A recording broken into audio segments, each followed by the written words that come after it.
like that. And as you mentioned, to have a Reinhardt be able to run out Tracer with the great effectiveness they have. Individually, they all play everything. And as a team, their compositions aren't limited by hero pools at all, and they're willing to make those changes. They're willing to make adjustments. Is what's really promising for this team. And in a field where adaptability is starting to be that sign of what makes you that top-tier team versus being that second-tier team, it's going to be important to track that as it continues. Let's take a look at the players to watch coming into this matchup. First of all, for Hammers, who are the visitors coming into this game, we are going to be watching for Rob 420.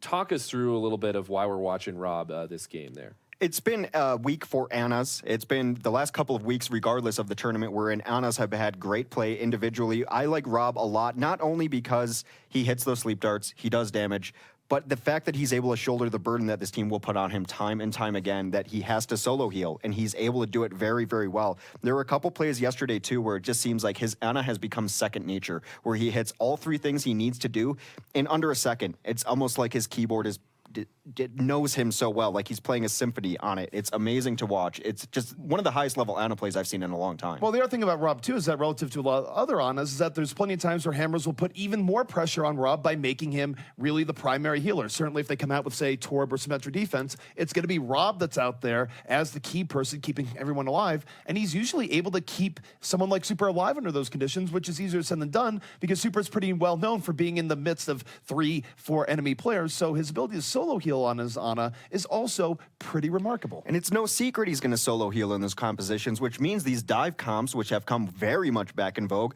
are always going to be targeting him first, and he's able to defend himself to such a great way that it's just not effective. Well, if Rob is the one holding the team together from the back, taking a look at Luminosity's player to watch in Spree's, in some ways at least, holding the team together from the front. So we already talked about a few of the heroes that he picks in Pharah and really excels at Zarya. But ZP, why do you think Spree is going to be the player for us to watch in this match? Well, Spree is the glue for Luminosity. Even when things aren't going well, he's probably the most consistent player in the team. He's the player you can rely on to have good contribution in most situations. Certainly, he's probably most well known for his Zarya play, where he is very aggressive in getting in another team's face, but he's also the Zarya that come away with high energy, quick gravitons, and a big contribution. We also last week saw him take on the mantle of Pharah, where you look at maps like Dorado, where he was able to have incredible initiations moving in. Now, over the weekend, he was probably a little bit less consistent, so he is not always going to have a great game, but certainly we've seen him have really big games on Pharah, on Zarya, and arguably he's been one of the most important members of this LG squad. A month prior, in the previous January OMM, Hammers faced off against Luminosity, and I think Hammers would be happy to see Spree on Pharah instead, because one of the big linchpins and what almost brought Luminosity against Hammers, over Hammers rather, was Spree Zarya. And everyone on the Hammers team had a great deal to say about how amazing Spree Zarya was. So it's no secret to Hammers that Spree is going to be a key component of this team. Well, you know what? Without further ado, I'd love to get us into this map, because the first map, by the way, is going to be Hollywood. This is the first time that we've seen the sunshine of Hollywood. ZP, I know you've been prolific in talking about this throughout the event. What are you excited to see here on Hollywood between these teams? I mean, to begin with, you already nailed it. I'm just happy to see Hollywood, period. It is the first showing of Hollywood in the OCS, and finally we get to start out with a little bit of sunshine. But more than that, it also makes sense for LG, because they've usually done pretty well in Hollywood. I'm glad that they've recognized that, and now they're bringing Hammers to this map. Now, bear in mind that Hammers does play Hollywood highly in your face. We saw them getting into team spawns yesterday when going against Complexity, really just throwing aside both Bishu and Decop as they went into the first point spawn. So clearly something that LG is going to have to look out for here. But on the same note, they've done pretty well on this map, so I'm curious to see how it goes as they go against Hammers. Now, Luminosity did get bounced out from the OMM pretty early yesterday, which I think surprised a lot of people, especially being losses to Complexity, but I did get a little more information on that. All the maps were very, very close. So the score not necessarily representing it. I believe Hollywood in particular went to both finishing and going into an overtime round. So the score of Luminosity going out very early in yesterday's tournament, not indicative of how they're playing. I feel like that's the story of Luminosity. It's like we just keep looking at them, and it's like, this is something's just not quite right. I'm actually really excited for this map as we're loading in to see them on defense. They've been really strong on defense. It seems like that's their forte, and then they really center around ultimate usage. You know, we talk about how Their damage profile is lacking maybe a little right now, questionable, but they actually get their most bang for their buck when they do use some ult combos to get that cart pushing. But take it away, gentlemen, for game number 1 here at week 2 of the OCS. Hex, can you feel the sunshine right now? There's lights that are simulating sunshine, so I guess I'll take it. I will try to feel a cool California breeze in my air for the whole experience of Hollywood as we load into it. Now, I do not necessarily have a car that's on one of our screens right there, and if I did, I wouldn't put a license plate that says I'm rich on it. I feel like you're just tempting people to break into your brand new hover car if you put that on there, because if that is your current financial status, you probably have some things worth getting in there. Does look like it has some nice amps. I would put a sound system in there for sure. If you're going to have a car like that, you might as well be bumping down the street. But as these teams set up, it's not a great surprise to see Torb running Avast running Torb, rather. Not the other way around, but this is typically the Hammer's defense on Hollywood's EP. Well, Torb is an independent spirit, Hex. He actually controls whoever plays him. That's why he has a turret. But take a look at this defense. It is pretty standard coming out here from Hammers, where Rob420, as mentioned in the analysis, going to have to be the bulk of the healing for this team. Avast on Torb, probably going to put that turret in the back, and it's going to be something that LG is going to have to worry about as they try and crack through. Well, the offense is going to run Mineral actually on a Zenyatta instead. He's going to be the first one to take down that turret, but we saw a lot of great Zenyatta play over the weekend. It's going to be a Zenyatta Ana pushing out here early on with a several tank, and Icefelt was going to be on 76, which I think has been his best hero lately. Icefelt has had very good showings in 76, but it's been on the defensive end more so than the offensive end. LG right now not running anything resembling a dive, just slowly grinding their way onto this point and looking for an early pickoff here from Ube. And of course, Ube, Roadhog, one of his better heroes, but as they're taking time here, Hex, you see Ube get slept, Mineral gets picked off by Jake over the top, and now, without the Zen, this is really going to force LG back a bit. They're going to stay in, it appears, and try to get some more damage done. You can't give up on a fight entirely when you lose one, but that one being the Zenyatta actually is going to force them back. Now, one thing that we've noticed as a trend for Luminosity is they need to find a way to finish fights early. If this goes long, the reinforcements will come back in for Hammers. An improvement that Luminosity could make on their offenses. Well, again, this is a little bit of a different take here for LG. They are definitely being more methodical in how they're getting on the point.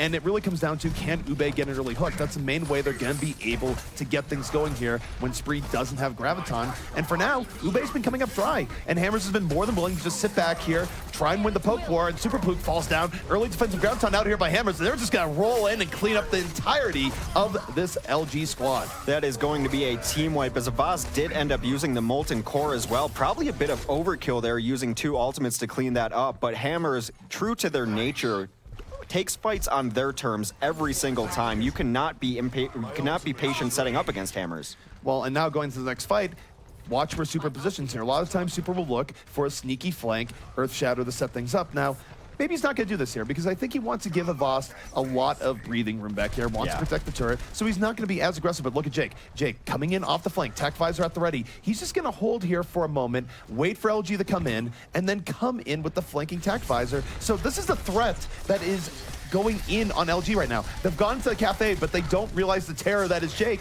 as he comes in from the back here, and he's just holding and making LG engage. Well, Jake has yet to make his grand appearance there. He does hit a Helix onto Ube. They might not even know exactly where he is. Icefelt trying to take down some long-distance targets. So far, the only kill has been onto Luminosity as they're just taking it very slow. They rotated up over the top, but not getting any kills. Turret's still a problem. Well, Ube is going on to Tracer here, but LG, they've waited too long. They just stayed in the cafe for way too long, let Hammers come in with all sorts of poke, and they lose everyone in the end. And after they lost Ube, it was probably over there, so this has been very undecisive from this LG squad. And Hex, they only have 1 minute left, but at least they do have tools to break this. Yes, but they are going to be pushing into an armored up team now, as that is one of Torborn's characteristics. A lot of help as he goes on in this match, and we've seen Luminosity do very well when they flip the switch, when they finally decide to make a push aggressively. We've yet to see that so far. Well, for LG, they have to be all hands on deck here. Spree holding on to the Graviton, gonna be looking for that in this fight. Graviton comes down, but a counter grab comes in for the defense. Still, Icefeld in over the top. Nano Visor takes down one and is weakening the backline. Ube fall through on the bottom, so LG, they've burned through every single ultimate they had available, Hex, but they cash it in to take control of this first point. And this is the decisive fight that they need to be able to take first point. Finally able to take a fight where they finish it. They start it and finish it immediately. Not the drawn-out fight that has been Luminosity's second nature as of late. Able to take that second point. See if we see anyone switching up here. Ube already off of that hog is going to go on to Tracer. Train goes down very early to Icefeld in this extended fight. Well, for Ube, he switched to Tracer late in the last fight, and he just didn't feel the hog. Now, that said, here comes Hammers. We know they're aggressive in defending point 2, but it's not quite as much as they were looking for here. Super died pretty early on in that fight, wasn't getting the heals he needed. Jake followed him to his death, and now it's Spree getting all the cleanup necessary in the payload, and this is going to mean that LG will not get caught by the Hammer's spawn trap. I feel you can be aggressive and do the spawn trap, but it does take all 6 of you to be there and help each other out. You can't spawn cap with 2 against 6, and it was a really nice response for Luminosity, turning back, cleaning up the spawn trap, as you mentioned. Jake is going to be up on the high ground, just getting as much poke in as we set up for a 6v6. Well, the thing about Hammers here is that Jake did have to swap off 76, so he's nowhere close to Dragon Blade here just yet, but if he gets his kill on Icefeld with Vol, that could very well change. Icefeld's down here, 65 opportunity for Hammers, and this is where they will really press the advantage, and they'll push into an offense. They're not content to just hold on the rooftops, as Ube not able to get away from those shurikens. It's going to be interesting to see if they do try to spawn here right now, or at least camp it. They don't have a Zarya anymore, which is part of one of the reasons that they can spawn camp very comfortably. Zarya can, of course, get shields on herself and the other team, or on her allies as well, and get out of there rather free. So they're going to hold a little further back, but still an aggressive defense up front. Well, we were talking about Dragon Blade's last fight. Well, Jake is going to have the Dragon Blade up, and with Ube getting the early pulse bomb kill, it's going to be up to Jake to bring this back. Already getting poked down, though. Not a great situation to come in with the Dragon Blade. In fact, he doesn't even get the chance. Icefeld just getting in on that Hammer's backline, picking up 2. And LG, Hex, they're going to be pushing this right to the brim. The early pulse bomb was very nice on Avast, but the key kill, in my opinion, was taking down Super. That opens things up for Icefeld to be able to shoot without a shield in his way. And if you're losing the Rhine game as Hammers, everything's going to fall apart behind it. They rely very much on their tank play up front.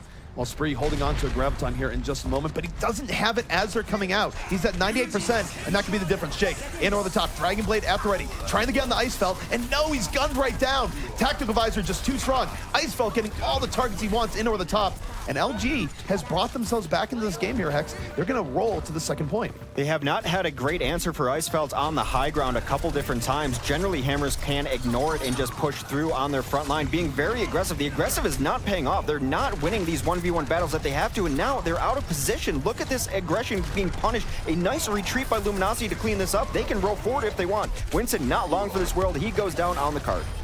This is a little bit discombobulated here from Hammers. There's no doubt about it. They got stall there, but the stall came at the cost of 3 heroes, Hex. And now look at the ultimates that LG's going to have going into this next fight. Spree still holding on to that Graviton. They're forcing their aggression at a certain point. It doesn't feel as organic as it has for Hammers in the past, both on the first point, now on the second point. They say we want to be aggressive, but they're being aggressive in not a coordinated manner. Now they're going to try to get in. Spree does have this ready. Super takes down Hedon very early. Well, the Graviton comes in. It's going to pull in 3 members of LG, and Ube right there with the pulse bomb fall through. Going to be taking down 2, make it 3. And the Tracer for Ube has been far more effective than his Roadhog was early in this game, Hex. He used it on point A, and he's been rolling it through the rest of the game, and now LG can set not a fast time in Hollywood, but they can still complete the map.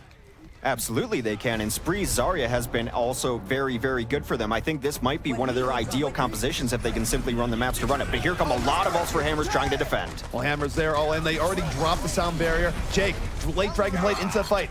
Will he get anything into the backline? He does get Lucio. He's going to dash reset back into the bulk of the fight with Train. So Hammers, off of the Dragon Blade and zoning out of Train, should be able to hold on here, Hex, at least for a little bit longer. 15 seconds left. That might be the last hold here on third. Well, Ube dying late there is actually rough because he would have been one to be able to get back to the cart. They're not going to be able to fight this on even terms, that's for sure. Icefeld probably going to try to get his attack visor, and if they can even get to the cart, Icefeld goes down early to Jake. And this is where LG, they just have to throw their bodies at the cart. They have no choice, but Jake mopping them up as they come back in. They can't really pay much attention to a Genji when they have to touch that limo. That's just how it goes. And Super, swing the hammer on top. You'll be running into anyone that's trying to delay this out. Ube still up and around, but it's Ube versus the world. Buying a decent amount amount of time for a solo Tracer here, but how long can that possibly last? Train certainly puts into it, but Icefeld coming in. Tactvisor on the way, fighting versus Train. One-on-one here in the cart, but the hook comes in and Icefeld's still alive. He gets healed from the end, and unfortunately, he was off the cart, Hex. It ends right there. The unseen hero during that fight, very likely Hadan, as keeping him alive through that hook and the nade as well. Almost some beautiful heroics there, but some perspective. They almost got full held on first, so getting it very close to finishing out Hollywood, a good result for Luminosity. And I have to say, the difference between the first fight going very slowly and the second fights were just decisiveness overall. Every time they were getting jumped on, they would retreat as a team and clean it up. They never let Hammers get in their face with their overtop aggression. They were working as a team to get those deep divers, but I also think Hammers was forcing the aggressive issue a little too much. Probably true in terms of how quick they were going in on second and third. I will note, too, when it comes to LG, is that they were banking on a slow offense powered by hooks early on, and Ube was hitting nothing. Nothing was going right for him, and it was only after Ube switched to Tracer, after he died in the cafe in that really long, protracted fight where LG looked very confused, that on the final fight, they were able to get through, get the cleanup they were looking for, and get the payload moving. So Ube is usually known for playing really good Roadhog, just was not able to find the opportunities early on. Perhaps chalk it up to first game early in the evening. Those hooks can be a little more difficult to hit sometimes when you're not quite warmed up. Who knows? He's going to run it again this time, but that does demonstrate some of the overlap that they have on that team, as Ube's Tracer was very, very good, which is why we've seen him run it a lot instead of Icefeld, but Icefeld's been running a tear on 76. Icefeld, it's been a mixed bag, although he definitely had good showings in the second stage. The first stage was a little bit quiet, but on second, once he has high ground and he's not under a whole lot of pressure, that's where he can find opportunities to really punish the other team. But we are getting ready here. Next round on the way. We'll see if Hammers can complete out Hollywood and take map number 1 over Luminosity. Well, Hammer is going to run a pretty standard composition. I don't know what is actually standard for Hammers nowadays. They run absolutely everything, but they will run a Pharah and a Tracer. Those are going to be the primary DPS. 2-2-2 coming in for the Hammers offense. And for Hammers, a lot to be said here for Train and Jake. Train right now in on the ground. Buying a lot of room here from Jake as Jake comes in over the top. If you're looking at Train, you're not looking at the Pharah doing all sorts of damage, but they are a little bit spread out as they come in, and Ube with the hook on the Jake, able to start putting this back in LG's favor, despite Train looking for weakness in the back. That was the hook they needed, and as I mentioned in the pregame, they would be more than happy if Spree was not on that Zarya, unable to finish the kill onto them, and that put Train a little out of position, so he was unable to farm ult onto Ube, who was out of position, but Spree keeping himself very well alive. Icefeld takes down Jake early. He's going to get jumped on and dislodged, but that's a nice kill for them to start this defense. Icefeld able to take down the priority target there. With Jake dying that early, that really kneecaps his Hammers offense. They have to wait for him to come back in. You're not going to take first point in Hollywood with 4 under most circumstances, and the better part here for LG is that they're getting close to getting some defensive ultimates up as well, so things going to get worse for Hammers before they get better. Absolutely. They have not gotten the contribution for their DPS that they are used to getting, not getting these first pickoffs. Another hook is going to take super out of position. Icefeld with the finisher. They have to just go right back to spawn now. LG's been showing a good degree of confidence here on these first points, whether you look at their King's Row first or now what they're doing on Hollywood. They've bought a lot of time with very solid positioning, and Icefeld thus far has been sublime. It's been a tale of two halves for Ube for sure, as he is definitely hitting hooks now at a much higher rate. They are full force now, Hammers. Jake is going to go over top. He's got to deal with Icefeld, or at least maybe that's his goal. He is coming in over the top. He's going to get the nano boost. This is a boosted Pharah coming in. He has to reload during half of it, and now going to try and turn this into a party room. Chasing after Icefeld, takes him down with that rocket. And oh no, Ube grounds him, and yet he's still alive. 12 HP. Jake somehow living in the midst of that. The rest of the fight, though, not really going well for Hammers, Hex. You saw Super Pluke and the others able to go in, deal with Super's initiation, so even if Jake gets that kill, wouldn't have mattered. A lot of resources spent on Jake to get in there, and not the early entry rockets that you'd like to see. Yes, he got kills late, cleanup, but it wasn't the positioning that they like, and now they're going to have to push into the Luminosity. Again, Luminosity still holding on to more ultimates. Well, Icefeld has the answer here, perhaps. Tactvisor in and on the way, and he's just looking the other backline. Anything that's not shielded finds Rob 420 immediately, and Avast immediately taking down both supports, even rips Jake right out of the sky. So that is a push killing Tactical Visor, and Hex, Hammers now down to only a minute and a half. Very likely 2 pushes going in here, and they will have Earthshatter from Super and Jake, who've been very strong for this team. In the meantime, they will have to deal with Super Pluck. Ryan Games will be incoming, but again, Spree on his Zarya, underrated maybe on it because he's been playing fair lately, but he's been playing so well, doing damage, and most importantly, staying alive. Well, Spree gonna open up here with the graviton. Meanwhile, we see Jake just trying to stay alive over the top. The Sound Barrier keeps Hammers up and alive, at least for now, but it's not enough. The counter Earthshatter comes in, and Ube just feasting off everyone, knocked to the ground. This is looking bad for Hammers. They just invested a Sound Barrier into that fight, Hex. They got nothing in return, and now they're under a minute left to go. There were 3 ults used on the other side for Luminosity as well, but I actually really like throwing Earthshatter after that as well, because, as you mentioned, the Sound Barrier on their team needed more cleanup. Here goes, last fight incoming. Last fight incoming, and Train has been rather quiet here. He does have Pulse Bomb mapping up already. It would be good for LG if they got that, but the hook! Ube just waiting, finds Shaker Leon, gonna whole hog in, nano boosted. It's a triple kill for Ube, and this has been a much better Roadhog round for him. And with 15 seconds left, Hex, that might be it. LG on the verge of holding off Hammers and taking Hollywood. It's been a while since I've gotten to say it, but I used to say it on this map all the time. Check your corners, people. Usually it was a Reaper there, but a Roadhog, just a different version of a Reaper in a lot of ways. Oh no, Ube just stalking.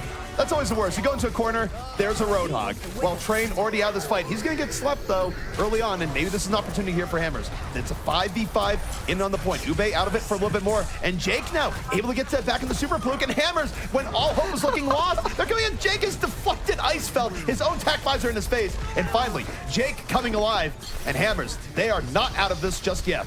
It was the 2 who were struggling early on that we expect to be the biggest names in the kill feed for Hammers. Jake and Super coming back into that fight, doing a lot of work, a lot of good stuff from Jake. You rarely see that happen where he deflects a Soldier 76 ult into the Soldier, and despite Ube getting very good hooks, Hammers able to bring this through on first point. Well, it was a tale of 2 halves for Ube. His second half Roadhog far better, but not quite enough here to hold off Hammers. As Hammers now, golden opportunity. Jake is going to have a Dragon Blade up here in a moment. Just needs a little bit of work. And there's the Earthshatter coming from Super. Knocks down at least 2. Going to give Jake a huge opportunity. Dash reset into the back of this team. And Hex, suddenly, here comes Hammers. They're going to win this fight, and they're going to get through most of second. They're going to win this fight easily. It's nearly a full team wipe. Padan and Ube will come up, but there is the horn. That was everyone right there. Jake just absolutely coming alive. He has been a revelation on his Genji this tournament. He can play absolutely everything, but his Genji has been the thing that they need to rely on to bring it back. Early in that fight, too, great Earthshatter from Super. Well, and speaking of the tale of 2 halves, Jake started out the beginning of this map pretty rough with Genji, but has finally found his rhythm here as we dive deeper in the second. And Train, a nice hook here on the Spree, getting rid of the threat early on. 5 versus 5, Ube, a counter hook, Jake is out. No Dragon Blade going to be part of this, and suddenly LG can push this fight back in the other way. Ube again, being the glue that's keeping LG together. Another hook just to finish things out. With Jake and Super going down there, just how important they've been in this fight and turning around this map for Hammers, it kind of was an indication that the fight was not going to go their way. Well, it's do or die. Last minute left here for Hammers. They have to win 1 fight, if not 2, to bring this through. Jake will have the blade, and I will not count on Hammers until Jake has gone through it. He will very likely also get the boost from Rob, who's been somewhat quiet this game. Here we go, next fight underway. Spree gonna open up here with the Graviton, but the Sound Bear keeping Hammers alive. Jake getting to work in the back line, has taken down 2 already. I think he's looking for Ice Belt here over the top. Doesn't find him immediately, takes himself out of the fight willingly, and yet Hammers still pulling this fight in their favor. Spree is around trying to pull it back, but he is awfully outnumbered, and then his body just gonna play on the cart here as Hammers now very close to getting to second and extending their time. An ambitious charge there from Super Plukas. I think he had the notion of going in and getting an Earthshatter up, but he had 2 people behind him. Keeping the shield up would have gotten them a lot more payter. Super's gonna come out with an Earthshatter of his own that should seal the point here for Hammers. We see that a lot on Hollywood, where teams just come out and go, we'll find a way through this doorway. Surely there's not a Graviton or an Earthshatter that's going to knock us on our butts and ruin our day. Well, guess what? Earthshatter was there, knocked them on their butts and ruined their day, so not this time for LG. And suddenly Hex Hammers, minute 20 left, they have 2-3 attempts on this and a Graviton in reserve. They essentially have to take it all the way into the end, probably in this next fight, as it's going to be difficult to reinforce. They are going to be pushing into some ultimates on their side, but really, they cannot afford to lose people out front like this. Super Pluke is going to be maybe cleaned up. Yes, ultimately cleaned up 3 quick kills for Hammers. And Jake even going in for a little bit of cleanup with authority, pulls out the blade late in the fight. Not sure as needed, but certainly does take Hedan's head right off. And now, under a minute left, Hammers on what could be the victory stretch. Super proving him to be the better of the supers in this match, as Super Fluke has had a couple rough lives back-to-back. They're putting themselves in bad position. Here comes a bunch of ults for the defense. While the Grouton comes in from Vol. Vol gonna hold 2 people back. No kills off this here just yet, so there's still an opportunity for LG. And yet, Train, deep in the back line, full health, has picked off 2 here thus far. The hero in the back, Jake, going for cleanup, has taken down Lucio. Support power, far less here for the defense, and they push the card to that yellow box of victory. Hex, we were talking about LG's results where they lost very close games. This is one where they really wish they could have this one back because they were so close to finishing out Hammers on first, and it all fell apart. Maybe a bit of hubris after they got the hooks on first point defense. They got the hooks so far out that it seemed like those fights were going to be over. But never count out Hammers. They never give up. Vol, play of the game.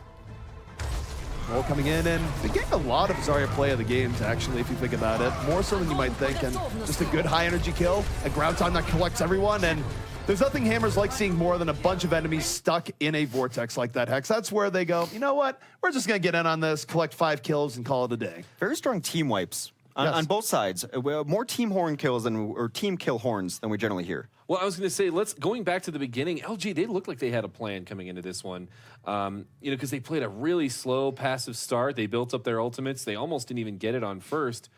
And then it ended up that was the mirror defense. But their ult usage was just amazing coming in on offense. And so let's talk about that a little bit. I really wanted this to be like oh my gosh, LG finally did it, but they pulled an LG. Is that a thing we can say now? I mean, it's more pulling a liquid if we look at recent history, but still, it's not. It's a little bit heartbreaking for LG because this was a very winnable game. Yeah, I mean, what were their keys to victory? Because they played really hard. Where were their strengths coming from in this that maybe they could pull from in the future? So their strengths coming into it, clearly Ube can play a pretty good tracer when necessary. I'd say weaknesses is that at least when going on offense, and this is the first time they've had troubles getting good hooks in the beginning against a team like Hammers, where Hammers was really just giving them plenty of space and making them take fights that they didn't necessarily want to take. But once they switched to something a little bit more mobile on the offense, they were able to catch Hammers off guard. And I just wonder if they had gone to the tracer a little bit earlier, maybe they finish the entire map out and we're looking at another round of Hollywood rather than them running out of time there on last. Some over-aggression by Super Fluke, I think, especially on their defense. There were moments where, yes, they had already lost a few in the fight, but it wasn't over by any means, and he put himself a little further out of position. Part of that is because they all decided to feed when they were getting to second, so he was a little bit caught out there. But during the second Street Space fight, I thought he definitely got outrhined there by Super. Of course, very difficult to differentiate Super Fluke versus Super, but Fluke was the one who I think had a couple of missteps that he would like to have back. Yeah, he missed an Earth Shatter at the end there as well. And it was hard to tell in that fight. I want to go look at that one more time. But he had an Earth Shatter around the corner coming into third, and we didn't see any real results from it. And so across on the other side, then, I think one thing that they did actually really well on attack was shutting down Jake. Jake did not have very many standout plays on defense, and even on first point offense when he was playing Pharah, they were shutting him down. They knew he was coming in, and then he switched to switched to Genji, and there it is. But what are your thoughts on that there, ZP? If there's a knock on Jake right now, and we saw a lot of this in the Overwatch Monthly Melee, particularly when Jake was up against Rogue, is that Jake sometimes gets caught out very early on and gets nothing done. I think he gambles a little bit on his early initiations, and it hurts him because we saw multiple fights in a row where he'd be the first one to die. And we saw it in the Overwatch Monthly Melee where that was happening to him repeatedly, where he just took too much fire. Once he actually gets in, he does far better in regards to timing dash resets and creating chaos in the back line. But it's showing to us that he can be a very good Genji, but he has his flaws. He's not a Genji that will always get the job done. And perhaps teams are just playing around him a little bit better. Hard to say. I think some of that has to be that Ube was playing so much better on the Roadhog, too. There's something to be said about what it does to you mentally, positioning-wise, when you're getting hooked a couple different times, and when Ube showed himself capable of hitting those hooks, not only on Jake, but also on Train's Tracer. When you're running those flanking DPS, and for the most part, you've been out-dancing Roadhogs for the last month or so, and then a Roadhog shows that he's actually going to hit hooks, it can mess with where you want to actually position and takes them a little longer to get in the position they want to be in. Hashtag 2.0. It's a simple Roadhog hashtag for you all. Ube.0, Uber, right? yeah, Ube.0. And actually, that was something I was going to say. I actually also think that the fact that, I mean, Icefeld played a great soldier. We had some great plays from him. Ube had some decent hooks. He struggled a little bit getting his hooks online at the beginning, trying to take number one. But I feel like that really enabled Spree to not feel like he had to carry. He could play his game. He played Zarya. And I just feel like that worked really well for them. One thing that is always worth noting here when looking at LG, because he is one of the very best Anas in the game, is that let's not forget Hedan's contributions during this game either, particularly when you think about LG's attack on last, where Icefeld actually almost was able to bring it back. And it was Hedan in the back with a very good bio-nade from downtown, plus follow-through. It's easy to forget about Anas when you're not seeing gigantic sleep darts, but his support was top-notch and did almost give LG a chance to finish things out at the end. Yeah, I'm sorry if I don't actually know if my mic was on during that, because I was like, oh God, no. It was just like a nail biter at the end, and I don't think it can be understated, both of their contributions. Well, that was map number 1, and I already feel like it's such an exciting matchup. The second map is going to be Temple of Anubis. So this was chosen by the losing team. So Luminosity did pick this one up. What are we expecting coming into Anubis? From Hammers, 4 DPS, very likely. That's what they've been running on Hanamura. So we'll see if that's how they want to start out, at least very first point here. We could also see Train coming in on the Widowmaker. He's been very much willing to run that, and Widowmaker on first for Anubis has proven to be a good option, whether it be in OCS games or you look at Apex or otherwise. Teams occasionally will mix that in, so that's always exciting to see the Widow game. Of course, Widow game, high risk, high reward. You can have that great pickoff early on, or you could be sitting there just going, why is nothing happening for moments at a time? Please switch, Widow. Please switch. It's generally what you'll be hearing if you don't get that going very early. But he's been having impactful plays. It would actually surprise me a little bit at this point if they don't at least try to run Train on Widow. I tend to agree. Although on Anubis, sometimes you can go with more flanking DPS options that come in from other sides. Teams are a little bit more open than mixing things up. Well, if you need a Tracer for this Hammers team, why not just put Super on Tracer? He's got that interesting pool of Reinhardt and Tracer being his 2 best heroes. So they have the versatility, as we mentioned in the pregame, to run anyone on it. That's how they can run 4 DPS and not really give much up on any hero. Ube and Super probably have the most unique hero pools of any other players of the tournament, just in regards to them crossing boundaries that usually are not crossed. Well, as we do come into Anubis here, unfortunately, I don't think we're going to see a Sombra. She's been out of vogue, even though very early on control points, a lot of teams were running Sombra, all the way even back to DreamHack. I think we saw her a couple times from different teams. But what do you see here coming out of the defense, ZP, as we do load into the map? Well, coming out of the defense in terms of things that are not likely to be changed, we'll be seeing Vol on the Roadhog, Train on D.Va. And this is interesting because usually Train is the one that's playing Roadhog, but I think this is a case where Train is their best D.Va player here on Hammers, so next man up, that's going to be Vol going for early pickoffs here on Anubis. So they are still going with a 3-tank setup, and Jake will be the lone DPS on Genji, looking to cause chaos in the backfield, and they're still running this on defense. I will say I'm not entirely in love with the only defensive Genji. I think it's a little bit better if you have a defensive Winston to dive in with him. It puts a lot of pressure on Jake to find his own opportunities. It's a little bit odd. You expect sometimes a hit scan in this position as a defensive DPS, so the question is going to be, how are they going to deal with this Pharah combination coming out, and Icefeld's going to be playing Widow as well, so a lot on Train and Jake's plate as far as just the heroes they need to neutralize. You gotta think that Jake is gonna be getting in the Icefeld's face sooner rather than later with Train, and Train, of course, first man in, but he's actually under a heavy fire. He was gonna get knocked out of the mech immediately, was a little bit over aggro. Now, big opportunity for Icefeld to come in, and he finds Train. Baby D.Va going down in style here, and Icefeld now, nothing to get in his face. Jake has bigger problems in the backline. This is gonna give Icefeld plenty of uninterrupted shots, and we'll see if he can capitalize here, Hex. Every shot important if he can get that one pick off. Well, Train was supposed to be the answer to the combo and to the Widowmaker, so that was the problem he ran into. He was able to get Widow off the top of the combo, came in and did some work. Speaking of doing work, they take down Super. Icefeld does go down eventually to Jake. Spree is up and in here though, full HP, damage boosted rockets in over the top. Nothing that Volt can do there, just eating rocket after rocket. Train might be back in. Justice gonna be mostly mitigated by the defensive matrix, but he's taken out the mech anyways, and this is looking like a very quick LG take here on Anubis.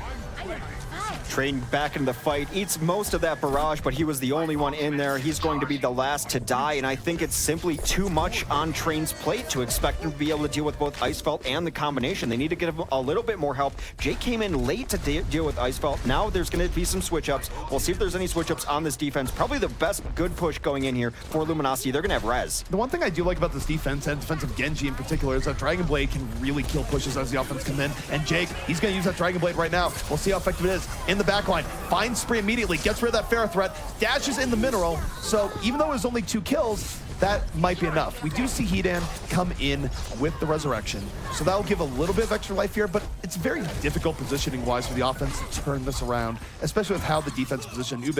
I think he knows what's going to happen. He just gets out. Post-Resurrection, they lost both supports. Very difficult to win a fight, especially on an assault last without either of your supports. So that's why you saw the immediate retreat there. More changes coming in as Spree is done with the Pharah. He will go over to the Zarya, which he was so effective on Hollywood. And now we take a look at the defense here, Hex, where the Mei is back on play. Jake is going to be looking to stall things out, looking to split teams off as they come in. Train, self-destruct at the ready. A lot of ways of just getting 1 or 2 early kills here as a defense that ruin the offensive chances. And that Earthshatter coming in from Super, going to be one of those ultimates, sets up 2 immediate kills. And LG, they're already going to have to give this up. Ube going down very early. Super and Jake will do the cleanup. Jake actually put himself in a really cute spot there as man. I think he's going to put himself up there again. A lot of it's to get eyes on the opposing team coming in. He's going to know if they're coming in on that angle, but it also keeps him out of the fight. He can get a lot of damage done, a wall off that they're not going to be able to deal with, and then maybe he'll charge up Blizzard. Blizzard is so good on this last point. That's the scary thing about where Jake is positioning right now, is that if he's just shooting tanks, even if he doesn't get a kill, he is charging up a push-killing ultimate in the form of Blizzard. And even at this position here, it actually gives a little bit of fits here to Spree. Has to really go in deep, which he does here, but it's a little bit too deep. Rob immediately swaps, goes in on him, and the flanking Mei going to be freezing things out here. 3 unanswered kills coming in from Hammers, and this push, again, already offline. Some of the questions we had about this Luminosity roster coming to bear now is that was not Spree on Pharah. It was Ube. They flip around all over the place. I don't blame you for that call at all. I would expect it. Spree did stay on the Zarya. It would have been a tragic switch to come off Zarya at 80%. So we'll see if they can get a big bang combo going here. That could be a way to start this fight. Well, Ube's Pharah, arguably less impressive than Spree's overall. He felt very pressured to go in there. And now, speaking of ultimates charging quickly, Jake is going to have Blizzard up for the next fight. Super going to have Earthshatter up. So a lot of ways that this fight can go very sour here from LG. They might invest the sound barrier into it, but they already lose Spree early on. Spree not even able to build up the rest of the Graviton. And this fight, really the best case scenario for LG, draining out a few more Hammers ults. That's painful. Icefeld trying to bring his team back onto it. He does have a carry-capable Tracer, of course, but that hook is going to end the push definitively. The nice thing for Luminosity is let's look at all those check marks. However, the other side, they've got a couple that could mitigate all of those check marks. Most notably, again, Mei's Blizzard, very, very good on Anubis last. If I'm LG and if I had full information on what the ultimates are, I don't feel good about this fight at all. And if anything, I would just want to charge in and get Blizzard off the table, because even if you come in with the sound barrier and everything else, the odds that you come out flawlessly versus Blizzard, not great. But they're going to move in. Sound barrier on the way. Ube to the back line, looking for the barrage in over the top. The Graviton sets up Icefelt for the big bang, and the Blizzard doesn't do as much as you might think. It does cause Ube to die, but this is still a winnable fight here from LG as they move in. It was a nice Graviton barrage setup with the Pulse Bomb to set this in. With 5-1 so far, this is the best opportunity they might get. Well, that is a counter Earthshatter coming out from Super as he tries to equalize this fight, but the kill feed's still all red, which is exactly what you need. It's got to stay that color for quite a while if they want to stay in it. Icefeld is putting on his carry pants. Another couple kills from him.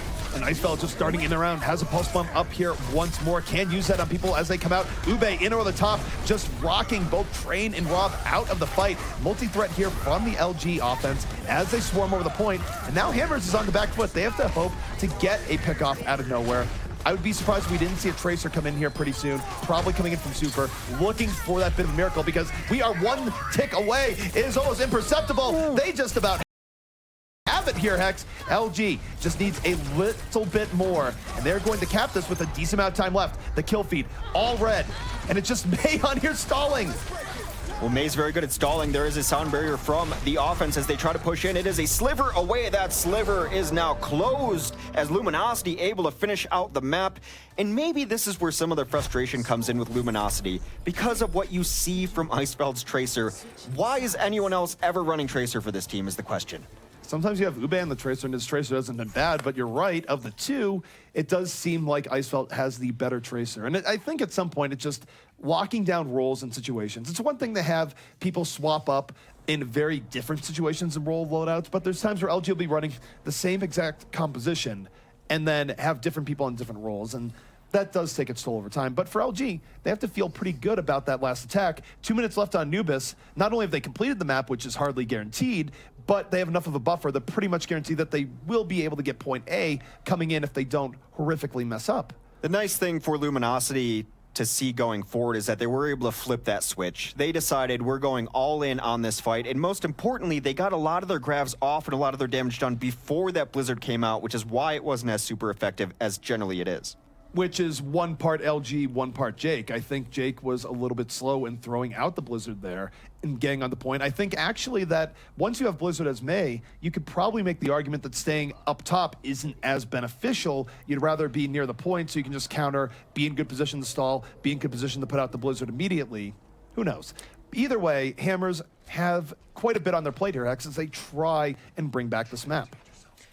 Well, it's a map that's very difficult to complete, as are most Assault maps, just given how the spawn works, how clean those last fights have to be, and beyond how clean the first fight has to be, you can't afford to really lose anyone on those last pushes. You have to have that kill feed be red the entire time if you're on the offense right there.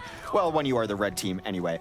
So Icefeld is going to be on Soldier 76, which has been a great hero for him. They're going to run 3 tanks along with it, and their 2 standard healings. So right now, what do you think about these compositions against each other, ZP? Well, I'm willing to watch Train here as he looks for early pickoffs because that's something we talked about before the game, and he's been pretty effective on it, even getting an early shot in the Icefeld there. If that was a headshot, Icefeld would be gone. So Train already making his presence felt early on here, even making the Winston and Spree feel a little bit uncomfortable. He's gonna have to worry about Winston getting in his face here, and Spree's certainly in the position to do that. He is looking directly at Train, and Train can buy himself about 6 seconds here before that leap is back up. We'll see if he gets a pickoff.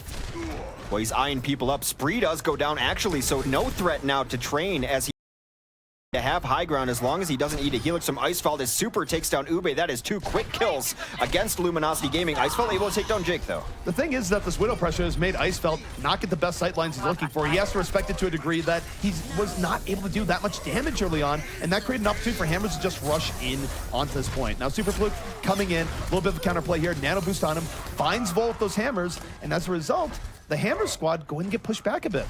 Some incredible patience there as he was able to get an Earth Shatter with that last swing, and he had 3 targets in front of him, but he knew they already won that fight. He knew they were retreating. It would have gotten him style points. I would have pressed it immediately because it was too juicy to pass up, but great patience for Super right there. See, if we had a scoreboard there, that's where 3 kills. I'm just going for it immediately, right. Forget everything else. But instead, Super Pluke goes for the smart play right now. I'm just going to call him Pluke. This is way too confusing. We had plans on this that we knew when these teams played against each other, it was going to be confusing. So Pluke versus Super going to be the Reinhardt battle from here on out. We just stripped Pluke of his title. Does not feel great if Sorry, you're Pluke. I think he's Super. Either way, Icefeld has Tech Visor up and at the ready, and note how he's positioning here. He really just does not want to go in. Now, Train is going to Widowmaker, but here comes Icefeld. Tech Visor on the way, gonna get pushed out by the Zarya, but finds a way through the left, gets onto a Vost. 4 unanswered kills here by LG, and this push by Hammers is done. Pluke, as I practice saying just Pluke, still held on to his Earth Shatter there, which is nice to be able to hold on to it. Super on the other side will have his as well, but great play by Icefeld, just rotating around, finding the one angle to at least guarantee a kill, found a hiding Lucio, and then from there was able to get a lot more damage done. Well, a good thing for Icefeld now, too, is that he can be a little bit more aggressive in his position. He doesn't have to worry about the Widowmaker ruining his day from long range. Meanwhile, take a look at Jake. Jake split from his team, and no, he runs right in the Spree. Exit stage right to Jake. He's back with his team, and good positioning by Spree to force Jake back. Gets rid of the flank, and there's the Earth Shatter coming in from Pluke. Gonna be setting up Spree. They charge right in, and that Earth Shatter has killed this Hammer's push, and Hex, they only have 1 minute left. As I mentioned, that was a Shatter I would have burned a very long time ago, and a very decisive kill Very decisive team fight from Luminosity there, so that is when they're playing at their best, when it is decisive. Ube is going to have a pulse bomb, which could turn this fight before it even starts. Ube definitely had a good showing in Tracer back on Hollywood. He's going in. This is the best play for a pulse bomb. It's going to connect. 2 people down immediately. Beautiful execution movement by Ube to get that set up. And Jake going to be throwing this Dragon Blade to the wind here, most likely. Most of his team is dead, and if he gets 2 kills, it's not going to be enough. Now, 30 seconds left here from Hammers, and we'll see if they can do again what they did on Hollywood, come back out with one magnificent push. But what are the odds that it happens twice in a row here, Hex? We might see a little bit of old school here, though, giving the Reinhardt the boost as he goes in, just to make sure that he's able to get there and stay alive long enough to get the Earth Shatter. I think that is their best hope. Maybe Whole Hog comes in there, too, but Pluke has had great Earth Shatters. He's got one up it, too. Well, Spree gets on the Jake immediately. Jake, that threat is down. 2 kills here early on. Rob 420 is gone. The healing for Hammers now very low in a multi-tank setup. We'll see if there's a miracle, but with Icefeld coming in, uncontested from the back, tack visor at the ready. Hammers falling in style here on Temple of Anubis, and Hex, they don't have to worry about second. They didn't even get first. LG striking right back. We have a series now. It's 1-1. Great for LG, and we talk a lot about Icefeld. It was a name floated probably the second month of closed beta where a lot of people were very excited to see him come to Overwatch. Of course, a history with other games. I want to say it was Quake enemy territory. I could be wrong, though, so don't Wikipedia that. But Icefeld finally coming into his own, I feel. He really... His Tracer has been great, but to add a hero of Soldier 76 and the way he's been playing it to that level, great for them. Well, it was good positioning on that last push where he came in from the back. They couldn't really look for him because they had to get on the point, and then he just waited for the fight to develop, came up tack visor, finished it out. And Pluke, excellent tank play. It was definitely a better showing than what he had on Hollywood. Got the better of Super more often than not. Probably a little bit angry that Super took his title, at least from the casting point of view. I'm sorry. It's just so confusing. I think you laid down the gauntlet and he just picked it up. It's like, they're going to talk about me like that? Well, if LG wins here, then does Super have to change his name and now he has become Super Pluke once more? Yeah, from now on, maybe that's what we should use in our naming. You know, who I'm not sure what the rules last. say about that. I'm sure we're going to have to go to the rule book on this one. Right I'm going to go ahead and get our tournament admin on it, see what he thinks. But let's talk a little bit about this map. We saw a little bit of some threads that we saw in that first map from LG especially, but they seemed a little bit cleaner. And namely, I wanted to compare threats. We talked about multiple threats being very important right now, and we've got Jake and Train on one side, and then Icefeld and Ube arguably on the other side. How did that pan out in this match? I think Jake has been having a bad last 4 days. I think even in games that Hammers was winning in the Overwatch Monthly Melee, I don't think a lot of it was because Jake was going off to the degree that he did last week in the OCS. And here again on Anubis, Jake was struggling. He was not getting early pickoffs the way that we know he can get. And it really did hurt this Hammers offense. Now, of course, Hammers across the board was struggling versus very superior play by LG in that series. It's a 2 to tango, and it's not all on Hammers. But I do think that Hammers is looking a bit weaker tonight because you could argue that they got away with one by even getting through Hollywood first in the last map. Not to pile on Jake, but I think there's something to be said about having game tape on someone and knowing where he likes to go, and also knowing now that Jake is the primary threat you have to take out, because I think before a lot of teams didn't know exactly what this Hammers team was going to bring. They were running 4 tanks, so it wasn't like there was a giant standout player beyond Super. But now knowing that Jake is someone you have to take down or at least pressure out, I think overall looking at that one jump of Winston over the top, coming over there and forcing him out, just shows teams understand where Jake's going to be and how to neutralize him. Well, think about how that can be called. You see the entire Hammer squad there. They're missing a Genji. There's only so many places that your Genji can be, and Spree says, actually, I'm just going to leap towards the back. And what does he find there? He finds $1 trillion cyber ninja that's suddenly running back to his team. Yeah, it almost seemed like they just put Spree on Jake Patrol. All right, he's on Genji. Let's let the rest of the team just delay out. And they did a great job of delaying on defense. Because on the other side, they had a Widow that wasn't finding anything. Interesting positioning by Soldier. It just seemed like they couldn't get that headshot.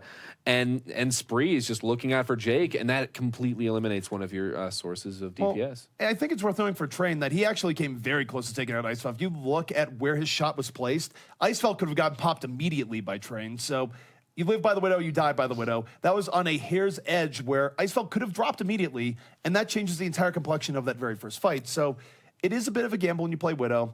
And Train did keep Icefeld contained. It was actually that very first push from Widow where they came closest to taking first. So I'm not going to blame Train there for them not grabbing it early on. I actually think the Widow play was pretty good there, even though he didn't get the headshot right away. It was odd, though, because you mentioned a great point that they had Icefeld contains and the sightlines weren't going to be there, but then they started fighting right below Icefeld, right into his sightlines. They brought the fight to where he could be more impactful. Yeah. It was an interesting position. You almost have to wait with Widow, because you're waiting for that pick. You don't have to overcommit until you get that first pick, potentially. Now, another argument can be said that, well, if you're diving in and creating havoc, that gives you the best opportunities to get those headshots, but it just wasn't happening. But talking about gauntlets being thrown down, Ube, I think we threw down a gauntlet with Tracer, talking about Ube. Could this be his best hero that we've seen so far today, anyway? I'm not really maybe today it's been his best hero. I'm not really convinced that you throw him on it over Icefeld, who has also been really good on Tracer, but you do run into scenarios where, wait, we want to run a 76 and the Tracer, and Icefeld has a better 76 than Ube, and comparatively, it's still better to put Ube in the Tracer. So you get those sorts of horse trading arguments that go on. Yeah. So for Ube, when he has had to play Tracer and Icefeld can't do it, it's been a good series thus far. He's a fine Tracer. It's fine. I don't think he's at Icefeld's level. I would find it hard to find someone to argue with me about that. But Pulse Bomb was cool. I mean, I think you would call it a party room. And again, we'd have that discussion of what parties you're going to, ZP. I mean, parties where clearly terrible things happen, Hex. Let's not pry too much here. But it was a party. The Pulse Bomb went off. 2 people went down immediately. And it was a good showing from Ube and just excellent timing to get that off. It was a great Pulse Bomb.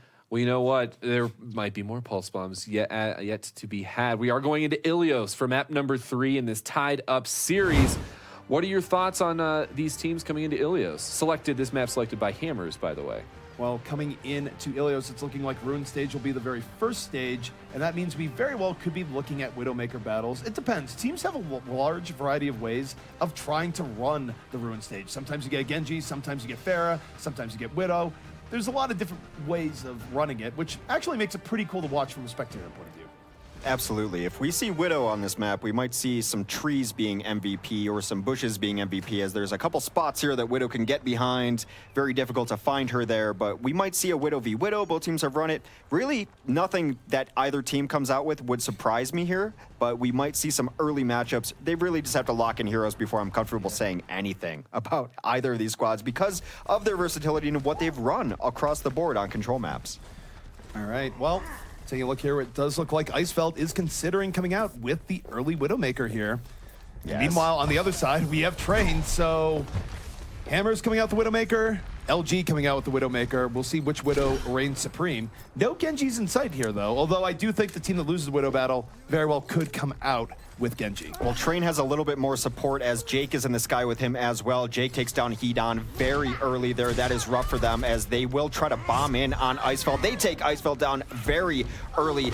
Mostly just a numbers game there. They both had a Winston, both had a Widow, but the combination of Jake and Route 420 in the sky is going to make it very difficult as Jake continues to run wild. That is 5 kills for him to start off this stage. Jake exploding is almost if he heard the commentary saying, he's been having a kind of a rough game. Well, getting 4 kills is fair to open things out. That is a much better opening in Overwatch, and Hammers coming out strong to open things up. And we'll see how long Icefeld stays in the Widow now that he has to be in a Widow on offense rather than a Widow on more even terms. Well, Spree decided he's going to help him out. Spree's going to switch over to the Soldier 76. Again, just more overlap of this Luminosity hero pool, but they need the help. They're going triple hit scan, and Hedon will probably even be prioritizing him too. But they find Icefeld already in the corner. Icefeld down immediately to Jake. That's not how Widow versus Pharah is supposed to go. It's supposed to be the Widow with Vivid advantage, but Jake being so sneaky in over the top finds 2 early on in this engagement. And even though Spree is able to take him out, Train still holding sightlines here for Hammers.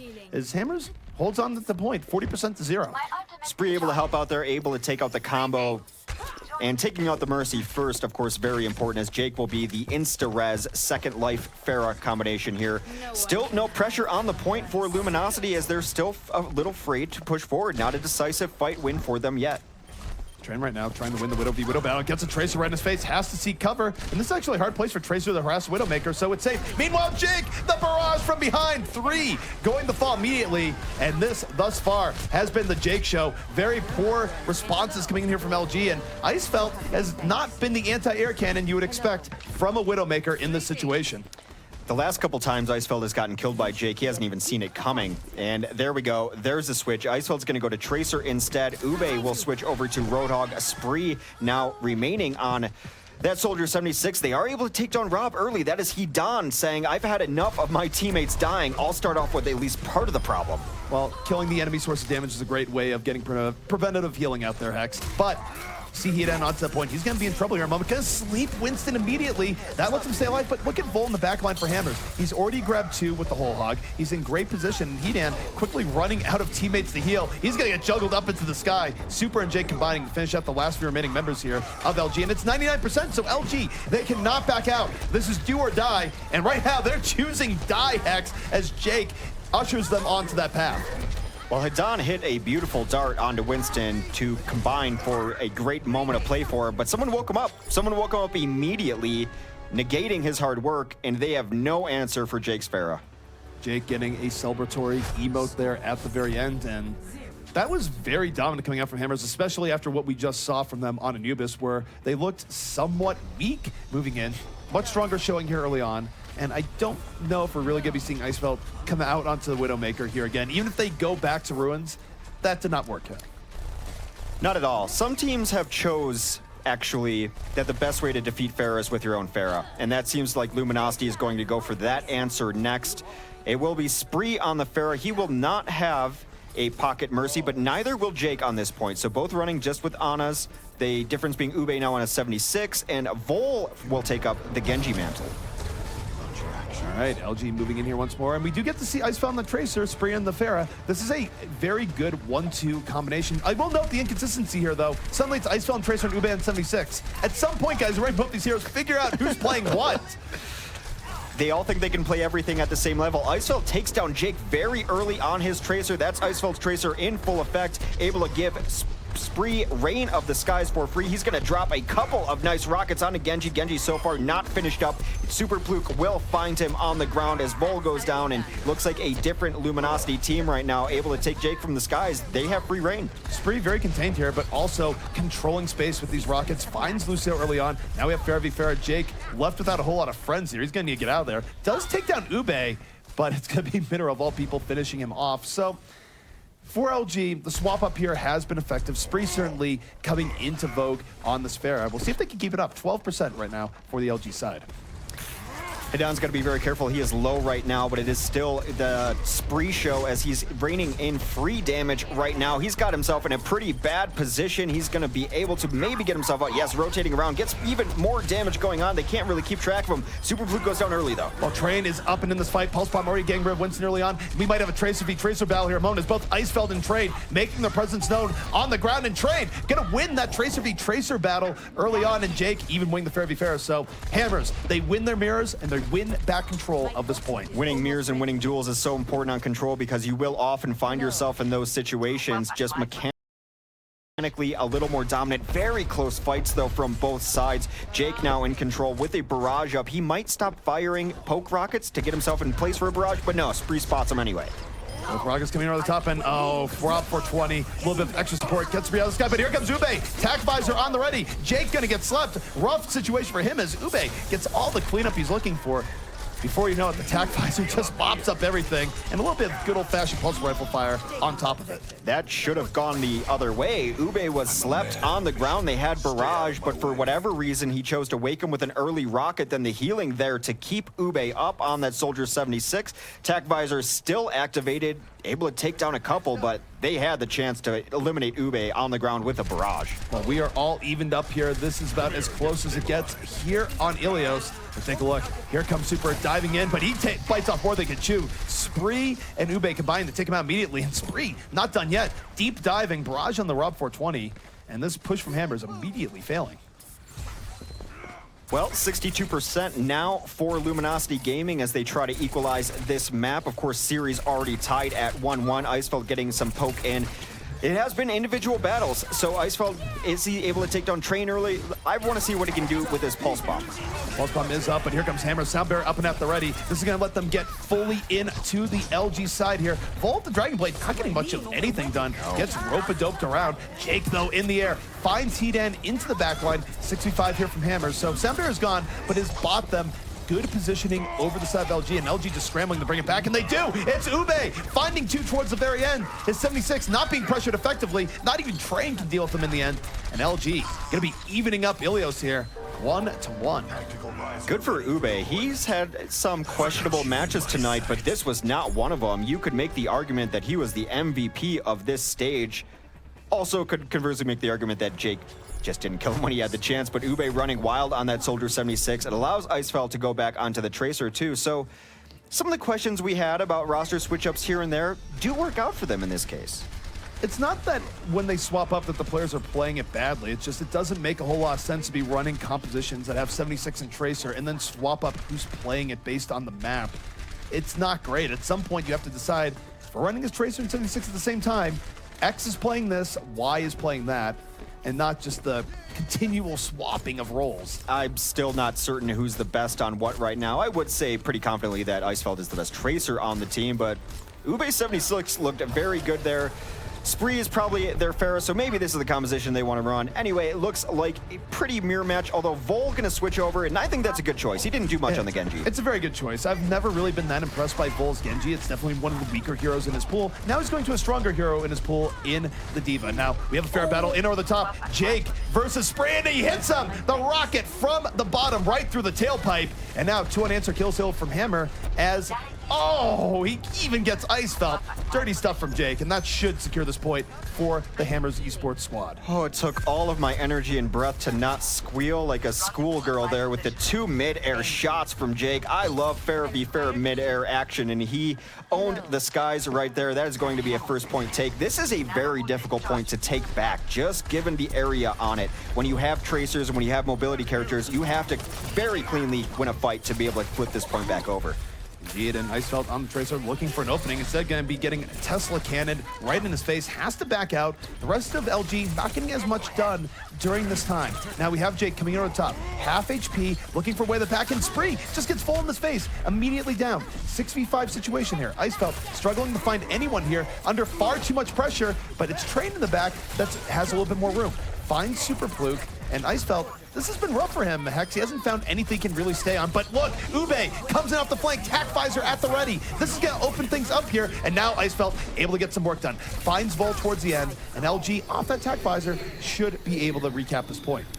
Icefeld really wanted to take down Super. It just wasn't happening for him. They're going to pressure out Rob here as they get some jump in. Ube goes down to Super earlier. Still haven't flipped this back over, though, ZP. They weren't able to get rid of the last few people. That should have been a take, and it wasn't. Instead, here comes Hammers right back in. The barrage unit on the top takes down one, and a fight that LG really had the opportunity to retake. They let it get away from them, and now 70% for Hammers. They only have to win one more fight, Hex, to take the well stage here on Ilios.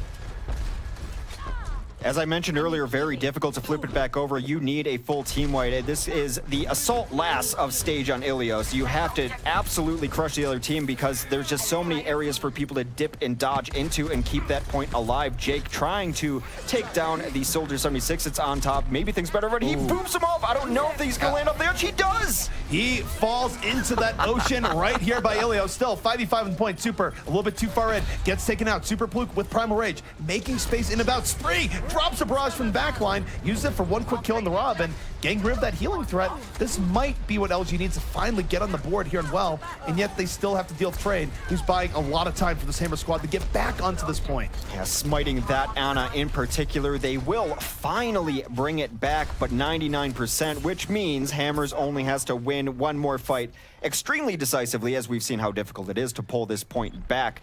Ube still on the 76, does go down very early to Jake, and not having a good a game as he did last time, but I think this composition is probably the best one right now for LG. This puts a lot more pressure on Icefeld. He needs to land a pulse bomb here to equalize things out. Does get it onto Winston, but that's not necessarily the greatest target. He's still getting healed during that. Meanwhile, Jake, he finds Hedan in the back. 3-0 on the kill count here. Hammer's very close to securing this round. Icefeld, he's looking for the miracle Hex, but it's going to be very difficult. But Ube, he's come back into this fight, so now a little bit more pressure, though. Just as I say, that Train takes him out of this fight. Icefeld moving around, and I don't think this is going to happen as Jake in the skies. One rocket on the Spree, almost gets the double two-tap rocket. Instead, goes to back line and gets slapped, gets up immediately. Hedan does not care for Jake's justice, but Heat Train showing Heat and a different type of justice with the double pulse pistols, really being the hero here for Hammers as he darts around. It does appear that Hammers will eventually be able to clean up everyone. The stall out not coming back in. They will take a 2-1 map series. And I think that Super Pluke must owe Super must owe Icefeld money because he spent so much time trying to take down that Winston. Pulse bombs, he spent a good 30 seconds chasing him and trying to take him down, unable to do it. Maybe at some point you switch targets because he's been unable to deal with Super's Winston. Well, Icefeld, for all that's been said about his Tracer, that was a very quiet Tracer game. He was just getting stymied. He was going on the targets with a lot of meat. Those targets were getting healed up, a lot due to Rob420, of course, and it just wasn't great. It always looked like he was struggling to find a way through. Meanwhile, on the other side, Train was having one heck of a game. He was able to get to that backline with ease, was picking up 2-3 kills every fight, so better target prioritization coming out from Train, if nothing else. Well, we are back on to the stage that Luminosity was great on, mostly based on Ube's Soldier 76 play. We'll see if that can come into effect as Spree already down in this fair v fair, but he comes back on it, takes down Jake. Ube does get traded out as Vol has been assigned with Soldier 76 duty. Still all even up here, but Avas, no way to get away from Spree. Spree putting LG on the right foot here on Ilios. Very low. Just looking for one more. No, Train able to take him down, and Super and Train pulling this back. And this has been very scrappy between both teams, Hex. Even one team has the advantage. It's no guarantee of pulling it out, especially DPS are still up, and Icefeld and Ube combining to clean up the remainder of Hammers up here. Jake is still in this fight, but not for long. Icefeld having a much stronger opening on this round than he did last. The healers have been prioritized very early, which is why you saw so many DPS heroes at very low health trying to retreat and then getting sucked back into the fight. That's how Spree died. That's how Train ended up dying as well. So if the healers can stay alive, that's going to bode well for their team. Of course, that makes the most sense, but so far healers have been priority kills. Hammers coming in once more. Hammers has had real trouble initiating on the stage. Of course, LG took the stage earlier in the series, but Icefeld gets hit by the sleep dart. Rob420 just going to go and bar his work, and no, he doesn't clean it up. Icefeld able to get away. A misplay there by Rob420 in finishing things out, and now that could be crucial to LG holding. But as I say that, Jake is in the back, relatively uncontested. Ube swimming with the fishes apparently, but Icefeld's still up and around. We'll see if he can make the most of this, and no.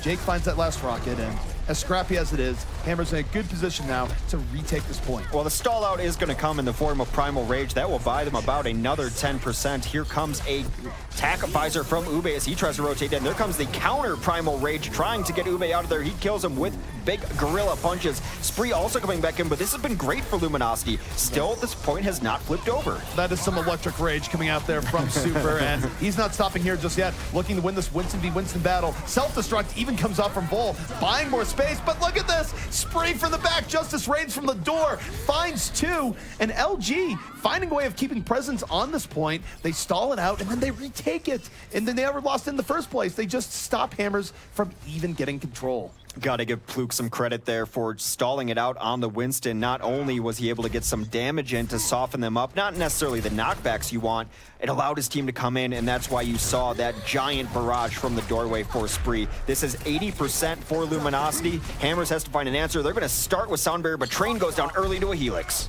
Train dying early makes this very rough indeed for the rest of Hammers. They've been relying on Train to create that chaos in the backfield, and now Spree pretty much uncontested here in the back. Alien Rockets where he wants. Takes a little bit off there. Wasn't immediately getting the Vast, and now, after that boop from a Vast where two people fell, Hammers, we'll see if they can bring this back. Spree, though, doing a good job of just being goalie here and stopping the last few remaining Hammers players. We're in overtime, though. Train has rejoined the fight. We'll see if he can go for the miracle. Can you win this 1v2 against Icefeld in a healer? It does not seem like that would have boded well for him, but Ube coming in on the cleanup yet again. It looks like Luminosity is going to tie this map up. Ilios probably going to the 5th. It is officially. You know, we'll never know if he could have won the 1v2 there, Hex, because it turned into a 1v3. A 76 with a pulse rifle flank from the side. Definitely tilt the odds a little bit more in LG's favor there. But 2-2 here. We'll see what the next map is. And looks like we're heading back to the ruins, Hex.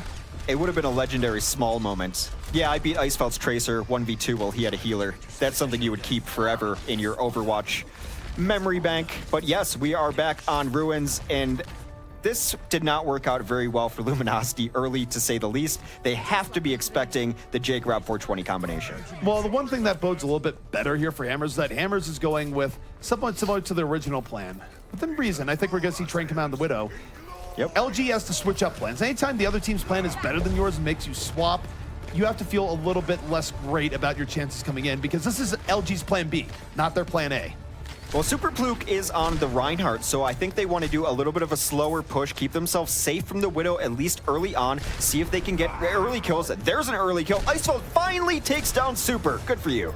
Well, he did have some help there early on, but again, the Widowmaker controlling sight lines, Jake in over the top, and because Widow has the support, it's harder to dive in on Jake regularly without exposing yourself to the Widowmaker. It's making things very difficult here from Ube as he's trying to find the right area to go, and he's just weaving around pillars. That was not the right door. Jake taking him down. And I can't say enough about the support Train is giving to Jake here. It might not be immediately visible, but it's kind of hard to go in on Jake when any of the great angles are covered by Train's Widow. It is very difficult, and this is why Luminosity struggled earlier. Again, it seems their plan is to slow push out here behind their Reinhardt shield, maybe take a different angle. They're going to jump and at least put some pressure onto Jake, but he's still very safe, doing a lot of damage. Spree goes down early to Bull's Hook. Jake, uncontested right now, 200 health, just getting any rocket he wants, and this has been oppressive. Finds Ube towards the very end. And they forced Ube on the Genji here too, just for the record, and this is definitely not one of their stronger plays in their book. 36% uncontested here. Hammers in a very good spot for many a reason right now. It's such a good stage for Pharah, mostly because of the architecture. Look at these pillars. They do double down on trying to get rid of that Pharah, though, as Ube will come over to the McCree. McCree and 76 on the field for Luminosity Gaming. We'll see if that is the recipe to take down Jake's rain from the sky. Ube coming in right now, and you gotta try something. We haven't seen him as much on McCree. And Luke able to get onto Lucero, but Jake, the barrage in over the top, grabs Spree, but is immediately punished here by Hedan. Train, though, the X Factor, no one is on him right now. Finds Hedan early on, gonna ruin the ability for Luke to get healed here. He gets knocked back, but look at this, the attack visor coming in, forces Train back, and Icefeld's just gonna roll right into him point blank. And finally, this might be enough for LG to get their first cap of the stage. Very nice play there from Pluke as he noticed his time on the point was not going to be long. The Widow was eyeing him up, so he just dropped the Earth Shredder. That was the go signal for the rest of his team to use their ultimates. Finally able to take control of this point. 80% though on the board for Hammers as they roll into this. They don't want to change anything. They know they just have to take it back. However, it's harder to reestablish with what they have than to hold with what they have. All right, we see Winston diving right in. Spree diving in, trying to make some room here for the rest of LG. Soundbear is even out, so LG all in on holding here, and Super gonna die quick as a result. Ube, though, oh my goodness, the rocket in over the top from Jake. The supporting fire coming in from Train once more, and Hammers pulling this right back despite that early initiation. But there's the res from Rob 420. That's gonna get the rest of the Hammers up. We'll let them secure this point, and at 82%, LG only has one final attempt here. It's been difficult for Luminosity on this stage. Too many threats, too many threats. When you have to jump in to deal with Jake, you're putting yourself into Train sightlines, and Train has not missed many shots this game at all, and this architecture makes it so difficult to even find Jake with hit scan. He does go down very early, though, from Icefeld 76. Icefeld, that was big early. But look at this, Vol in the backline picks down two. They weren't looking at Vol because they're trying to get onto Widow and Pharah. This opens up Vol. He gets a last moment take a breather, was almost about to die, gets the whole hog towards the very end. Does get taken out, but the damage might have been done here, Hex. Hammers is reinforcing as we speak. Jake slowly floating over. He's in blimp mode right now, Hex, coming over with a payload of rockets. And doesn't even have to use it to end up securing this point. So Hammers, their dominance on the Ruin stage here, able to give them this map over LG. Now 2-1 in the overall series. Very fitting that the play of the match will be from Jake. Which one of the Ruin stage kills will this be? Getting boosted the entire time, too. It always implores me to give credit to Rob. Although Rob was taken down a couple times, he kept the right mixture of boosting and healing, which is pivotal to that combination doing as much work as they did. Couldn't agree more.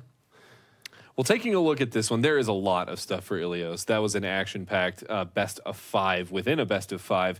But let's harken back to the first point. And it's fitting that we ended on the same point. But looking at Hollywood and Anubis, they dealt with Jake. Illuminosity, the way they found victory, I think, was dealing with Jake, shutting him down. And so this is another question that we've asked is, how do you deal with Farah? Well, how do you deal with Jake on Farah?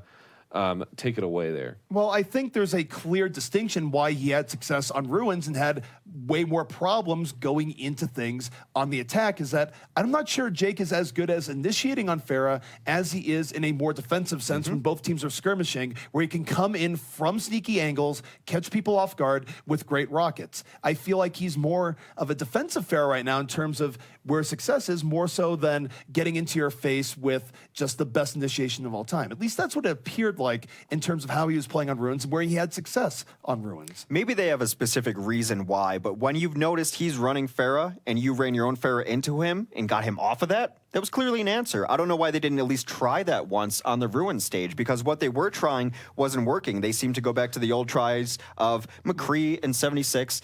I'm not saying it would have worked at all, but it clearly worked on one of the stages previously. Why not try it? The reason why I don't think that would have worked if they went for it is that Train was controlling everything with his Widowmaker. They had to concede the Widow advantage to Train, and that means that if you're trying to run Farah v Farah, suddenly you're worrying about the Farah and the Widowmaker at the same time, and that's double trouble, and I think that's why we didn't see Spree try and run the Farah there. But when you're struggling that much with a composition, just mirror it and see if you can run it better. They had no answer at all. Nothing they were doing was even close to working. Icefeld can run a Widow. They have players who could run that composition, is what I'm saying, and maybe that would have worked. I guess it's all easy to say in retrospect. Yes. And that's the hard thing is, well, we will never know. We might never know. Yeah. Excuse me. Yeah, they did throw some stuff at it. It was Widow in the first round. That didn't work out. Right. So they brought out Soldier, and then they brought out McCree. And here's the problem. If you're focusing so many of your resources on shutting down one of the threats, and then you have a Widow on the opposing team that's still a major threat, now basically left to their own devices. And even Vol at the end there provided a third threat in one of the final fights there on Roadhog. These are things that if you're not focusing on them, they can easily overpower you. If you think back to the annals of Overwatch history, back when Widowmaker was played on far more maps and far more consistently throughout the map, we always saw the trend where the team that could run the Widow and have effect with it and force the other team off of their dreams of running Widow had a huge edge. Because then you're really just playing in more of a guerrilla-style tactics where you have to always worry, no matter how you go in, where's the Widowmaker? How do we deal with it? You oftentimes have to throw a tank getting in her face. And clearly Widowmaker is less powerful than she was back in that era, but we did see sort of tones of that in Ruins where Train gave them just an enormous advantage. Controlling all aspects of the battlefield is what Widow does, and we see it a lot on King's Row First, even as one of my favorite maps to talk about Widow on, of she forces you to fight in a certain area. The problem is, even on Ruins, when you fight in that certain area, here's Jake above you. They controlled every axis of that fight. They controlled the geography of that battlefield so completely that I don't know if there was going to be a perfect answer, which is why I would say maybe run the mirror and hope. Yeah. Right, because at least then you're trying to do the same thing that they're doing, and maybe you can just do it better. And that's been something we've been watching a lot, is this Farah v Farah battle. We saw a few Tracer v Tracer battles today, and one Farah v Farah, I think on Well. That was the only time we've seen it today.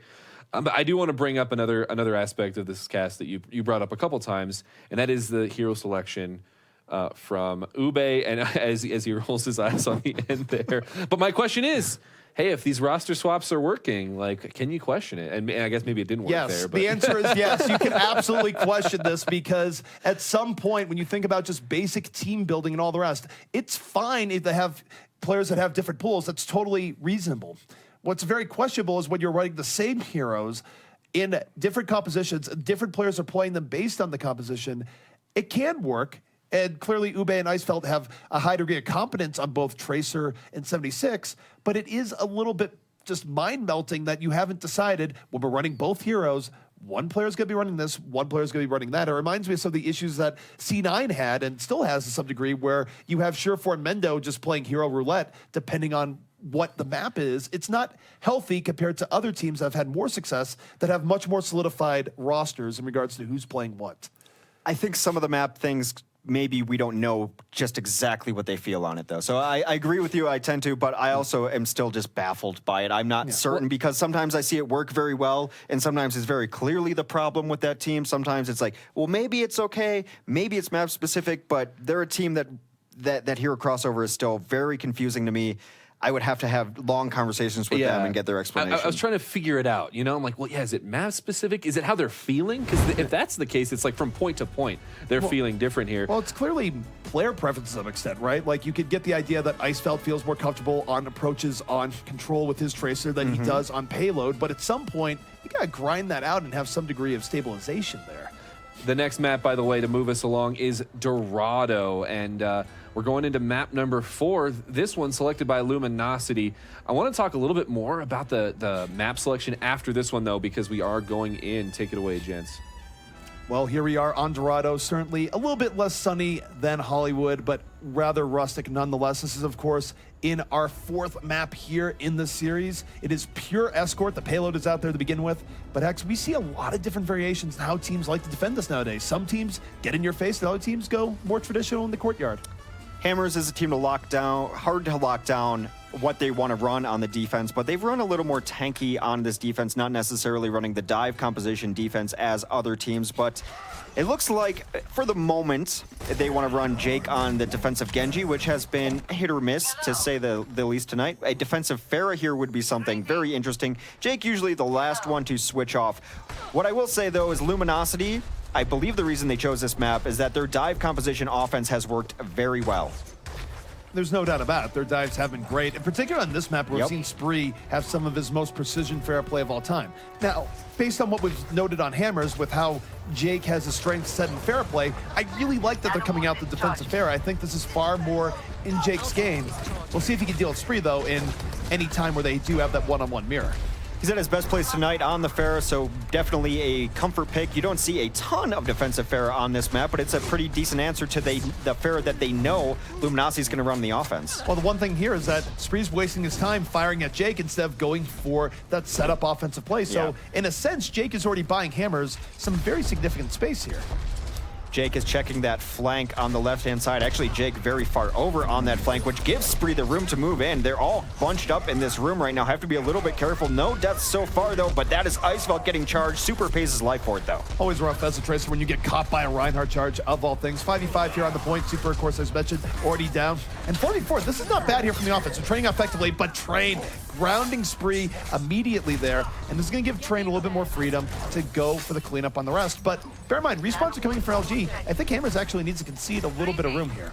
Luke has done a good job of finishing up kills and keeping the card at least under pressure so that the team has to put someone over there. They are going to take the free push as they do gather forces. Mineral goes down early to Vol, though. That's a lot of healing now not in effect, especially since they're only running a Zenyatta now. Indeed, and now it's going to be up to Zen, who doesn't really have the greatest healing throughput to keep them up versus, of course, Rob 420's really excellent healing throughput. And as you can see, they're not winning this poke war at all.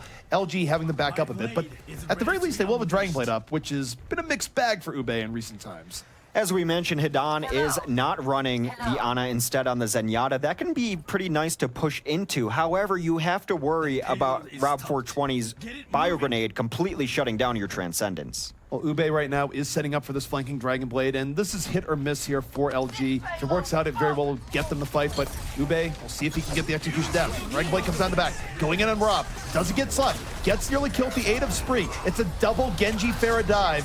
And it's 5v5 right now. Ube, though, doesn't get as what you want, but it's a good distraction for Spree. Spree over the top, gets the barrage, and that is going to seal this fight. That team kill horn is done, and I don't think Hammers is going to be able to get back to this point.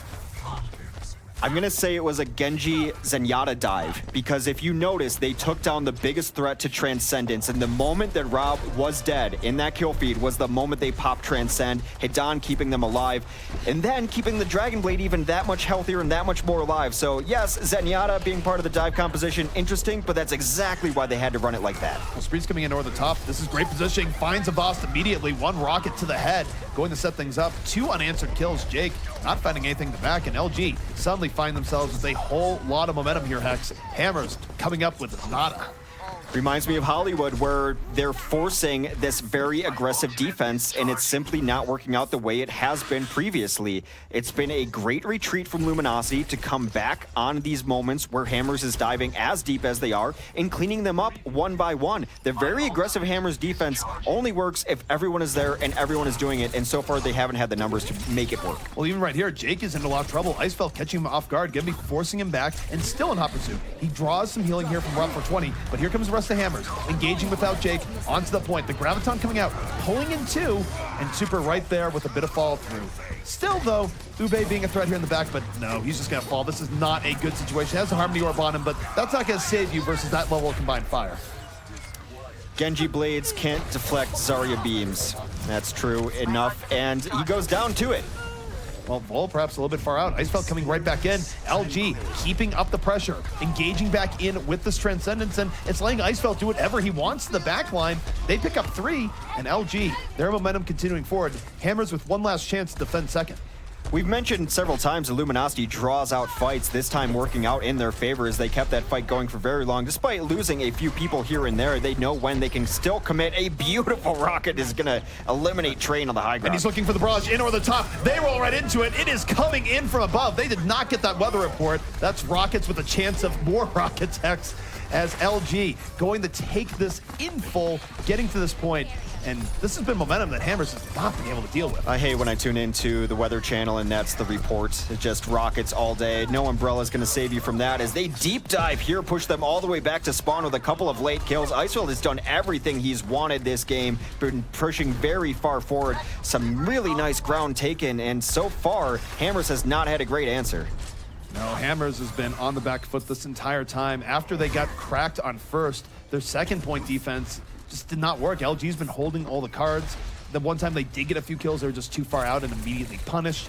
And now for LG, we'll see if they can push this in right now. Hammers, though, they do have tools to bring this back. Jake, Nano Blade at the ready, dying to backline. Gonna be stymied a bit here by the sound barrier. Gets absolutely nothing out of this Dragon Blade. Meanwhile, Icefeld and Pluke far more successful on the other end. He then goes down, avenged by Mineral. This card is still moving.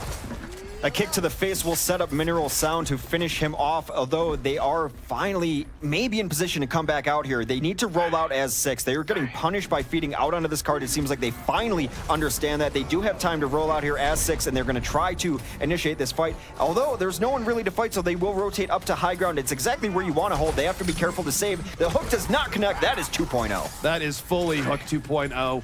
And Hammers, at the very least, have been able to restabilize here. LG gonna have to do it in one more final push. They have no ults for this next push. Of course, as I said, Dragon Blade comes out of Transcend, so they can make this work. Ube diving in, Dragon Blade up, but no, he gets knocked right down by Super. Super is ready and waiting, drops the hammer. 3 kills here from Hammers Esports, and this should be a hold here once more.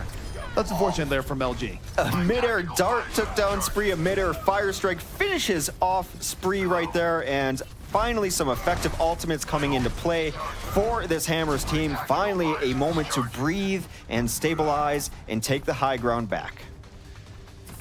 And they have sound barrier for the next fight here, Hex, so they can be even more aggressive getting into LG. Mainly, the real threat they have to look out for here is Spree, but this is going to be very difficult for Spree. Not impossible with how he's been playing in this game thus far, but going into the sound barrier, it really has to be this barrage of the gods. Hammers has dominated the 4-tank meta, and they are back onto 4 tanks. They're going to eliminate Super Pluke right away as he jumps in over top. A whole hog will come out, get the boost. They're throwing a lot into this, though, but still relatively quiet on the kill feed. There it goes, Oh though. my goodness, Train from downtown takes down Spree with that secondary fire on the scrap gun. LG trying to make the most of this here, but it's difficult. They've lost a lot of key pieces. They are trying to get back on the train, but no, he gets away for just enough, takes a breather, and suddenly Ube says, I want no part of this. Full, helping him to the other world. And now, Hex, under a minute left for LG to try and find a way. I mentioned that 4-tank meta. That is Jake switching over to the Diva. And that is why you see Spree get off of the Pharah onto the Soldier 76. Now, Diva's still rather good against Soldier 76, but not the complete shutdown against a Pharah that she can be as well. So they do make some changes here. Perhaps another offensive Transcend if they can get that going. But again, the primary target there has to be Rob then if you're going to try to risk that. Ube diving in, Dragon Blade on the ready. We'll see if he gets anything, and no, he's waiting. No, he finds Rob at the very end. Rob not able to get away, and that's huge here for Ube. A very crucial Dragon Blade ends up with 4. Ube finding a way through, breaking in for LG. That was their one main way of winning the fight, and with that last slash, he might have just done it. Cart rolling in towards the end. See Voss trying to stall. He does get there in time, but is immediately thrown right off. This is the last moment attempt stuff here from Hammers. The Graviton is in. Is it going to be enough? Train and Vol trying to pull this back, but it's Spree getting the cleanup here from LG on the high ground. Finishing Tac Visor coming out, laying in all sorts of damage to Train, and that is going to let LG finish it out with no time left remaining, Hex. Ube showing he can play good Genji. Those were the giant moments, perhaps lacking from some of his previous gameplay, but that was an enormous Dragon Blade. And yet again, you see the moment he's able to take down Ana on the other side, they pop the Transcend. They work so well together then because on the tail end of his Dragon Blade, he's getting that Transcendence healing as well, which allows him to get that 3rd and 4th kill. And really, if he doesn't get Rob 420 there, if he had just 1 second left on Dragon Blade, that could have been a very different fight. Yeah. And in the beginning, it was looking like, all right, this Dragon Blade hasn't done enough, but it just finally finds Rob in the chaos, gets the dash resets. And that's the thing about Genji is that if you do get that first kill to open things up, then you get a dash reset, puts you in better position, maybe get another kill, another dash reset. Ube was able to turn that 1 kill on Ana into a 4K, and it just turned into a snowball that could no longer be defended by the Hammers team. Well, it's the Transcendence Dragon Blade combo that we haven't seen in a long time, largely because the Bio Grenade completely shuts down the healing potential of Transcendence. But if you can eliminate that Bio Grenade threat, you can see what a great combination those can be together. Defensively, it does look like Luminosity Gaming wants to run a Symmetra. First time we've seen Symmetra this evening. Symmetra, I feel like, is starting to come out a little bit less from the teams involved in high-end Overwatch competition, in part because of the craziness that we've seen from teams like, say, Rogue, where they come in very fast from multiple angles, and it's hard for Symmetra to immediately deal with that. But we take a look at LG here. They are going to run the Symmetra gamble, where if it works out, then you have the shield gen, or more commonly the teleporter, that really helps you solidify your defense. So for Hammers, this does apply more pressure to them in being successful on this first attack. I want to see how much damage they take early on from these. It seems like they were prepared for it. Only 2% given Mineral there. Not every team does that. It can be vary as wildly as 0% up to 50%, but they were ready for the Symmetra for sure. They were certainly ready for it. Now, you take a look at this offense here from Hammers again. Jake not going to be getting the biggest amount of help here on his Genji. He's basically the Lone Ranger here as he goes to the backline, has to build things on his own. The rest of Hammers staying firm, has 3 tank, rolling up the front. So Jake is in a difficult position here as he tries to make this Genji work. Well, Symmetra can work very well against 3 and 4 tank because it often gives you the time to build up and the giant targets to hit with orbs and build up. But still, Mineral only at 55%. Symmetra, a big deal. You have to win this first fight if you don't want to be effective. Well, it's absolutely a case where they have to win the first fight. Mineral will get teleporter up if not, but Pluk is already down. Jake finding his way to that backline has taken down the threat in Spree, so 5v4 situation here for Hammers as nothing super swift, but consistent pressure on the front line. Hedan's gonna bite it, and suddenly things looking very bad here for LG. It's looking like this early Symmetra gamble not gonna pay off. Not at all. Vol very charged up too. This triple tank composition and pushing through has worked very well for them. And Mineral, he swaps off the Symmetra immediately onto Lucio. And now this is where LG is going to have to deal with the consequences of that Symmetra decision. They have to swap up heroes. This is going to ruin their ultimate situation. Mineral nowhere close to Sound Barrier because he just swapped. Meanwhile, Hammers with many options to crack the second point. Well, we've got some sneaky escapades going on here as they simply wait. We saw some stuff in the OMM, which was quite hilarious involving these ledges, but teams now understanding that, trying to just set up on the high ground here, and they catch him off guard. Well, Train comes in, gets Nano Boost now. He's going to bust out the whole hog. The scrap gun going crazy here to the backline, but no, he eats so much damage from being juggled. Even with the Nano Boost, he almost falls. Icefell gets room to go for the Tac Visor, picks down 2.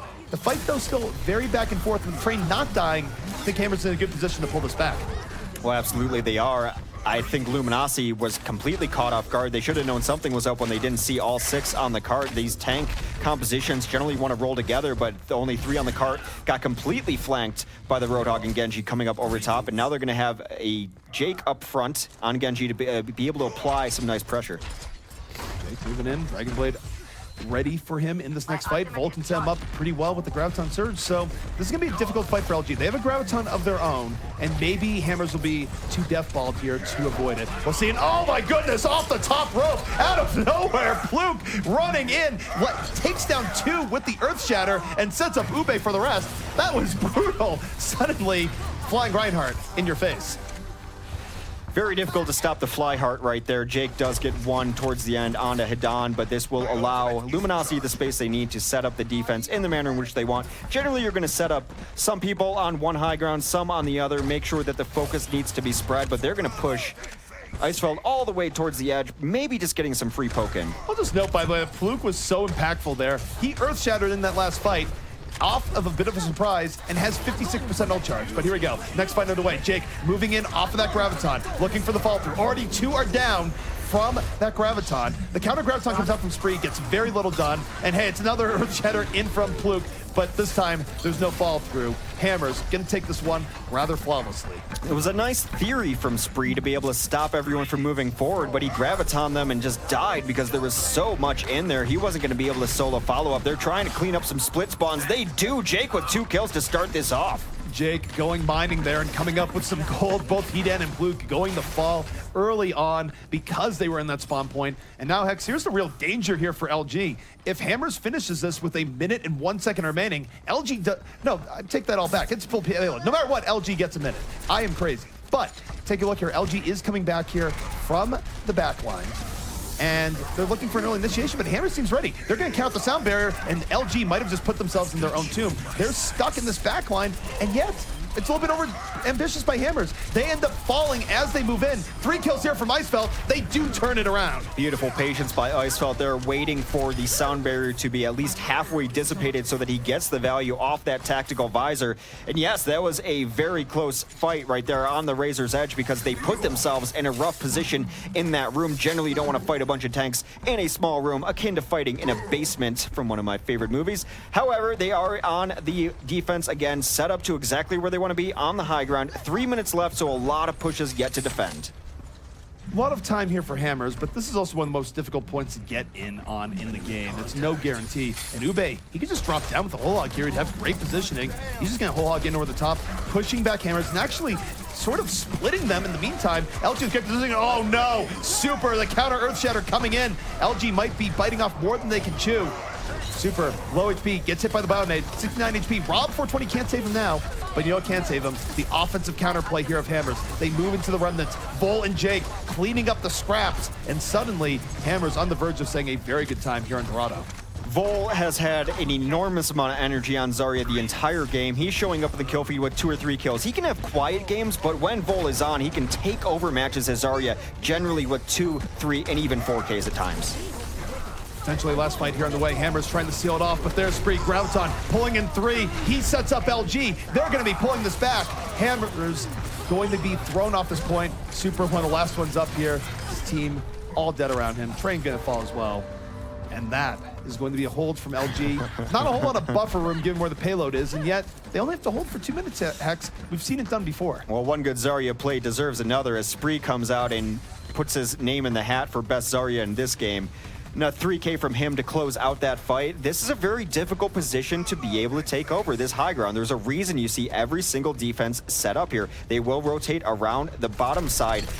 An interesting tactic, an interesting position, but they're still going to have to deal with this high ground at some point. Ube gets picked off by Train early in this fight. That's a massive pickoff. Icefeld gets trying to pull this back. Nano Visor on the way, rolling in the Train. Train going to fall as Icefeld still powered up. Picks down 2, but Jake now finding his way. 70% ult charge, moving to the back. Unfortunately, Hex, though, I think just too many people have fallen here from Hammers. LG has struck enough blood. Now, only 1 minute 15 remaining. And don't forget, Hammers had over 4 minutes, Hex, when they started on last, so LG really kicking up their defense a notch up here on Dorado. Dorado, traditionally one of the hardest maps to close out at the very end. This last point, it's such a defender's advantage on this high ground, which is why I was questioning the position that Hammers is going in. I think at some point they have to pressure this top. They have a couple ultimates to work with if Super can win these Rhine games and get Earthshatter, but no, they're just going to go down through the bottom again. They're breaking it down. This is the last gasp here from Hammer. Sound barrier up. They get 2 immediately from this, so it's a good initiation. 3 unanswered kills in large part due to that barrier, and now LG almost nothing they can do to bring this back here, Hex. This is far too quick of a wipe. They're not even going to be able to get through the spawn doors. Hammers going to be throwing us into extra overtime rounds here. They're going to have a little bit more time, 1:28 versus a minute. Well, now I see what their gambit was there by going through the low ground. They sent 5 through the low ground, but Train was lagging behind, waiting for Luminosity to step down and take the fight. He was on the flanking Roadhog, gets a couple of hook kills, really open it up for Hammers to win that last push. So coming down to the wire here, of course, since this is pure escort here, there is no hybrid situation like on Hollywood or otherwise. It just comes down to how far you can get the payload out. So no matter what, we will have a winner here, one way or the other. And this does change the calculus and how far out you defend here, Hex. You can go very aggressive, and if it works, the payload doesn't get very far. But if you get wiped in that gamble, the payload could get through to the first checkpoint, which would be disastrous given the amount of time or lack thereof that both teams have. The spawn camp theory is that even if you get full wiped holding outside of their spawn, you should be able to have a somewhat viable fight again into the courtyard. However, sometimes that doesn't work out that way. Sometimes you get staggered. It's a gamble, but I think given Hammer's style, it might be a gamble they take. Well, this is looking very roguelike indeed with how they're setting this up here, X. So you are correct. They are going to be taking this gamble and going to be attacking LG from all sides here. We'll see if they can have the execution that Rogue had in the Overwatch Monthly Melee. But LG, they might know it's coming. It does appear as we get right into the fight immediately, both Winstons diving in. The first blood will be drawn by Train onto Supercloak. Train looking for more. Train just diving in and around here. No, gets kicked in the face by Hedan. Those Zenyatta feet, a little bit dangerous, and he picks up 2. Suddenly, Hedan on the Zen, taking it right back to this Hammer's dive defense. Is relatively close, but don't forget, you're right in front of the spot. But Jake, don't tell that to him. Deflect kill on the Hedan, finding a way through in the chaos, and Hammers might be able to reestablish this very aggressive defense yet. They've been great. Jake with the dash resets, able to finish a couple kills there late. Gonna completely reset up now, and now Luminosity is in the unfortunate position of having to not only win this fight, but then stay on the cart and win the second fight that will inevitably be coming. Jake was too far up there for how low he was. He's gonna give away that death, even though he had Dragon Blade up and ready to use. So now, opportunity for LG to bring this back. Vol, too far out, gets taken out, and now Hammers just threw away several kills there for basically no reason. LG in the final overtime push. They can't get off the cart for any reason, and yet this cart could still go very far. That's one of the problems, that they lost Train and Avast late. There is no way they're going to be full force here in the courtyard. They're going to have to fight it with less than numbers, and they give up so much offensive positioning. Yes, they can fight, but it's not going to be great. Well, one thing I have to say here is that there's not necessarily impetus for them to run in uneven numbers here. Yeah. This checkpoint doesn't matter that much in the big scheme of things. It's raw distance. But here we go. Jake diving in with the Dragon Blade, going to find his counter in the Transcendence, basically swiping at the air. Instead, Ube on the counter Dragon Blade finds both Rob and Vol. Luminosity, this is big here, X, because this cart can keep moving. Its potential is undefined. Another Transcendence and Dragon Blade combination. They forced out that Transcend, but beautiful play by Ube to recognize it was out and then find the one answer to it. He took down Rob immediately after it was popped that time. This is really, really dangerous for Hammers now. Every fight is of intense importance because, again, time ran out a long time ago. LG is just riding this overtime fun for as long as it lasts. If Hammers doesn't get them on the next fight, Hex, it is truly panic time because a minute 30 might not be enough. Not at all. Icefeld just gets a peek of where the team is at. They are going to dive in right now. A counter sound barrier comes down, and here comes a nano visor. Vol takes down Hedan to begin. Well, this is a good opening here from Hammers. They are converting those ultimates into kills. 2 unanswered early on. Train even getting in with the explosion. So it's been fun in overtime, but the fun might be ending right here. The cart timer ticks down as Ube isn't on it. More understandable, though, because it basically goes off for no reason at the very end. You have very little buffer zone. The wick does burn down rather quickly, but that is a pretty solid push on the attacking side for Luminosity, despite getting very bloodied early on in that spawn hold. One thing that's good here for LG. LG had a very poor first point defense early on, Hex, on Dorado, but it was also largely due to the Symmetra play not working out. Yeah. Because there's a minute 30 left here, there's no incentive to even try Symmetra. You're going to come out on a much stronger initial defense, which means that Mineral's going to be on the Lucio instead.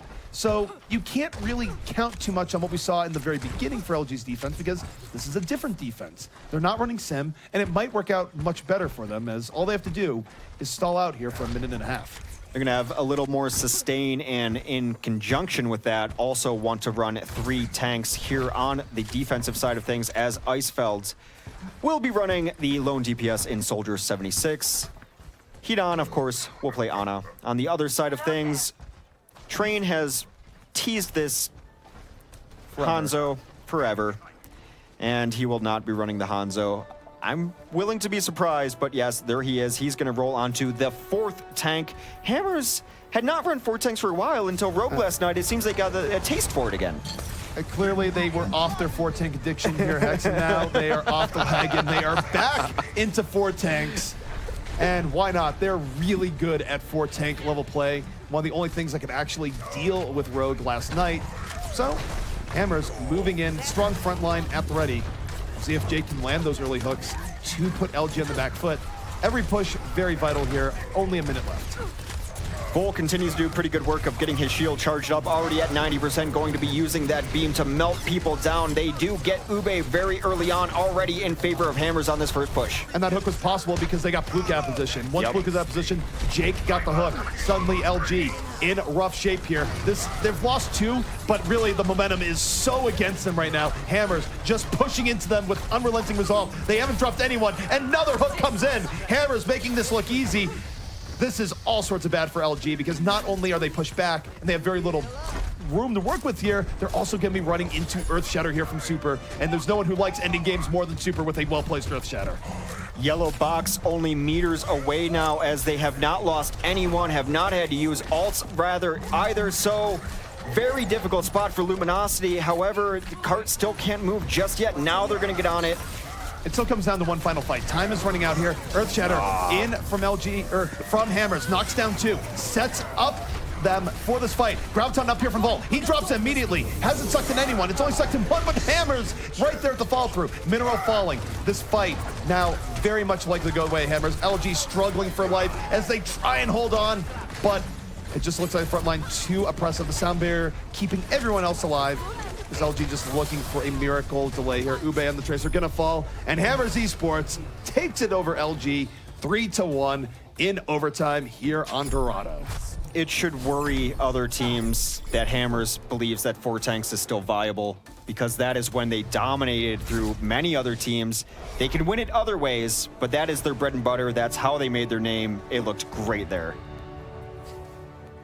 It did look pretty good, and Ube coming back in here. Mixed Genji game for him overall. Did have a good showing towards the very end. And this is that play where he goes in, finds Rob for 20, and oftentimes it's interesting. You don't always agree with the algorithm. I definitely agree here. This is Ube able to bring that fight back and let LG finish out Dorado. Yeah, it was interesting seeing his progression. Even throughout this entire event, he picked up that gauntlet. He said, okay, I can play Tracer. I'm like, okay, apparently you can. And then we laid down the gauntlet with Genji, and just saying that he's kind of at the bottom of the list of as far as plays that we've seen from Genji. And even early on, it seemed like, because that was a relatively late fight in his Genji play today, but early on he got like 1 kill onto Hidan, or no, I'm sorry, he got 1 Ana kill, and that was able to like win a fight for him. It's like, okay, that's enough. That's a good enough Genji play. And then he ended with a play like that. So has he shown his worth? In that very specific composition where they're relying on Zenyatta as well, I think that's when he started shining, not only the Transcendences, but it gives him the orb, it gives him Discord targets, but he clearly runs very well with that Transcendence. There was no coincidence in seeing the opposing Ana go down, then the Transcendence popped. Or when they forced out Transcendence, he immediately targeted the opposing Ana. That combination worked really well together. Ube definitely has moments. I agree that the Zen worked out with him. But I'm still not at the point where I'm going to go LG and say, yes, you have a really good Genji game. Yeah. You can run a Genji to the same degree that, say, a Rogue can, or Jake can when he's doing well. Though I'd argue that Jake also showed some cracks in his armor throughout the course of this game. So overall, it hasn't been quite the best day for Genjis, but they have had their moments. And maybe it's been the responses. We've seen Genji last week just absolutely tear apart teams. And even when a team was starting to get ahead in a fight, pick up a couple of kills, a 4K comes out from a Genji. Jake just goes ham. One thing that I do want to talk about is on defense there for Luminosity. They brought out the Symmetra. It doesn't seem like it's been working very well lately. What are your thoughts on Symmetra coming in on D? Well, for Symmetra, I just think that teams have gotten better about playing around it, and we've been seeing, I feel like, more Symmetra defenses fail on first than get through first and actually have a longer lasting effect. And there's probably many reasons for that. Teams playing around their Symmetra well, teams just expecting it more, or just frankly, teams messing up their execution on it. Whatever it might be, maybe the dive is just dealing with it much better than the multi-tank play did. It hasn't been great for a lot of the teams that have been running early sim. I think that I completely agree that teams have been playing around it, especially those early charges. It can't be overstated because there's so many times where Symmetra will die at 80%, expecting to have that 20% charge right out the gate. And teams that are expecting it, they're not giving up any. I think they gave up 2%, which is a minuscule amount. And beyond that, when there is a Symmetra on the field, you're seeing less of a slow push through the choke on Dorado. And that's where she gets a lot of her work done as well with those giant orbs. Regardless of how good you are at trying to dodge them, you got big bodies down there, you're going to give up some charge. And then teams know that the impetus is on them to win that first fight for sure. And once that goes down, and even when she's getting teleporters up, teams know that and they're hunting it. And then you have the hero. So she works very rarely. I think that's why we see her come in and out of the meta so often is, hey, people aren't expecting Symmetra anymore. We can run her for a week. Then people are expecting it. It gets much more difficult. We talk about mobility heroes being so important. I mean, you've got multiple heroes that can go get that teleporter, potentially. And so that's why we're maybe seeing it trail off a little bit. LG, they have liked to run it in the past, and it has worked for them in the past. It just doesn't seem like the last couple of events. One thing I'd probably note, too, is that when you were in the heavy tank meta where everyone was running tanks for the most part, you also have more situations where you could lose someone early on and maybe come back into the fight. Mm-hmm. When you're up against a dive comp, you lose someone early on, generally it snowballs against you pretty quickly. They tend to escalate in intensity early on, which means that a Symmetra that maybe could stay alive in the fight, it could drag out, and then you get a teleporter or a shield generator up. That seems to just happen less with the intensity with which more divey comps tend to win fights. And out of all the teams, LG, they do delay the fights more than most, but it just wasn't enough, especially on first Dorado here. Another aspect of this game that I really have a question for LG is Ube. We talked about him a lot. He played a Roadhog on their final two defenses. And was that as effective as when he was on Tracer? I think his Roadhog was pretty effective. I mean, we think about how Ube was made his name to begin with. Roadhog was his bread and butter. Can you rely only on a Roadhog and trying to defend attack like hammers? No. But I didn't think his contribution in one way or another was really causing them to lose the game. Honestly, it was Garden Variety Roadhog there. He wasn't absolutely dominating, but he definitely had contribution in most of the fights. I agree. I need to see more on Ube. He remains a giant question mark. I have his name written down and a question mark next to it where he can play very well and he can play very poorly. A microcosm of this Luminosity game. He's not bad. He's not been great at times. I will say this overall about Luminosity, they're going to be a tough out. They've played everyone very, very close. Yeah, one thing that's interesting about Luminosity to me is when you talk about teams that have these question marks of like, well, how are they going to play today? Like Complexity is a good example of Nicholas and Torque is like, they seem to fluctuate more from a day to day. Like they're just not on today. Luminosity, it seems like from play to play, from map to map, from point to point, they're actually on, off. How much of that do you think is planning or how much of that do you think is just the ebb and flow of their team? Probably all the above. I mean, I think when you look at planning, clearly in terms of T comps, they have weird transitions that we've talked about enough over the course of the broadcast. I'm not going to go into it again.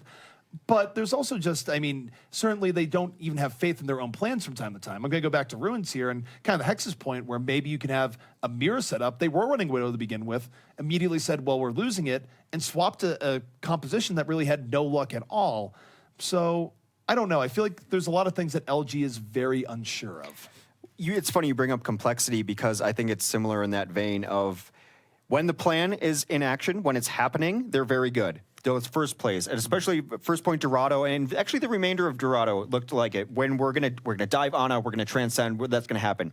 The thing is about Overwatch is you can't plan for everything, and you can have a set play, but eventually it's gonna devolve into a scrappy fight. Eventually, all the best laid plans are gonna go out the window, and it's how you recover from that. So set plays are great. They will get you first pushes. They will often win you first fights. Beyond that, how are you reestablishing? How are you gonna fight when your plan does not go right? I think that's the question I still have for Luminosity. Well, you know what? There's a lot more questions that I have, but that was a long best of 5 series, and it only went to 4 games.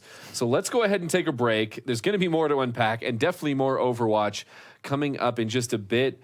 We're going to a break. Don't go anywhere, though, because afterwards we're going to have an exciting matchup between Complexity and the Detroit Renegades. If they got that, but the hurdle, Ube just waiting, fine shake your way on, the whole early grab in this fight. Graviton comes down, but a counter grab comes in for the defense. Still, Icefall in on the stronger hero in the deep. And now the upstart battle in over the top. Jake versus keeps going in. This is the best play for a pulse bomb. It's gonna connect. Puts the battle. Self-destruct even comes off from Bull, buying more space. But look at this spray for the way. He's just looking at the back line. Anything that's not shielded finds Rob Ford.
Welcome back, esports fan. Gil Frost here with ZP and Hex, and we are one match in to day 1 of week 2. So that's day 4, if you do the math, of the Overwatch Carbon series. And already, I think we've gotten some better matches. Last week, we had a few relatively one-sided matches, and I'm really excited for today because we had Luminosity, who actually has had some strong showings, but just hasn't been able to execute, true to form against Hammer's last match. But I really want to look at Renegades versus Complexity coming into this next one, because this is actually a matchup that we saw last night. So I'd like to hear you talk to Torque, right, Hex? What did he have to say about their match that we didn't see on stream? Well, that's because it was a match that we didn't see last night. It was off I guess we stream, didn't so see it. We were happened. We were looking through results, and I almost wanted to double check on things. I'm like, I don't believe that this is what happened, because Complexity has been struggling. There's no other way to say it. They're going through roster changes. They're having a difficult time, and the fact that they beat Renegades, and one of our tropes has been run Pharah against Complexity. They haven't been having great results against it, but the fact they beat Renegades was stunning to me. They beat them 2-1, and I think their answer essentially was something we saw earlier. Pharah v. Pharah. Renegades is going to run Pharah, and they ran a Pharah back at it, worked out for them. I remember we were sitting over there to the green screen that isn't on camera, and we were just sitting there looking at the results going, wait a second, Complexity beat Renegades. How did this happen? Renegades just had a really good week in the OCS. And the answer to that is that they did involve a big roster change. We talked about it a little bit earlier in the broadcast, but KO and Chow, they're gone. In now, Decop of former Spicy Boys fame, and Bishu of many games fame, whether it be League of Legends, a little stint in Heroes of the Storm. He's done a bit of everything, but now he came in on Zarya and actually had a pretty good showing yesterday in the Overwatch Monthly Melee. So it feels like Complexity has recovered a little bit from their roster losses. Now they've found 2 people that gel with the team better than what we saw back in week 1. And it seems like, and maybe it's their experience with other teams, even other games, just being in the competitive environment that allowed them to, right off the bat, actually have a much bigger impact than we've been seeing from previous Complexity rosters. But the roster I want to look at right now is actually Renegades. Let's take a look at Renegades roster. We'll come back to Complexity in a second, but the away team coming into this game is Renegades. Looking at that roster, what are some big names that pop out? Well, we're going to talk about Saipei a little more in depth, and we talk a lot about Genjis lately, because Genji is very firmly in the meta, also very firmly in the Korean meta, where you can build a team around it, and some of the question marks have been about his Genji play. I've also been kind of impressed with Saipei's Winston play, to be honest. His defensive Winston dive play is great on the chase, great at taking people down, but I know, ZP, you still have some concerns about his Genji play? Somewhat. I mean, Saipei is a question mark for me. When you look at his play back with Season 7, there is enormous potential in what he can do, and I don't think he's lived up to that potential just yet with Renegades, even the games where they've done well, although I think the reason for that goes a little bit deeper. I think that clearly a lot of effort and star power goes into supporting Mangachu. If you're throwing all your heals, all your shields in the Mangachu, you're not giving Saipei the level of support that he used to have back on Season 7. So I don't know if it's a fair shake to say that Saipei is underperforming. We know he's capable of being very explosive. I don't know if he's just been put in the right situation for it. I wonder if it's just a more meta thing in regards to Renegades, where maybe draw off a Mangachu in some fights and put all your marbles behind Saipei. Well, one thing that question I have then on that is, let's compare their threats. So we were talking about that a little earlier with, well, how do their DPS players just line up from a theoretical perspective, and then retrospectively, well, how do they actually perform? And so we've got Jesus, Mangachu, and then, of course, Saipei, which we're going to continue to talk about. And then across on the other side, you've got Torque and Nicholas. How are these lineups matching up? Well, I think certainly you look at Renegade's recent history back in the OCS and even parts during the Overwatch Monthly Melee and group stages. Jesus has had a pretty good week. He's had moments where he's come in as a tracer and made us think, wow, he actually could be one of the top tracers in the game. Of course, does flex Roadhog quite a bit. He does seem to be a little bit more streaky and having good days and bad days, but if you look at the triple threat of Renegades, as it were, if you put Mangachu at number 1 with the fair play we've seen, Jesus is certainly right now number 2 with how he's been playing in recent times. Well, you want to talk about streaky, you can talk about the DPS for Complexity. That has been their story for a long time. It continues to be their story. I think Nicholas has been a little more consistent for me overall. I believe he'd be the one on the Pharah. They also have Torque, who has a lot of players that he can run. He can run the McCree, though we rarely see it. He's been running more Tracer lately, and of course that goes back to the days where they both run Tracer and they were very good at it.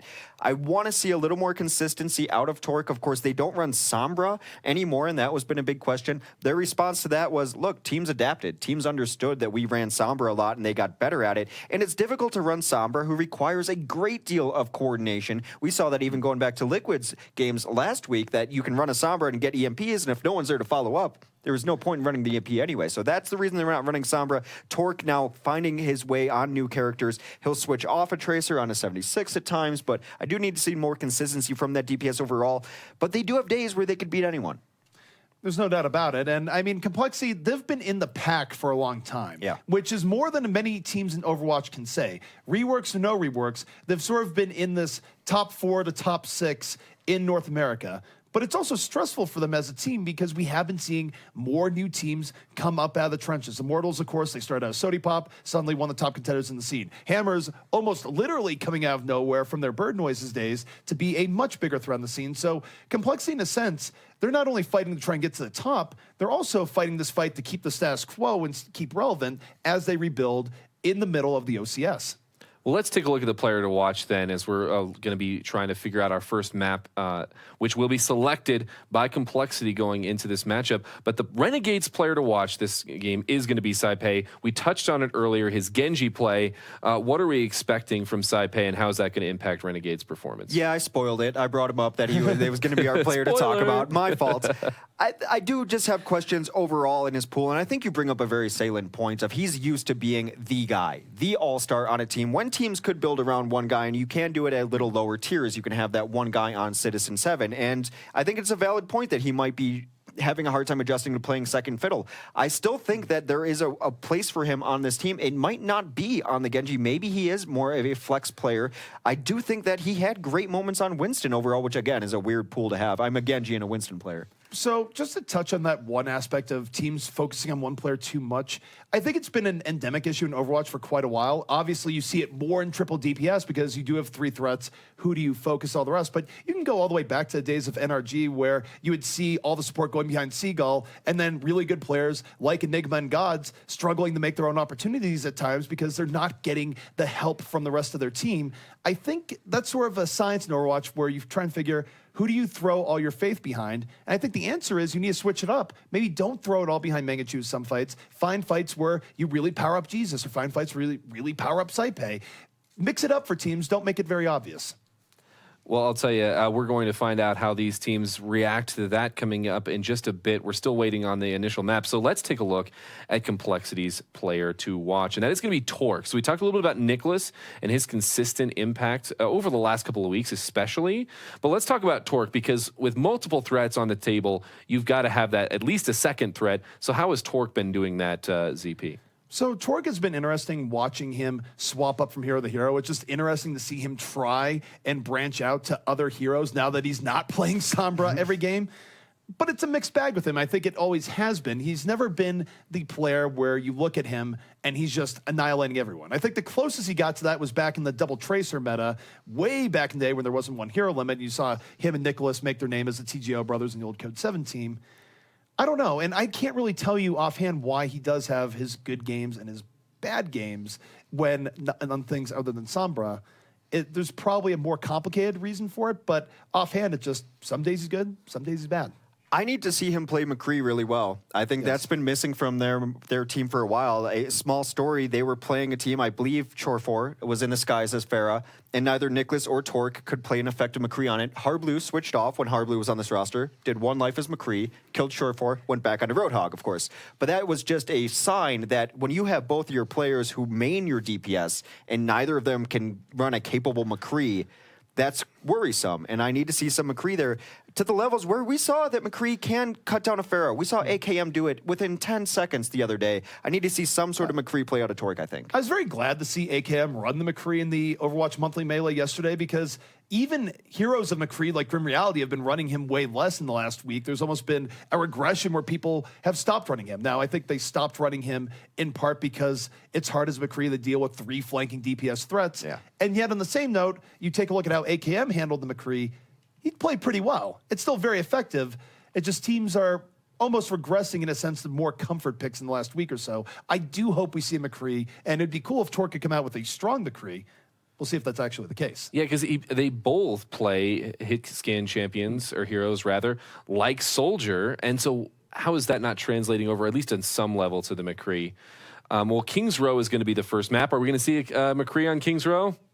It's possible. We've seen McCree do well here in the past, although generally teams have been favoring more Soldier recently, so we're probably more likely to see the Soldier defensive play as opposed to McCree. But again, I would be thrilled to see more McCree play. Please bring it back out, because right now, I don't know, McCree is off in the saloon or something. He hasn't been in games as often. No. Yeah. No, My you simple don't answer. want No, that? you're Alrighty. not going to see McCree on defense on Kings Row, or not from Complexity. I don't think. Yeah, and with the multiple threats, and well, it's just the fact that especially since Complexity hasn't been playing, I wouldn't be surprised if we see Zero McCree here on King's Row. He may be opting for sunnier pastures as we are going into the first map between the Detroit Renegades and Complexity. Take it away, gents. Well, I'm okay with going to King's Row now here, Hex, because we did get our opening game on Hollywood, so you know what, maybe a little bit too much sun, got burned a bit. Now, taking a look here at the dark and gritty streets of King's Row, and Hex, what are we seeing from this Complexity defense? I'll tell you one thing we're seeing, though, Torque on the 76.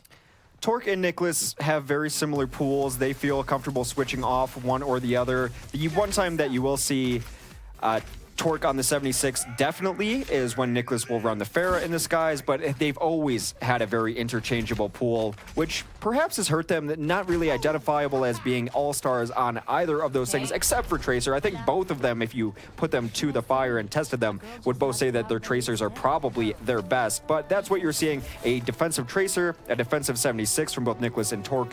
They also are going to run a defensive Winston. Bijou, most of yesterday played Zarya, so we'll see how his Winston does. And just a note here in terms of support coming out for Renegades, they are coming out with the Mercy, which makes Mangachu really strong, but means that Saipe can't get long-range heals from an Ana or Zen. So in terms of supporting their players, they're putting a lot more on Mangachu to get things done. Saipe more of a distraction. Saipe actually getting close to getting down, almost put down her lamp, but here comes Mangachu into back lane, supported, immediately takes down Shake, but Torque trying to bring it back. Not necessarily one here from Renegades, but anytime you lose Nana early, it's a pretty good start for the offense. It is going to be difficult because that's part of the damage that you want to put onto this Pharah. Torque running away, not able to escape though, as Mangachu still getting damage boosted over top, and now he has taken down 2 potential answers to his Pharah. And there wasn't an answer to him really in that. He was able to run through mostly uncontested, got the Ana down early, which could have helped as Nicholas just takes a rocket to the feet. Very strong opening here from the Renegades, and they should be able to get this first point. Well, they're going to get this first point, and they're chasing, going very deep as Saipe, or Decop rather, comes back in on the charge, almost gets himself out of position, but they will be able to reestablish perhaps over there. And there's nothing more to say than Mangachu is very good at Pharah, and despite beating Renegades yesterday, I still have questions of Complexity's ability to effectively and consistently deal with a Pharah.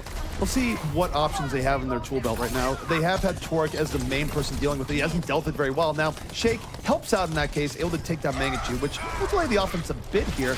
You notice from Renegades, though, even though they lose 1 or 2, they're still in the fight, perhaps foolishly, as they do have to back out and reset. Well, losing 2 means they will absolutely reset, and I think maybe that's what Complexity wants to do. Just tell Shake to focus a little more on helping out the DPS, take down the Pharah, and they don't want to give up the other heroes' potential to get picks in the back line or to be that consistent damage dealer on the Soldier 76. So it's a trade-off that you make for Complexity. Clearly, it has worked against Renegades. As we mentioned, they beat them 2-1 yesterday. Well, Complexity has a lot of tools going to this next fight. 5 ultimates out already. Saipe gonna try and open things up here. Triangulate gets on the Torque immediately, so suddenly there's hope for Renegades in this fight. Jesus Mangachu falling through, and it's 3-1 in the kills, despite all the power Complexity had available to them. They didn't take the initiative, and Renegades punishes them for it pretty heavily. Now, Bijou is still in and around this, but with only Tracer and Winston up and around, it's not going to be easy for them to actually secure control of this card.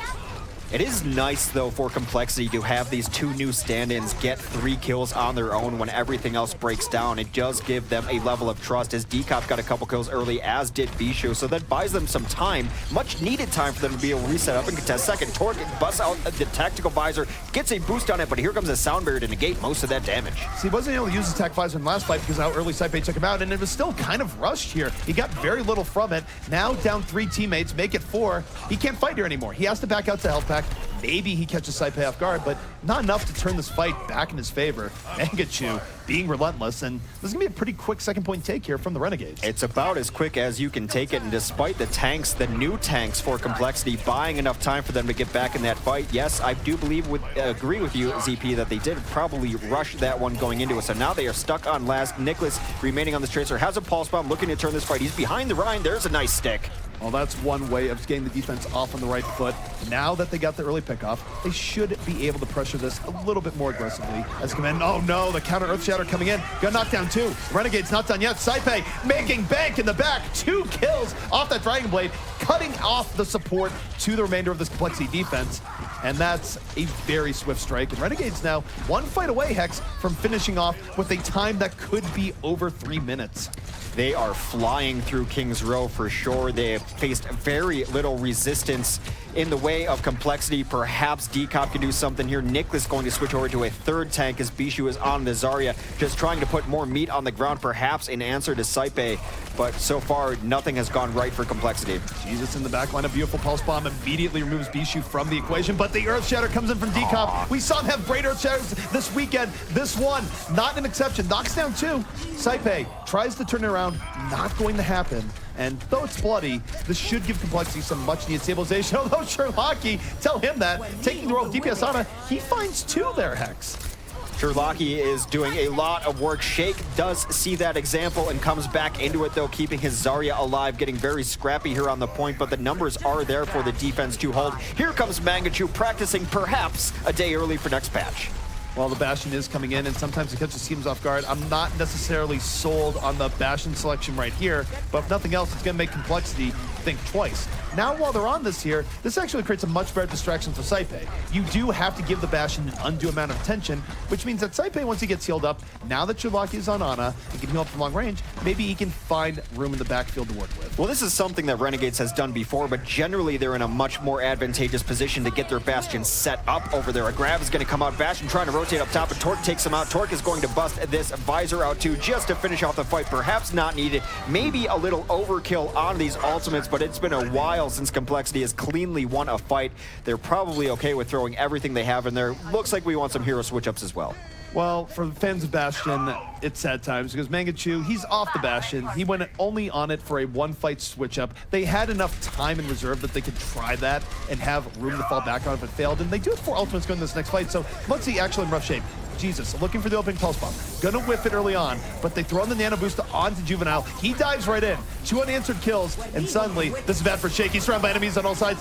Does Sleep Darter know? He's not living through that, as suddenly Renegades on the verge of still setting a pretty good time here in Kings. A really nice hook there will drop Decop into the lava below, as it looks like this Renegades team is going to close it out despite the Bastion play not necessarily working. Torque is still on here, buying some time. He switched up to D.Va rather early, knowing that they were going to need the stall out, still alive. He got Mangachu. That's huge. That's not just D.Va stall, that's also potentially opening the door to coming back here as a defense and holding this off. Decop gets his mirror in Juvenile. Hex, is this happening? Renegades trying desperately to hold on. They have the finishing Dragon Blade here from Saipei, and that creates enough space for them to cap it out, but that was Complexity buying 30 seconds there, almost out of nothing. Glimmers of hope for sure. A couple things to note. Generally, you can run Bastion at the end of King's Row, very similar in how you can run a McCree at the end of King's Row, but it has to be a closeout pick, and I think they overestimated their position there running the Bastion. You see, they never got him into the position you want. You want him dead-centered, looking at both of the spawn doors as they come out, much like a McCree. Silver lining for Complexity, very solid tank plays. A lot of standout moments for Decop there, especially Bishu not playing as well as he did yesterday, but Decop had his moments again. He did have his moments. I will say this for Renegades, though. I admire the tenacity in trying to make Bastion work. But if you look at objectively in terms of success rate versus failure rate, at least in televised matches like this, it's a pretty low success rate. You're looking at maybe 25% max to win one fight, if that. I don't think that it's high enough to really justify even going for that option under most circumstances. Not with how well Renegades plays with it, which is not very well at all. I completely disagree, ZP, because it's so cool when it works. It's so cool. I mean, you do get style points when it works, but on the other hand, the owners of Detroit Renegades probably want more decisive W's. That's all I'm saying.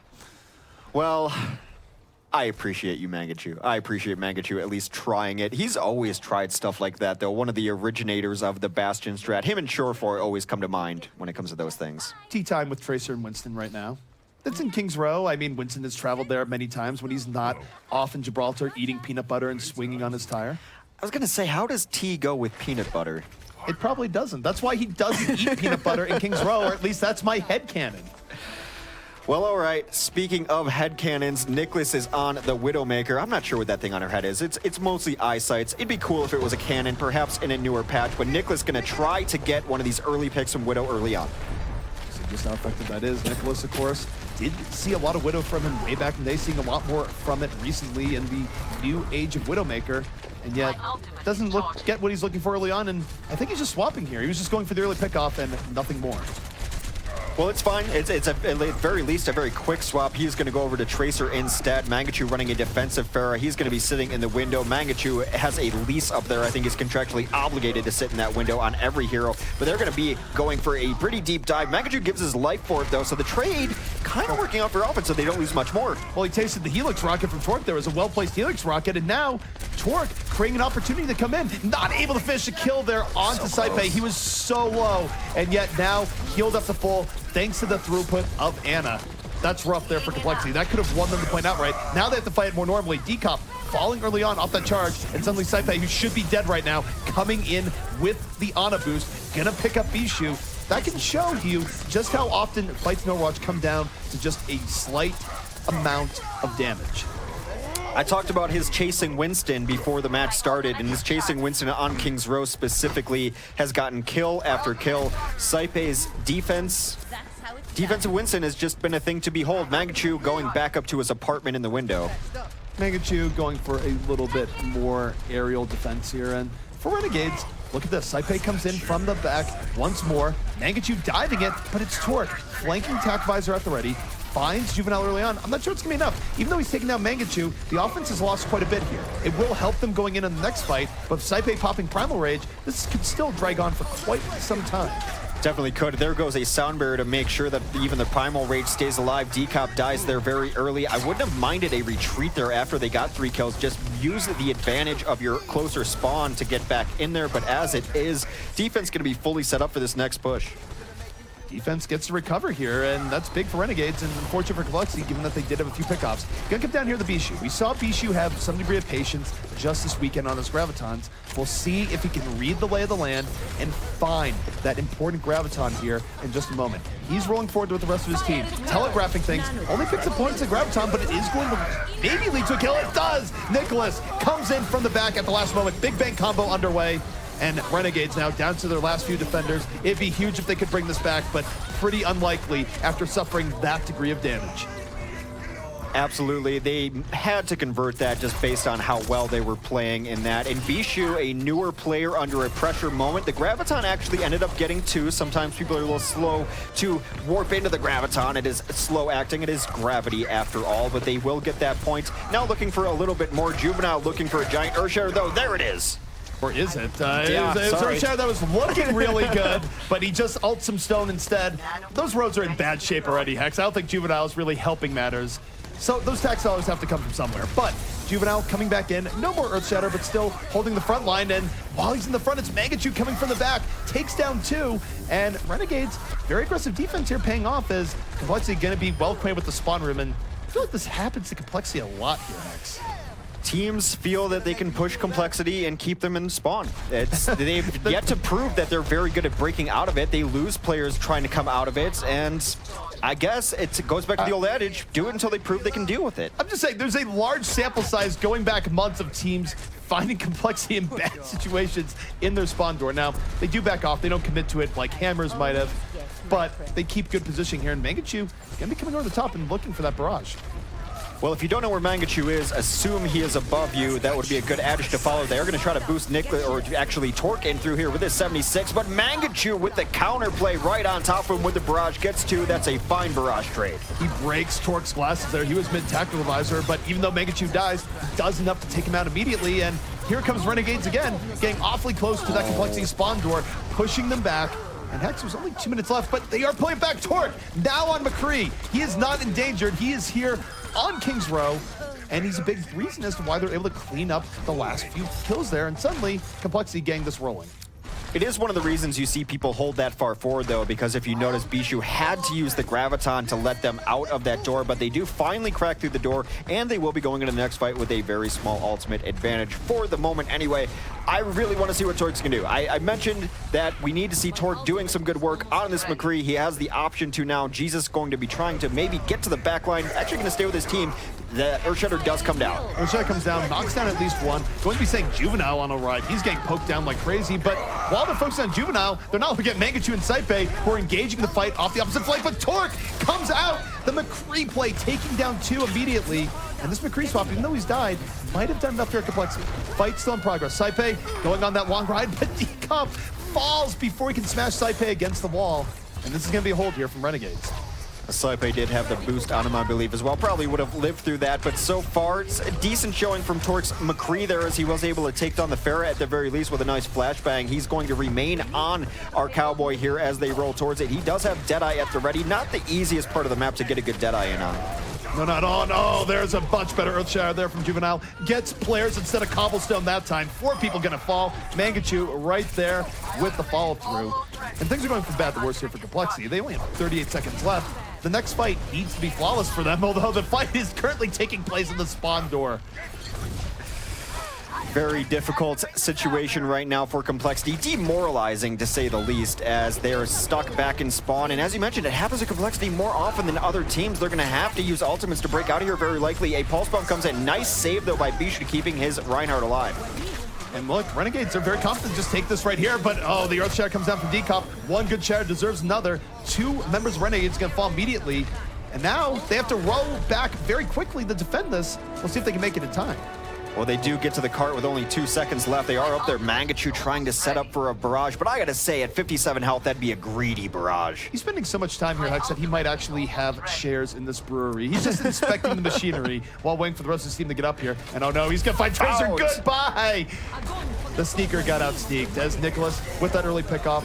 Complexity now, much better situation to move this forward here. They're gonna pick up 2 kills. They're gonna pick up the point. And now they have a chance to bring this into the end.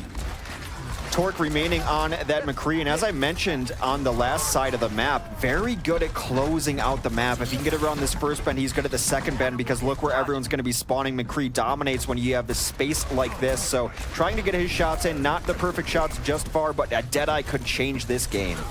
Deadeye could change this game. We haven't seen too many huge Deadeyes in recent memory, but they can be big, and here comes Mangachu. A little bit sneaky in through the hole, off the back line. Here comes a barrage. Caught! 3 kills here from Mangachu, make it 4. They were not expecting what is one of the oldest Pharah flanks in the book. People were happy in Beta 1 when they found it, and yet still effective to this day. Well, Saipe deserves a lot of credit for that one as well, and the communication coordination, rather, definitely there, as the Graviton had come up right before that barrage in, and then towards the end, a bubble onto Pharah to keep Mangachu alive. Beautiful combination working there on the defense. Really hard to stop when that happens to you. And now for Complexity, this is do or die. 25 seconds left, a must-win fight. They can open the Sound Barrier and Pulse Bomb. They do, at least for the Pulse Bomb. Juvenile down already. This is gonna let them save that Sound Barrier for a little bit longer. Nicholas looking for an extra pickup here. They break it down. They smell blood in the water. And Renegades suddenly starting to fall here in the back line. They throw bodies onto the cart for no effect.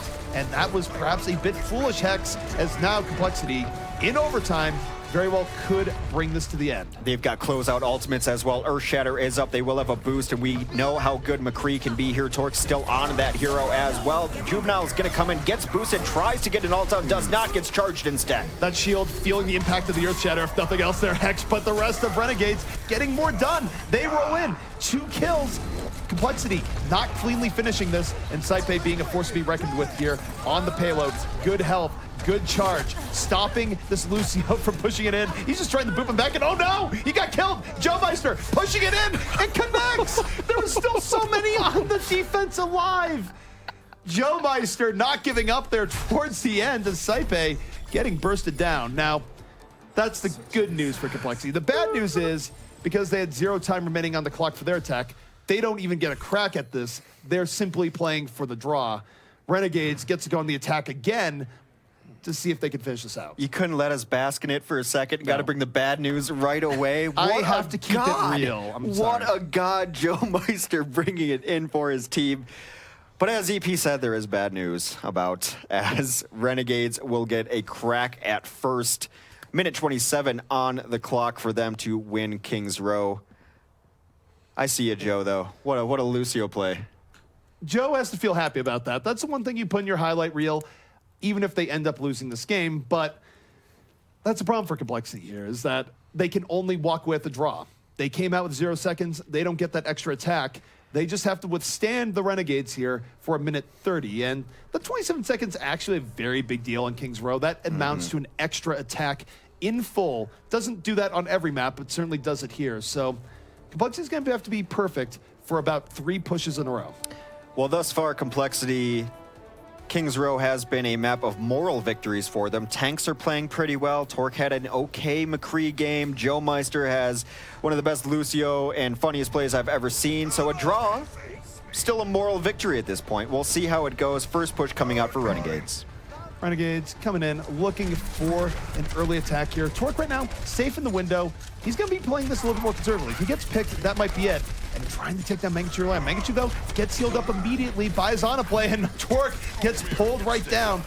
Luckily for him, Mangachu falls in the process, so he's still alive. Saipe right on him, and he's able to get away. Very good evasiveness here from Complexity, and that's going to allow them to hold off this first push. I want to know what kind of shoes Soldier 76 wears, as he has been running away from people all week in this tournament. Guessing new eras? Not sure. Anyway, they are set up. That is a very good first hold, probably down to the last push, and they're going to be pushing into ultimates because that's how poorly that first fight went for Renegades. Well, Renegades here, they're going to have to do this without the aid of ultimates. Decop alone could deliver the dagger to the heart of Renegades. See the plus bomb going in over the top. Jesus, barely alive. No, does fall to Bishu in the very end. So they're already down Winston. Torque with a bit of cleanup here. This is a 4v6. Only 14 seconds remain here for Renegades. They have to find a way of turning around and hang on. Sherlocki on the Bishu early on. This is still winnable, although they are still down players. The ultimates have been used. No, goodbye Mangachu. Sleep Dart in the fall through. Nicholas in the back line. And we should be heading to a tiebreaker here, Hex, because Renegades getting thrown off this point. They do have respawns coming in. Earthshatter, pretty late to fight, but Torque, 200 HP, not hit by it. Able to clutch things out here at the very end. And that's going to be it.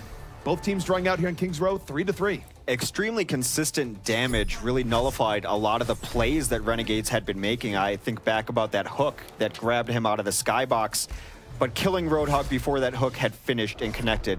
The Earthshatter very late, killing the Reinhardt before an Earthshatter can be followed through. So the consistent amount of damage Complexity put on allows them to draw on this map, and I'll say it, moral victory, for sure, moral victory.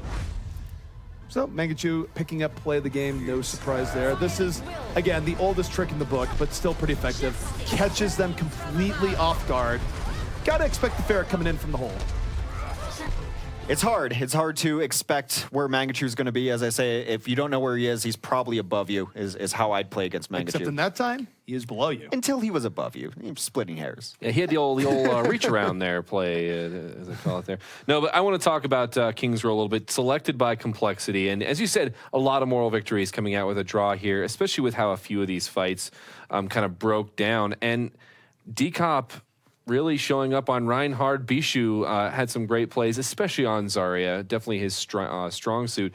But I want to real quick bring it over to the the triple threat conversation, because it was pretty textbook coming out here from their opponents in Jesus, Mangachu, and Saipe. Tracer, Pharah, and Genji at the beginning of that. And it looked, like I said, textbook, I think is the way I want to put it. It was very good, although I actually liked it more when they were running the Ana over the Mercy. It's true that the Mercy lets Mangachu be even more aggressive and feel more invincible, but when you have the Ana in play over the Mercy, it gives the Ana a lot more options for you on support. In fact, it was when they were in the Ana that we saw the Saipe having much better plays on his Genji, so I think Pharah Mercy still has its role, but I think for what they're doing there, I would actually like to see them get away from the Mercy more and just run more Ana, just because it creates more options for who you're healing on that triple threat offense. I tend to agree, but I like Mercy onto Pharah for a lot of reasons. If you can get those very early damage rockets in, the fight's essentially over, and then you're able to push so much further forward as a combination. You can gain so much ground. On Kings, and Dorado also comes to mind as maps that can be won solely by a combination in the air. And I'll tell you, I definitely have more topics, I guess, that I want to bring up. Especially, I want to address this peanut butter tea pairing that we talked about earlier. But for now, we're going to go over to Ilios. So let's pick this conversation up after the tiebreaker. For those of you who don't know how the tiebreakers work here at the OCS, the way they work is we play a single point on Ilios, and this is going to decide who gets credit for map number 1. Take it away coming into this first point. Well, this is Ilios. It is bright and sunny, and it is a best of 1 here. Everything on the table for each of these teams to claim victory in the very first map of Kings Row. So, Hex, as we move in, does anything surprise you about the lineups we are seeing here from both teams? It looks like we might have that Pharah v Pharah matchup. Well, we were expecting Pharah from Renegades, definitely, because Mangachu is on that roster, so you can always expect Pharah from him. But this is how they answered Renegades when they took the set from them yesterday. They ran their own Pharah, supplemented it with a Soldier 76. They're also going to have a small advantage if they roll out with this, because that Pharah is going to have a Mercy instead. That's a battle that Nicholas should win. Well, this goes back to sort of the talk we had a little bit earlier, although they're not really running a multi-threat offense here. It's more standard tank play with a Pharah in the mix rather than what we're seeing from Complexity, where they are running a Pharah Mercy and a 76. So for Mangachu, he's not going to be getting quite the level of support he would be if he had a Mercy, but he's going to be able to have Jesus on Roadhog being able to control the ground a little bit better. Well, early on, as the Pharah battle commences, Nicholas does eat some damage, but gets out. That's the power of having it. But Mangachu does draw first blood onto Bishu, unafraid of this Pharah v Pharah fight, and it's another quick kill as Torque goes down. Torque is down early in Renegades, making this very quick indeed. Now Mangachu's diving in because why not? He has all the support in the world, and everyone from Complexity just about dead. Getting those long-range rockets, and now it's Renegades taking first control at this point.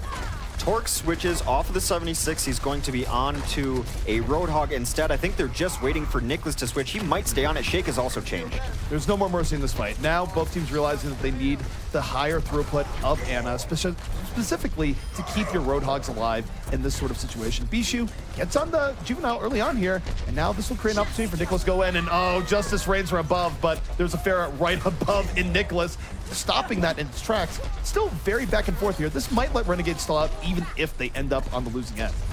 Well, they are doing a lot of damage. The boop onto Hog keeps him in position to hit a hook. Actually, a Saipe is going to come in. Nicholas trying to do his best, but it seems like he's a little separated from his team all alone. Able to take down Sherlocky, which is nice going into the next fight, but already 42% on the scoreboard for Renegades.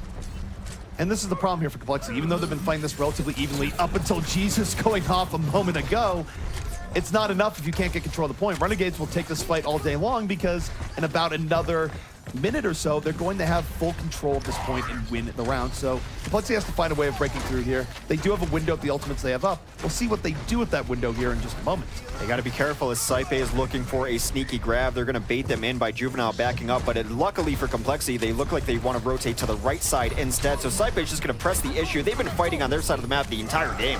Saipe only going to get the Reinhardt in there initially, but a few more get sucked in. Mangachu there at the follow through, 3-1 in favor of Renegades, and that's unfortunate to be a boosted Reinhardt with no friends there left. Decop even finds Saipe there, but that's not going to be enough to retake this point. 15% left. Do or die now for Complexity.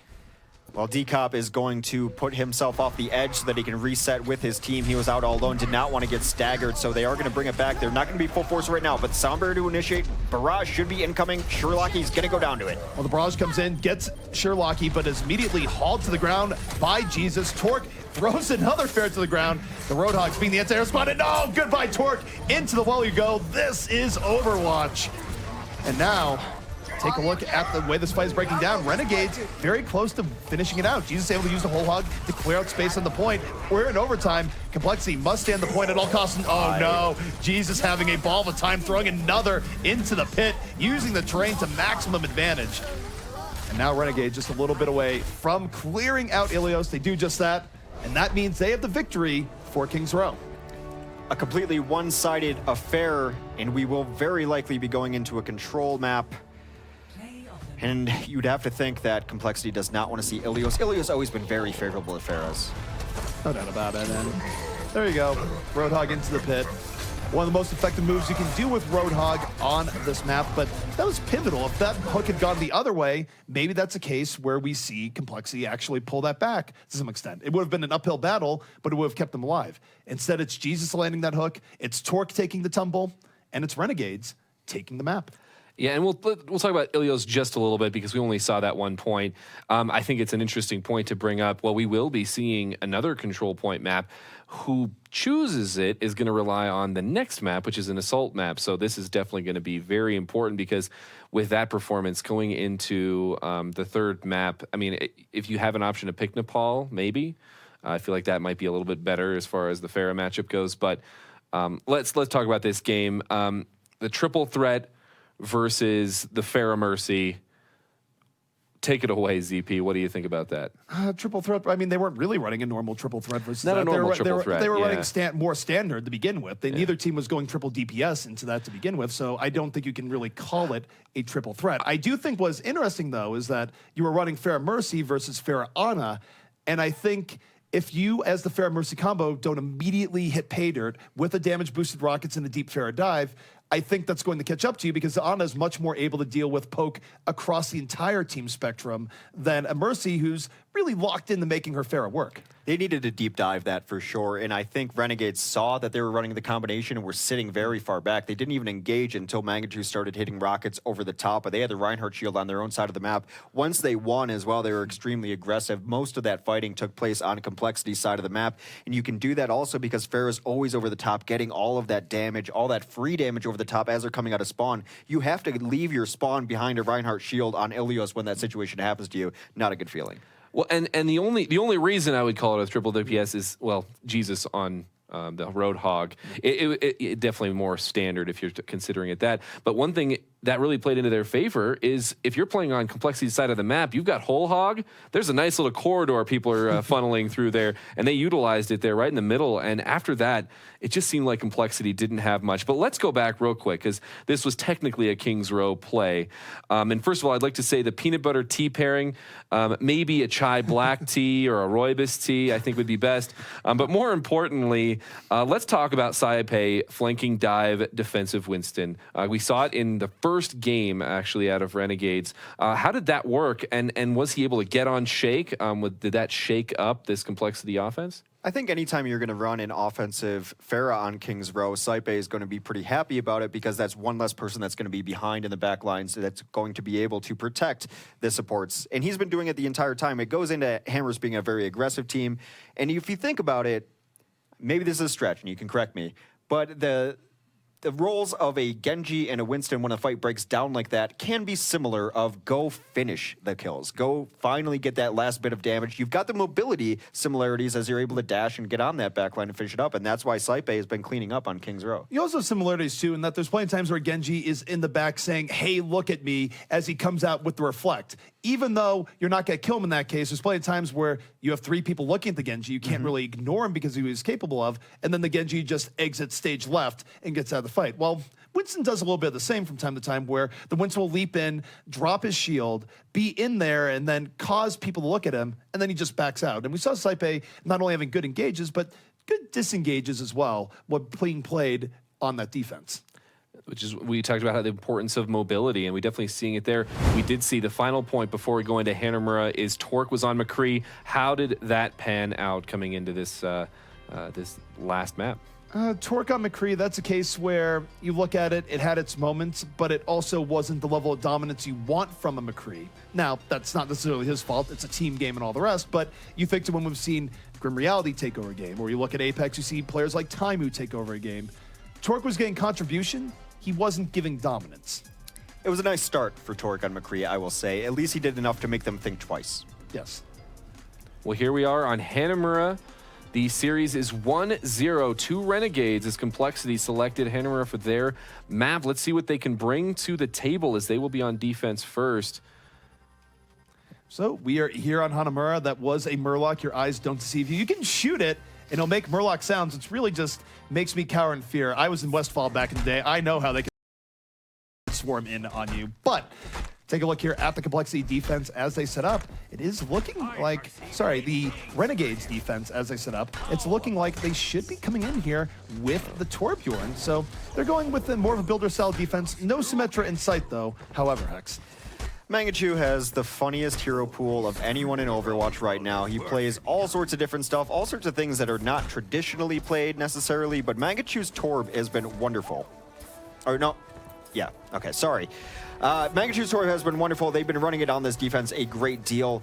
Very interesting enough, a defensive Widow here for Jesus here. He's been running offensively on Widow, but it may be one of the first times we've seen him defensively on the Widow. We have seen him on defensive Widow before to varying degrees of success. I think it's not bad, although it's also very high risk if you run to an offensive Widow, because then if you just lose that Widow fight once, you're in rough shape for actually holding the point. But for now, he's just going to use terrain to his advantage, get to the opposite end of which Complexity wants to go in on, and then look to see if he can pick off someone like a Nicholas early on. It's very difficult for me to see someone posted up there and not just imagine a rocket taking them out after last week.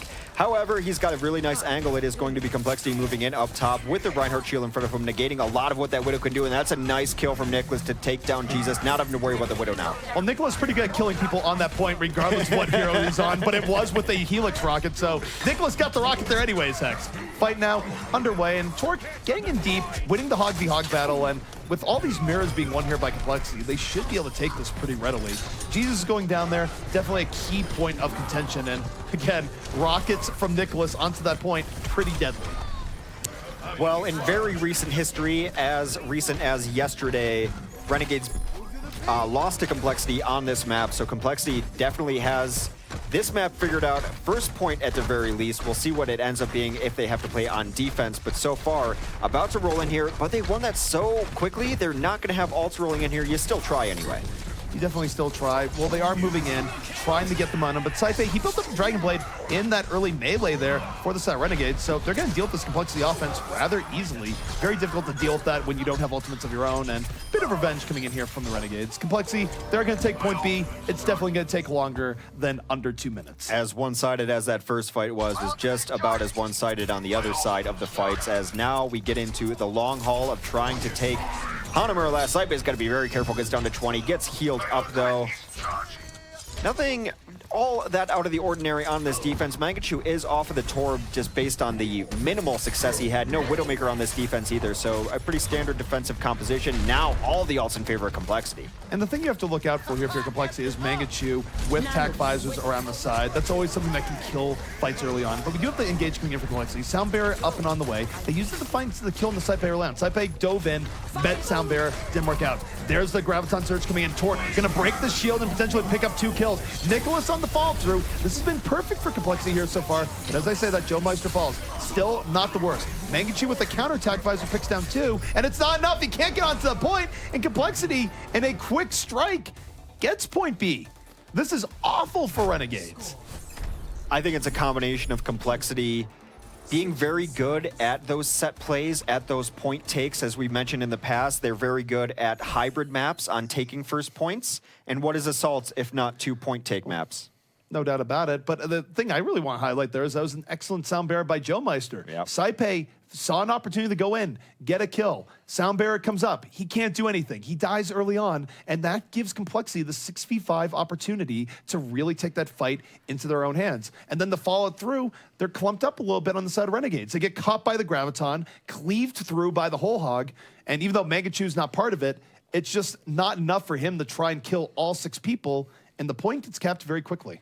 I do not believe Renegades likes this map. Again, this was off stream yesterday in the Overwatch monthly melee, but they ran 4 DPS and were unable to take first point. It looks like Renegades wants to take 4 DPS, hoping for different results. The thing about 4 DPS setups is that they are a little bit more variable. Anytime you have anything that relies on dive, you have cases where you either win big or you lose big. And 4 DPS, there's no bigger composition where that happens. Sometimes you can catch people in a case where it devolves into a bit of a brawl with both teams trading out, but sometimes you just get stuffed in the very beginning. So we'll see how this works out here. Certainly if Renegades had trouble yesterday, even though it wasn't on stream, I would expect that they might have made some adjustments in the interim. Well, compositionally, they have not made any adjustments, as you do see 4 DPS on the offense, at least queued up. They're going to be rolling into Joe Meister now on the Torb. Nicholas will be playing the 76 up top with the help of Bishu, a similar setup to what we've been seeing for some teams, kind of just separating it, running a little bit of a crossfire defense. Crossfire defense not bad, and Nicholas, I feel like he feels pretty good about being up here since he knows that there's not Nicholas on the other team to send some form of a rocket his way. Feels good to be the king. He has hit several rockets at that perch right now. Jesus looking for something early as he's now on the offensive Widowmaker. Not going to find a lot of targets at dead center anyway. Joe Meister takes down Juvenile early as he tried to get in, but the turret, with its very reliable aim, takes down Juvenile early. But Jesus in a good perch. Can he find Paydirt? Well, he's looking for the Roadhog there. Actually could have had the pick off if he had a headshot, but he gets pushed right off by this Demon play coming in from Bishu, and I wonder if they just realized that they'd be seeing the Widow here. Once it's Demon to apply a little bit of extra pressure, and Juvenile's already died twice. He's getting very little done this Tracer here thus far. Well, there are some Reinhardt mains who can play Tracer. There are some who still struggle with Tracer. Look at that long-range pick. Nice shot from Joe Meister. And Mangachu just sat there for a moment, tried to get his breath, and got a rivet to the brain for it. So Joe Meister throwing in a little bit of extra contribution from Tor. But now take a look at Renegades as they come in. Bishu was a bit far out, ends up getting taken down. 6v5 opportunity as they move in. We have the recon site up from Jesus, so they know exactly where it is, and Nicholas gets picked. Nicholas is gone. He's no longer a part of this fight. Jesus even gets the Ana on top of it. 2 very important picks, and Renegades now with the recipe they need to get onto this point and very likely take it, as Sherlock, he ends up with 3 cleanup kills. Zen and Widow, the unlikely pairing that breaks open this point A defense. Well, you saw Bishu flying away there, probably in shame, because him going down early opened it up for Jesus to do whatever he wanted. Bishu was counted on to be the counter to this Widow, and once he went down, we saw Jesus absolutely wreck right there. They have some ultimates to work with. First push, oftentimes the best one. A pulse bomb sticks, but Juvenile goes down. A rough game on Tracer thus far. Juvenile's been having some trouble. Let's just leave it at that. The rest of Renegades trying to make the most of this opportunity, but they've lost Lucio. They've lost all their support now. They're going to have to back out. You cannot take this point being down that many people. And I got to say, Juvenile and Tracer has not been great. And finally, he is getting off the Tracer onto Reinhardt. I think the pulse bombing yourself in the middle of a fight, a microcosm of his entire Hanamura here thus far. Fair enough, fair enough. Jesus is going to stay on that Widow. He's going to have infrared sight up momentarily. They do change over. Mangachu will be on a Roadhog, Juvenile onto a Reinhardt, which I think is smart anyway. It looks very difficult for this to happen with 4 DPS, a big pick. Torbjorn falling from that early pick off. Saipe diving in, sensing the opportunity, Dragon Blade up, gets 2 before falling himself. The turret actually is what kills him, the post-mortem turret from Joe Meister. And while it's a good opening here from Renegades, they just lead too many players early on. Very unlikely they're going to be able to bring this back, especially against a maid that's here and delaying. Juvenile going to spend some time as an ice cube before getting smashed and shattered against the wall. Complexity holding strong. Joe Meister did switch on to Lucio, though, I think in an attempt of maybe wanting to stall out. Yeah, there it is. There's a switch back. That Torb has been extremely effective against this team. It has hurt a lot of the flankers coming in. It was effective on first point and second, so no surprise to see him going back to that. Nicholas will stay on this Mei, though. I think that's the right call. The Mei is just so hard to deal with on Hanamura. Assault maps in general benefit from good Mei. It's interesting that we've seen her going away, but Saipe prioritizes the turret here, takes it out early on. He is able to get a good HP, so that's a turret kill for free. Soundbearer coming in from Renegades as they commit to this fight a little bit harder. Saipe doing work in the back, still pressuring Joe Meister, not letting him get the turret up, does get the kill in the end. The kill feed all in blue here as Renegades comes in from multiple angles. Juvenile gets hooked in. Oh my goodness, goodbye Roadhog. He is rolling in all ways, but the good ones as Renegades now firm dominant presence on this point, and now we'll see if Complexity can delay, but it's super unlikely. 2 ticks, 3 ticks, and we are done. Renegades comes out with a pretty good time here. Not as fast as Complexity, but you can work with this time. You're right, not as fast, but finishing Hanamura with 4 minutes left.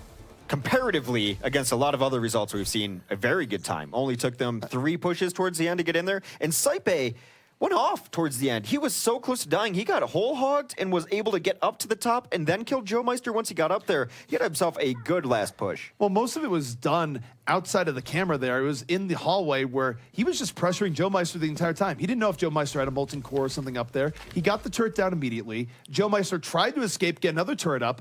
That turret dies as well, and Saipe finally finishes the kill. And while that's going on, the rest of Renegades, they use the sound barrier opening to get onto the point and turn that more in their favor. You have to be persistent when pressuring a Torbjorn. Those turrets build quickly, but they don't build at full health at the very least. So when they're just baby turrets, you're able to get them down very easily. The persistence paid off for Saipe's Genji there. Joe Meister not deterred, though. He's going to run the Torb again, and why not? It did have pretty good success early on, especially when they were running 4 DPS. The Torbjorn was a good pick overall. I mean, even though he got killed by Saipe towards the end, he even drew Saipe's attention for a very long period of time, and it could have gone the other way. So I'm fine with them sticking on the Torb, but Renegades coming in on their offense once more. They have less time in their time bank. That's why they're attacking twice in a row. And we'll see how this goes again, where Jesus will be looking for those early pickoffs on the Widowmaker. Well, Bishu is on the Winston instead. Perhaps he's more comfortable on that hero, but regardless, he's still going to be on Widow Patrol, and if he goes down early, going to be difficult. Takes down Saipe early, too, so now doing double duty, having to deal with Widow and Saipe, works out to start this match. And the interesting thing here is that even though they can't take the point down, people, they can still look for picks, and they get just that. Nicholas taking one to the head. Jesus moving in. And now, this is more complicated for the defense. It's going to be a while till reinforcements come in, and the offense can come in, not with 6 because Jared just died, but still 5. So I'd expect them to keep up the pressure. And oh no, the charge coming in on the Saipe once more. Saipe having a much rougher game here, but Jesus found Torque as a pickoff. This means that he has full control of the sight lines here, and he's really been a thorny side. Able to get Torque. Mangachu, though, took a lot of damage from the Ana. You thought for the moment if Torque down, Mangachu was going to go in, but Ana doing a great job at deterring him. Joe Meister gets another turret kill onto Mangachu, perhaps underestimating that turret range. Reinhardt applying a little bit of fire to Jesus' life there, at least making him move. And look at Torb here, not close to a molten core, but still pretty well protected behind Decop. Renegade's going to have to make a more decisive move soon here. 2.5 minutes left remaining. They are on the point, and this is actually going to force Joe Meister out of his comfort zone. He almost has molten core, but he has to help the rest of his team, and this isn't really where a Torb wants to be, but Battle Torb is in action. Well, the unseen contribution that Joe has made is that everyone was armored up in that fight, so able to stay alive much longer than they could have. Nicholas takes down Sherlocky, Jur also down, all the healing down for this push for Renegades. Push very likely over. The push is over. They only leave with 1 tick to their name, and the thing that's a little bit complicated for them here is that if they don't get in soon, Joe Meister is going to be back with his molten core as he is spamming that to his team. We'll see how it works out. Really doubling down on dealing with Jesus, knowing that if they can simply negate the Widow, they'll be fine. Torque has moved over to the Diva instead. Armor still up on everyone as that's Joe Meister's unseen contribution again. Whoa, another turret kill. Saipe really having issues with that turret early on, already putting Renegades in a 5v6 situation. Molten Core up and ready here for complexity, and with the turret taking down Lucio, Renegades has to back out. 1:45 left, and this is actually getting rather grim for them right now, X. Looking pretty rough for them right now. Not necessarily because of anything in particular, but that Jesus is gone. Well, he gets 1 kill, but he's been pressured so hard. They're going to come in now and try to take this fight to him. Should be holding on to Molten Core. Only Mangachu left. He will fall to a well-placed Fire Strike. Can you just note that that was a boosted Torbjorn with no Molten Core?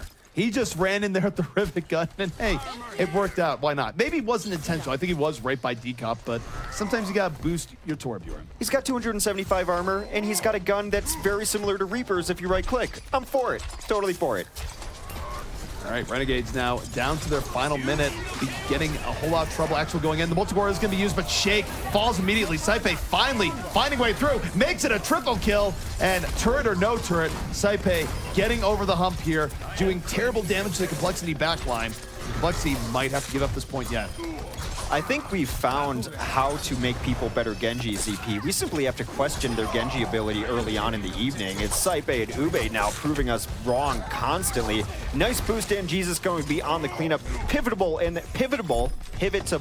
I think is a word. Anyway, I'm struggling. In that last moment was Mangachu taking down the Molten Core turret so that Saipe was able to come back in. Well, pivotal moment or no. Yeah, there you go. We see Saipe coming back in here. They have the sound barrier, so there's an option here for Renegades. They only have 47 seconds. They got 30 seconds from capturing the first point, so they only get one attempt here to get 4 points total. Nicholas drops the pulse bomb, does not connect. Sound barrier in. Renegades must get a kill or two in this to really make this work. The pulse bomb on the turret connects. Now we have an option, but no, the pulse bomb on the Jesus. Explosives taking them both down. Mangachu in over the top, but just too many people have died here from Renegades. Saipe gonna try and pull this on his own back here. Dropping the Dragon Blade, only getting one. And though there's still members of Renegades here, Complexity respawning in force here onto the point, starting to bully Renegades away. 12 seconds remaining. Still a couple of kills. They have no choice but to try to stay in here and get it done. Saipe is at full health, but that is a boosted Diva hunting people down. Mangachu down. Jesus still in there, as is Saipe, but a lot of targets for them to choose from. Does not look great. It doesn't look great. We still see Renegades fighting back here, but this is never a high percent situation. I'm holding out hope that we see the miracle play, but Jesus still up and around, gonna fall to Bishu. Just Winston zoning people off the point because you can exploit the fact that it's overtime. They have to go on the point, which makes Winston even more effective for just clearing people out in those situations. So that is where the offensive Renegades will be stalled out. They end up with 3 points total. The odds that we go to a draw here, much higher now, X. Medium to high. Let me just practice. Pivotal. That's where I was going. I don't know why I added an able in there. Regardless, that's what I was thinking. A draw could be on the table for us here as last points. Notoriously difficult to take. We'll see how it goes. 5 minutes. I think they got it in under 5 minutes, the second point, all the way through towards the end. They did. So if yeah. they can do their first attack again, they will win the map. That's easier said than done. Even when we've seen teams have one good attack to start things out, you still have the other team in Renegades going to have the ability to make a few adjustments. And even then, it's a variability of getting through on last. You're not always guaranteed to get it. Obviously, Complexity does have a chance to go for the win here. It's very unlikely that they would fail to get first in 5 minutes and 20 seconds, so their worst case scenario, most likely a draw. So they have that they're working with. Although, based on how the tiebreaker went last time on Ilios, I don't think they really want to go down that road again. There is some degree of pressure on them to fish it out just because of that, I would suppose. Well, one of the few teams that has run double builder in recent memory is this Renegades team. They're going to bust it out knowing that holding on first for a long time will be very good. Jur is set up on the Symmetra. Mangachu will reprise his role onto the Torb, and they're putting 3 tanks in there as well. A very, very hold-looking composition. It's a very beefy defense, Yep. if nothing else. You have buildings, you have beef on the ground in regards to 3 tanks, and we'll see what Complexity does to do with it. What you can be assured of is that it's going to be hard to get an early pickoff here because it is a lot of survivability, but once the tide of battle goes the way of Complexity, they should be able to keep it going in their favor. Getting some nice orbs. And Jesus goes down early on. He's a little bit too far out. That's pretty big here because he's the most of the burst power for this Renegades defense. Very nice orbs coming through, though. Means that Jur is so close to getting a teleporter back up. He does get his ultimate. Will he be able to drop it? Meanwhile, Mangachu goes down and his turret. This is bad for Renegades. They are almost certainly going to be thrown off the point at this point. They've lost too many people, and oh no. And that is just the exclamation point on top. Saipe goes down. Now, that said, Jared gets teleported back up, so there is a chance that they bring it back, but there's still going to be people staggering back in onto the point. It's a nice teleport to get up that quickly. Complexity, though, still with a lot of presence on the point, although Nicholas bringing it back just when you think Renegades might be fully staying up. We'll see. They have actually cleared things out.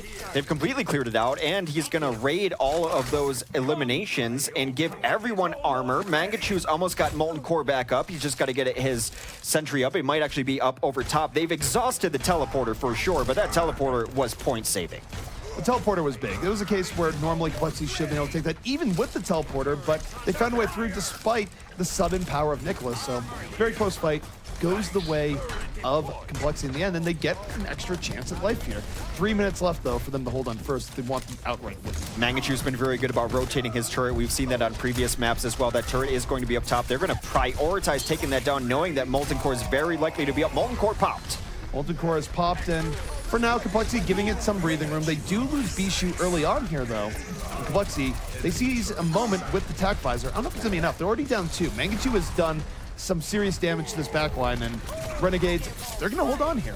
They use Sound Barrier there as well, so a draw would only occur if this first point is taken, and not enough for Renegades as they want to completely take the map with a first point stronghold here. They use a lot of ults. They're off of the Symmetra, Jura's back onto the Lucio instead, but they do have tank ults for these incoming pushes, but 2 minutes and 50 seconds left. 2 minutes and 50 seconds is an eternity for Hanamura first. That's a very long time for Complexity to work with here. Of course, they could still be held.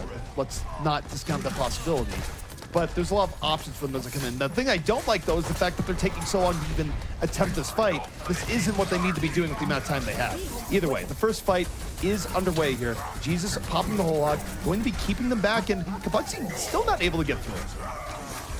Torque takes down Juvenile there. A Graviton comes in very late as Saipe operates from within it, but that is a couple nice kills. Again, no teleporter up as they've switched off of that hero, so these trades going to work out pretty well. Have to prioritize that turret in the backline. It does go down from Nicholas eventually. Bishu very charged up. The Molten Core popped without the turret necessarily. He's going to get it up, though. They drop the Sound Barrier as well. 4 people going to be hit by that, and 4 people still alive with the Molten Core. That's enough to throw Complexity back here in theory. Complexity, though, they do get down the turrets. There's moving in, but as they move in, it's Saipe coming out the flank. Finds Bishu early on, makes it a double kill. And Complexity, this is actually very scary now, Hex. They started with 5.5 minutes. Now they're down to 1.5 minutes, in large part because of that great teleporter play by Jer. We call Torbjorn a builder sometimes, but I think we have to call him a DPS who just happens to have turrets on occasion. He has been going after people and getting a lot of kills, a lot of damage done, and then again, just throwing armor out everywhere. He does snowball as a hero. Let's see, now backs against the wall, moving in, a little over a minute left. They use the nano boost and get nothing. Now they get knocked to the ground by that Earth Shatter. At least 2 people knocked. The fall through not immediately there early on. Torque gonna win the trade with Jesus, though, as we see Complexity taking a final shot here at point A. And with the Sound Barrier engaged, that might be it. Nicholas finding Paydirt in the back. No teleporter to save Renegades this time. But here's the thing, is that Complexity doesn't exactly have a whole lot of time to work with now to take last. They should have had many minutes. Now they only have a minute. A minute and a Graviton will be the story of this last as they try to push in. Bishu, somewhat new to this team, gonna get the grab in from distance, only grabs the Rhine. Well, it only grabs the Rhine, but Juvenile immediately getting taken out as a result. But Saipe flanking Tactical Visor, coming in, drops down off the high ground, picks up 2, and Complexity will be getting thrown off this point. Too many people have fallen down. Saipe striking Paydirt. One more push for Complexity, otherwise we will draw on Hanamura. Bishu will switch off onto the Diva instead, looking to get a little more sustainability after he used that Zarya alt decop, still staying on the Reinhardt. Only ultimate available for them will be Torque. Nicholas maybe getting it too, but Saipe in a really cool position for Soldier, going to be hard to deal with. Saipe here in the back, something that Complexity is going to have to look at. Able to get himself over the here, which is actually very hard to get in on without movement abilities. So he's going to be a pain here over to the right. Renegades content with holding up here in the top, and Molten Core going to be a threat here. So Juvenile dies early on again.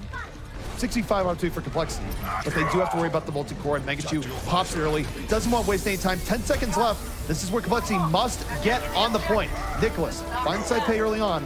They need to commit now, though. Molten Core is out, but that's probably why they're running the Diva. Jesus is going to take down Decop, and the Sound Barrier is going to make sure that this defense stays alive for a decent amount of time. Jesus with a triple kill. Juvenile adds in 2. I believe we're going to another draw, ZP. It is very likely, and I gotta say, I don't like how Complexity played that there at the very end. They got the early pick off on the Juvenile, but by the time they actually decide to engage, Juvenile is back in the fight and ends up getting 2 kills. I understand that Molten Core was up. I get that's a difficult situation, but if you don't feel comfortable going in after 1 pickoff, I don't know if you're ever going to find a good time to go in. Perhaps some adjustment going on from Bishu as well. There were some moments on his Zarya, not everything being perfectly crisp, not hitting the shots that he wants on Zarya. There towards the end, he prioritized getting the soldier off the top, which was nice, but then his movement towards the turret at the end got him a little out of position. He was unable to shut down that Molten Core, which is why you're running that Diva. We're going to a draw. One thing I think is really worth noting here for Complexity, though, is that even if this does end up being a 3-0 in favor of Renegades, which would be unfortunate, the maps so far have been much closer than the last time around when we saw Complexity play. So Complexity still has things to work on here and build on with their new additions to the roster. I think Decop and Bishu are still tryouts by the letter of it, and yet they've been good tryouts thus far. Complexity has looked far more competitive. And it seems like they've actually been able to execute some set plays. They actually did the same thing on first and second in multiple times. So they went into that small room on the side. They went and took the high ground above the first point and then went down. And then they took high ground on second as well. And then, of course, at the end there, it was just a little rushed. They just felt like they needed to go in. Some mispositioning there. But definitely things that I think they can shore up. We're going to be going on to Ilios for another tiebreaker. We didn't think we'd be seeing so much Ilios. And actually, depending on who wins, we might even see 5 more points of it after this. It's a lot of Ilios. Yeah. It's a lot of Greek scenery is what we're getting right now. You know, and I've always wanted to visit Greece. So this is the closest I'm going to get anytime soon, I think. Oh, that attitude. Oh, wow. Yeah, you know, that's a good point. You know, Don't let your dreams be we've been bouncing back and forth between cynicism here, I think, on the desk a little bit. But one thing that has remained consistent, and I was going to bring it up earlier, is ZP's proclivity for weather watching. So we've been looking at a lot of sunshine. We had some rocket rain earlier was mentioned, some rockety weather. I would say in another life I was a weatherman, but I would be doing ill to the good name of the weathermen who, honestly, they might have an edge over me. I think part of it is just because we're in Denver, where every day Yes. we don't know if it's going to be sunny out or if it's going to be snowing. So we It's do gotta need be in those your daily minds. updates of what's actually going on with the weather. I will say this, it's pretty telling when you have a day where it's 70 degrees and the next day it is almost blizzard-esque conditions. Just Denver things. I And then, remember this like- when I was a kid here, and yet it still makes no sense, even as I am far older. We're going to be rolling onto Ruins here for Ilios as the tiebreaker. We're going back to Ilios to decide Hanamura. We were on Ilios to decide King's Row. Very close matches tonight going into the draw. It seems that Complexity has been playing everyone close. Lately, with these 2 new additions, we'll see how they're able to deal with it. They're going to be running a Widow of their own, so Nicholas versus Mangachu in the Farah v Farah. Again, should be Nicholas's early on. He's going to have a Mercy with him, too. I do like Complexity's setup here, though. I'm not necessarily sold on Shake on the Mercy, but I do think running the Widow here is going to give Nicholas a lot more room, as we saw earlier in the day. Now, execution is going to matter here, but I think Renegades needs to get on Torque sooner rather than later if they want to take this round. Well, so far, it has been no eliminations on the board as Torque is getting chased down in the backline. Shake trying to find something. Jesus taking down Torque on that Widowmaker. Nicholas is going to kill Mangachu anyway, trying to get that Mercy behind him. Well, Nicholas taking the Farah v Farah fight, evening out the fact that his Widow support is gone.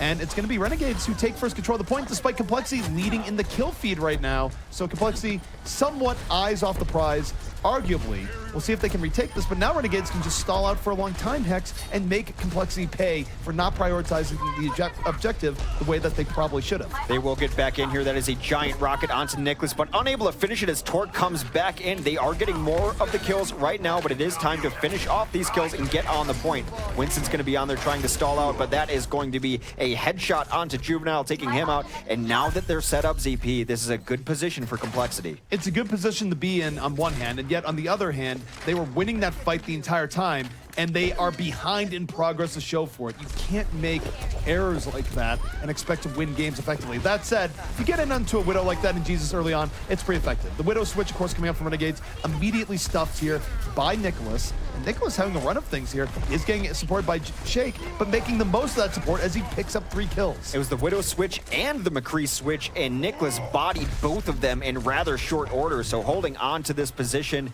They're doing everything they can to shut him down. Saipe will be on the Diva trying to help and get something done to block some of this damage. Nicholas takes it early. That is Mangachu dropping him from the sky on McCree. Mangachu in the surprise cowboy, but Nicholas getting rezzed up again. I've seen this movie before, and there it is, over the top. The immediately rezzed Farah getting the run back. That's not Jake, though. That's Nicholas this time around. And Renegades now in a bit of a pickle. They started out reasonable in terms of getting control of the point, not so much in winning fights. And now they're forced where they have to win this. You do see Juvenile way in the back of Primal Rage, ends up giving his life. And I don't know if enough of a distraction was made here for Jesus, as he's in a 1v3 effectively, trying to pull this back within reason and not getting a whole lot of help. Throws out the pulse, but at the end does find Bishu. So he's making things happen, but this is going to be enough. It's still going to be difficult. No, he's just going to eat the Helix Rocket. He did a lot there, even waited through a sound barrier to get those kills as Nicholas back into the sky does see Luzo. He's going to have Justice rain from above. Speaking of weather, takes down 2. He's going to be plucked out, though, by Mangachu as Mangachu takes down Shake, making sure that Nicholas stays dead this time, and they will have the numbers on the point to flip this back over. So very close between both teams, but here's the takeaway here for Complexity. They only need really one more good fight. So long as it drags out a little bit, they'll take the round, and they'll take the map and even up the series. So Renegades very much on the hot seat here. They're pretty much committed to this McCree, win or lose now. Mangachu gets some pot shots in early on Nicholas as they try to find the right angle. Torque has been relatively quiet in recent times, but can always go off on that Widow at a moment's notice. We'll see Decop's in here now trying to get something going. He is going to pop Tactical Visor, eaten a lot by the D.Va, got 1 early on. Tech Visor isn't bad though. You take up Lucio early on. Oh no. Decop eating the tail end of that. He's going to get thrown off, and now Mangachu, not a lot of pressure on him in the back. We'll see how his anti-air is. Saipe being a threat in the front. Mangachu in the back. Throws up the Deadeye and maybe channel it for too long. Decop able to take him out after the res. And suddenly Complexity now, big positioning here in the point. They might be able to force out Renegades. If they do that, Hex, they're going to take the round. A really clutch play by Decop to make sure that that High Noon did not find any targets there. Juvenile's going to be assisted by his friend with the D.Va Matrix, but it is all Complexity towards the tail end of this fight. They flip it back over. Might be time enough for Renegades to at least stall out. Renegades will get another chance here based on how the fight was only capped at the very end. But they're not going to get a whole lot of time to set up. Mangachu no longer on the McCree. Not a fan of how his Deadeye went down. So it's going to come down to this. Juvenile has a good Primal range up, so he can create disruption in the backfield. They can't lose anyone early, though. So here comes Renegades. Final fight on the way. Nicholas, Justice reigns into the defensive matrix, gets nothing. A terrible mistake by Nicholas. A great play coming in by Saipe. And now 2 unanswered kills by Renegades as they bring this back. They're at 91%. They take this Hex. They will take this round and the map. Seems to be what is happening right now. I am still in awe over that defense matrix. Saipe having another great tank play for him as he completely negated that. Nicholas trying to get back in will get plucked out of the sky by Mangachu Soldier 76. 2 tiebreakers on Ilios, 2 wins for Renegades. What's really interesting to me is that both teams actually got burned by far too ambitious ultimate attempts. First, you see Mangachu going in for the Deadeye, which was frankly a bad position, and he just gets punished by a casual Helix Rocket to the feet. Then, to top it all off, you see Nicholas going in there with the barrage, and it gets negated by Saipe. I guess he didn't see Saipe going in, but it still was painful because if you just didn't use the barrage at all, there was a much better chance of Complexity actually holding that fight out. I don't think you saw him. Saipe was kind of on the flank. Those mobilities are always up very quickly for D.Va, but a beautiful play regardless. Yeah, and I mean, you're looking for that target of Ana, so it's hard to judge whether or not that was a over-aggressive move, maybe a little premature, or if it really was just kind of a good counterplay and a happenstance there on Ilios. But whichever way you slice it, that brings the series to 2-0 in favor of Renegades. Let's, where our minds are still in Ilios, let's look back onto Hanamura because there was some crazy stuff we saw.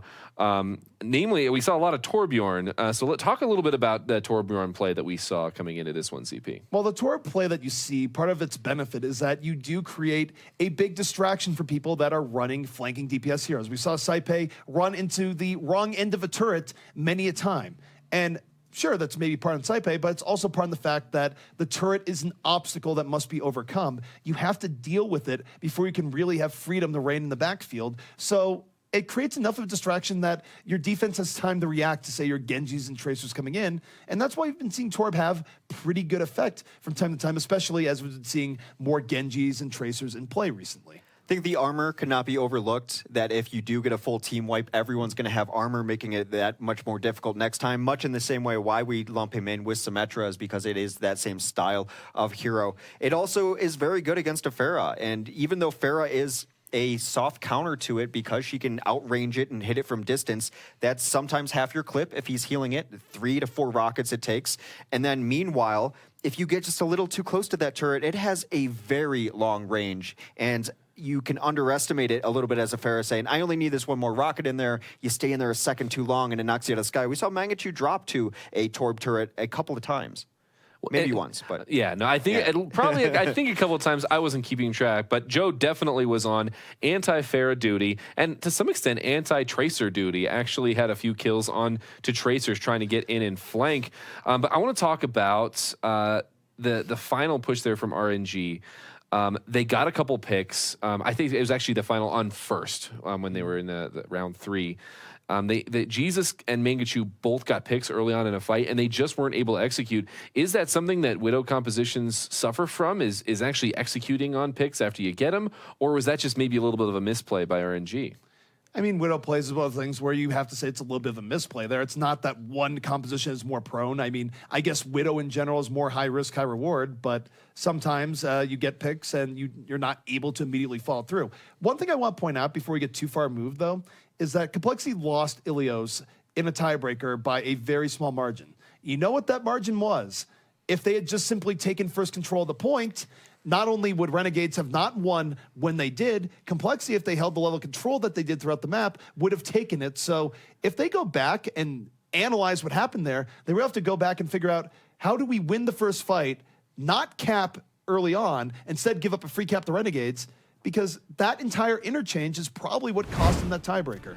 We talk a lot about like staying on the point at the end, on third and in overtime.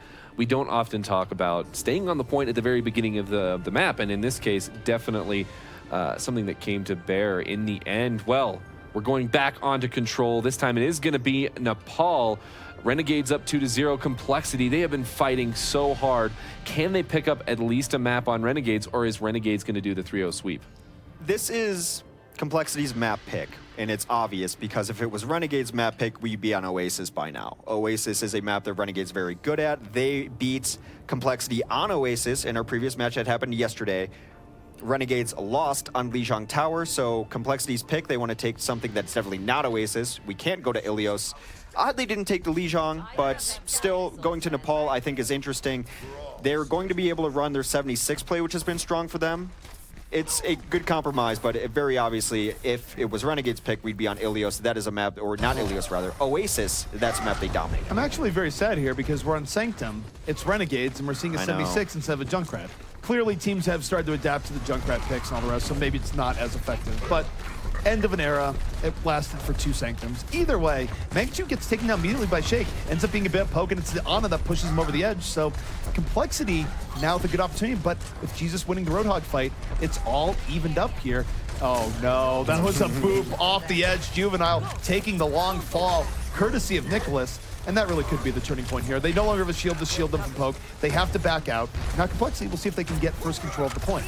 Well, Mangachu dying first, you know what I think. That's what you get for not playing Junkrat. Nicholas goes down to Sherlocky there as this fight continues to go on the point, but that will be Complexity playing the objective now, prioritizing the objective early on. They will grab first control. Have to get some bodies on here, though. They are going to boost Bishu very early on. He's going to throw down a very early grab, gets very little, but takes down Sherlocky, gets something out of it. A nice hook on a Juvenile will call the end of this fight as he goes to the bottomless void. It's a better start here for Complexity, and also on Sanctum, it's a map where you can really punish teams after you get first control, because getting back in, you have to go through some pretty narrow areas. So we'll see how Complexity can choke Renegades out here if possible. Bishu at 70% energy, good start to that. A good opening for him as they're trying to hold a little further forward, but decide better of it, are going to go back, eat a lot of poke, does Nicholas, but Nicholas got 2 just rolling right in, and that's not even a barrage, that's just one good rocket, taking down 2 at a time. Of course, the rest of the team poking in. He's got barrage up for the next fight, Hex. Nicholas has had himself a game. Odd that we see them running the Pharah and not Mangachu, but generally you don't see a ton of Pharah on this point, going for the flanking barrage, maybe thinking better of it, his team calling out that they've already rotated through. Well, you want to be there when the fight engages. You don't want to be off on a flank in the middle of nowhere, as we saw this weekend. And Nicholas this time, fighting with the rest of his team, actually struggling to get in good position for a barrage, but with Juvenile dying early to decop, he can actually save it here, Hex. He doesn't have to throw it in here. He can maybe wait for that big ambush. The economy going to be important, but it seems as though Renegades wants to back out now, don't want to go in without full force, going to get behind their Reinhardt rolling in, but still have yet to find entry in here. They are going to come out, try to get this grab going. Well, Saipe telegraphing this a mile away, going to eat an Earth Shatter for his trouble. Complexity well on top of that, dives in with the follow through. Torque going to be picking up too. Well, Although we see Renegades bring it right back with Mangachu on the tech visor. Yeah, meanwhile, Mangachu with the tech visor, they also put some pressure on that point and were able to sneak cap it in the backline despite not decisively winning that fight. Joe Meister able to find Juvenile there. May have been a boop, did not quite save Bishu. Taking down Jur. Mangachu trying to bring this back for his team. He's got another of his DPS in there. Anna's going to desperately go in there and throw a grenade on there. It's hero mode here for Mangachu coming in where Renegades was really on the back foot. Was able to come in off the flank and has created at least the opportunity to come in, and oh no, the barrage in over the top. It is the kill pact there between two. Barrage and Soldier canceling out. And Complexity, though, still on the winning end of this here. More people on the point here. You see Shake healing everyone up that's on the point. And this should be a retake by Complexity. Renegades in rough shape.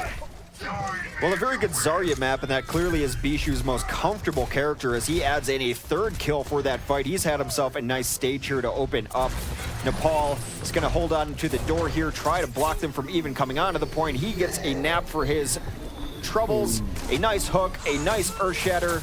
That was Torque just throwing Juvenile into the pit once more. Juvenile getting well acquainted with the depths in the fall, let me tell you here. Complexity still with momentum, moving in here. No one on shaking this entire time. Just able to get all sorts of healing from the back. Torque gonna clean house with the whole hog, and that is going to be the first stage. Complexity just wondering to themselves, why couldn't we have won this back on Ilios? Because it would have counted for a full map there instead of 1/3 of a map. Well, they clearly have their favorite control maps that they like playing. Lijiang and Nepal being the two of them, they look pretty good there. We will have a brief pause as we work out whatever issue that may be. So we have one stage under our belt here, and it's been interesting to watch here thus far. Certainly, I think we will run with the narrative that Complexity a little bit more comfortable perhaps on Nepal. Certainly the inner workings of Sanctum. We saw Bishu have a much better game.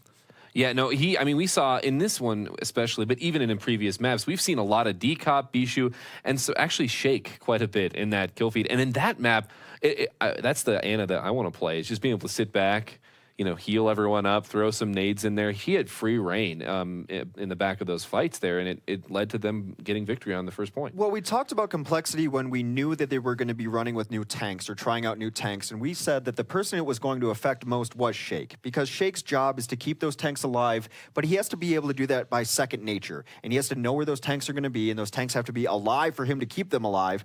But now you're seeing that he understands where they're going to be. He's able to throw in some damage as well. It seems like he's having a much easier time working with these two players than he was with the previous players we saw on this roster. I just think the communication is clearly much better between the two. You're not seeing many crazy deaths going in, because when you looked at Complexity's play when they had KO and Chao on their team, where many people attest that those are very good players in other scenarios. They didn't really click well with Complexity. You saw them going up on their own to some extent, breaking line of sight with Shake. You have to think that for whatever reason, Decop and Bishu are much more on the same page. And clearly, even though Complexity has had some pretty rough luck with tiebreakers here tonight, they have been having a much more superior performance than we saw back in week 1 of the OCS. I mean, 2 draws, it definitely a stark difference. Let's take a step back and talk about tanks in general. We talk a lot about damage dealers and the triple threat and, you know, these different team compositions.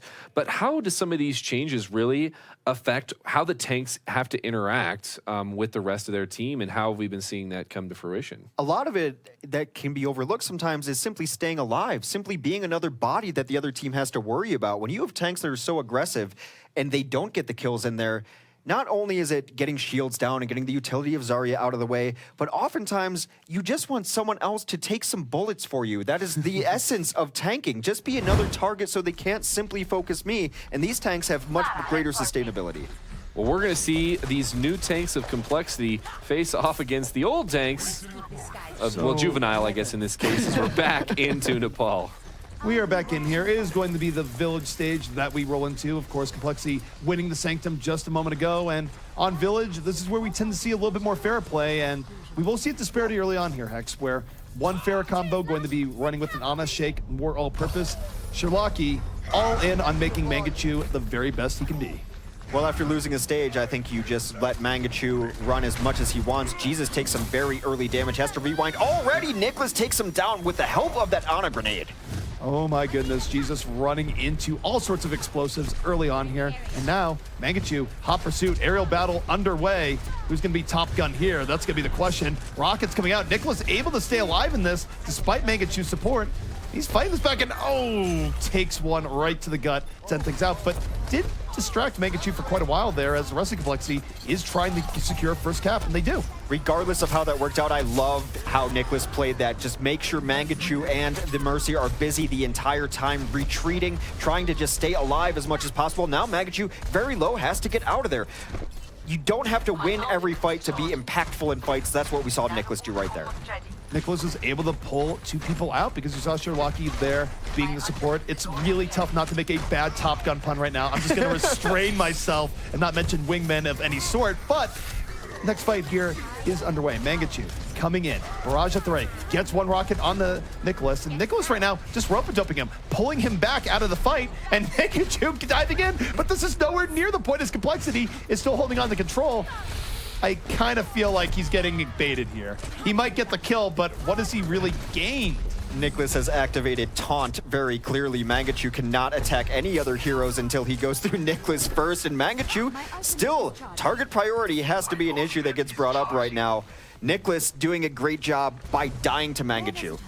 I know that makes very little sense, but it makes that's no exactly sense what's out happening. of context, Yes. but makes perfect sense in context because he's been winning Farah v Farah, gets the double barrage here, takes out two, but Nicholas is there, gets the fall through, and still gonna be Complexity holding on here. Late Dragon Blade coming in here by Saipei. I don't really agree with this decision here, Renegades-wise, because even if he got 2 kills, he's not taking the fight. Instead, ends up eating a bit of laser instead.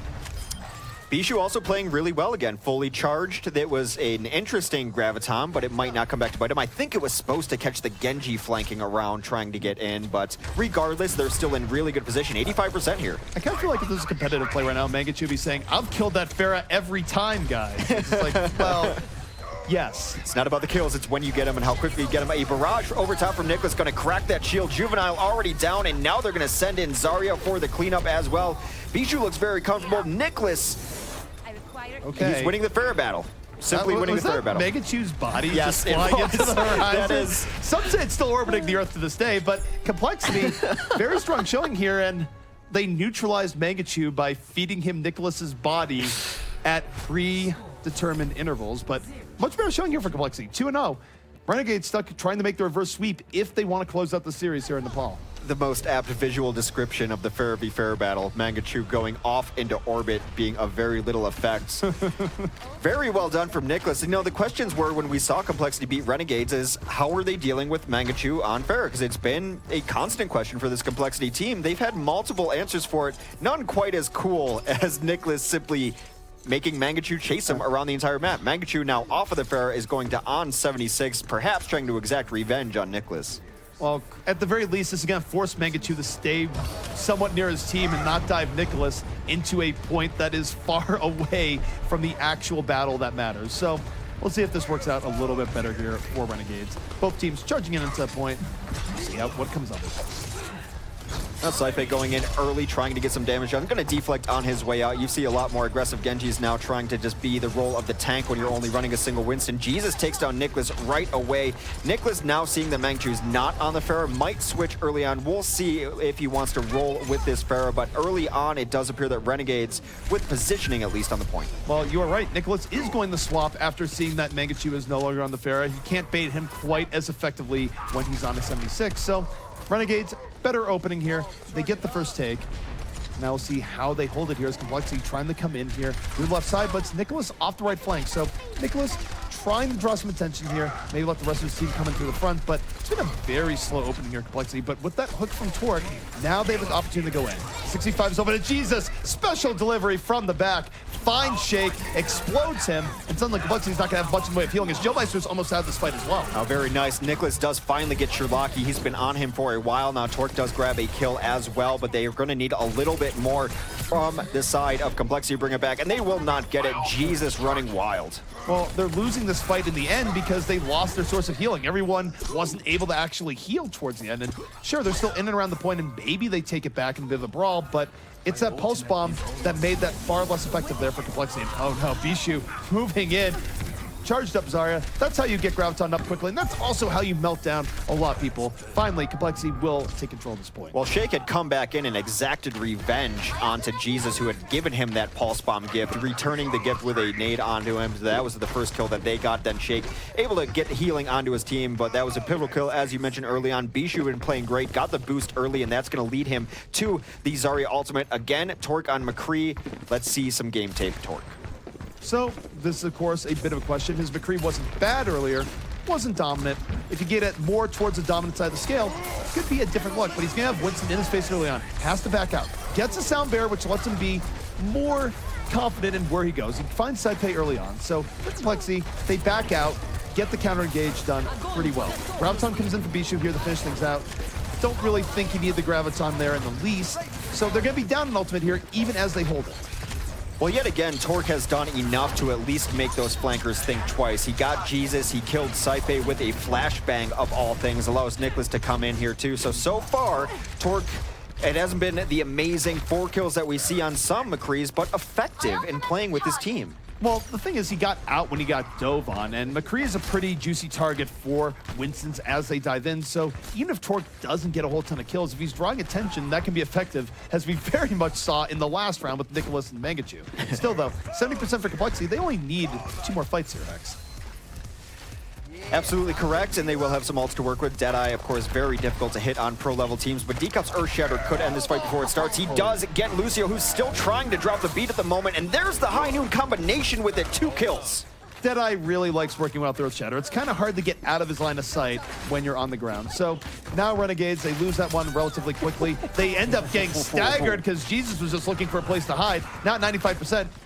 This is rough for Renegades. We'll see if they even get in the point again. They're going to be pretty late in coming back in. They will get back in the point via Juvenile, but their positioning is desperation at best. Electric Cowboy on the field. Torque, your time to shine. Not getting it again. Ends up getting slapped, but Renegades can't get back in the point. So Complexity reversing course here. This is not only not a draw, it's relatively dominant for Complexity over the course of the entire map. A well-deserved siesta.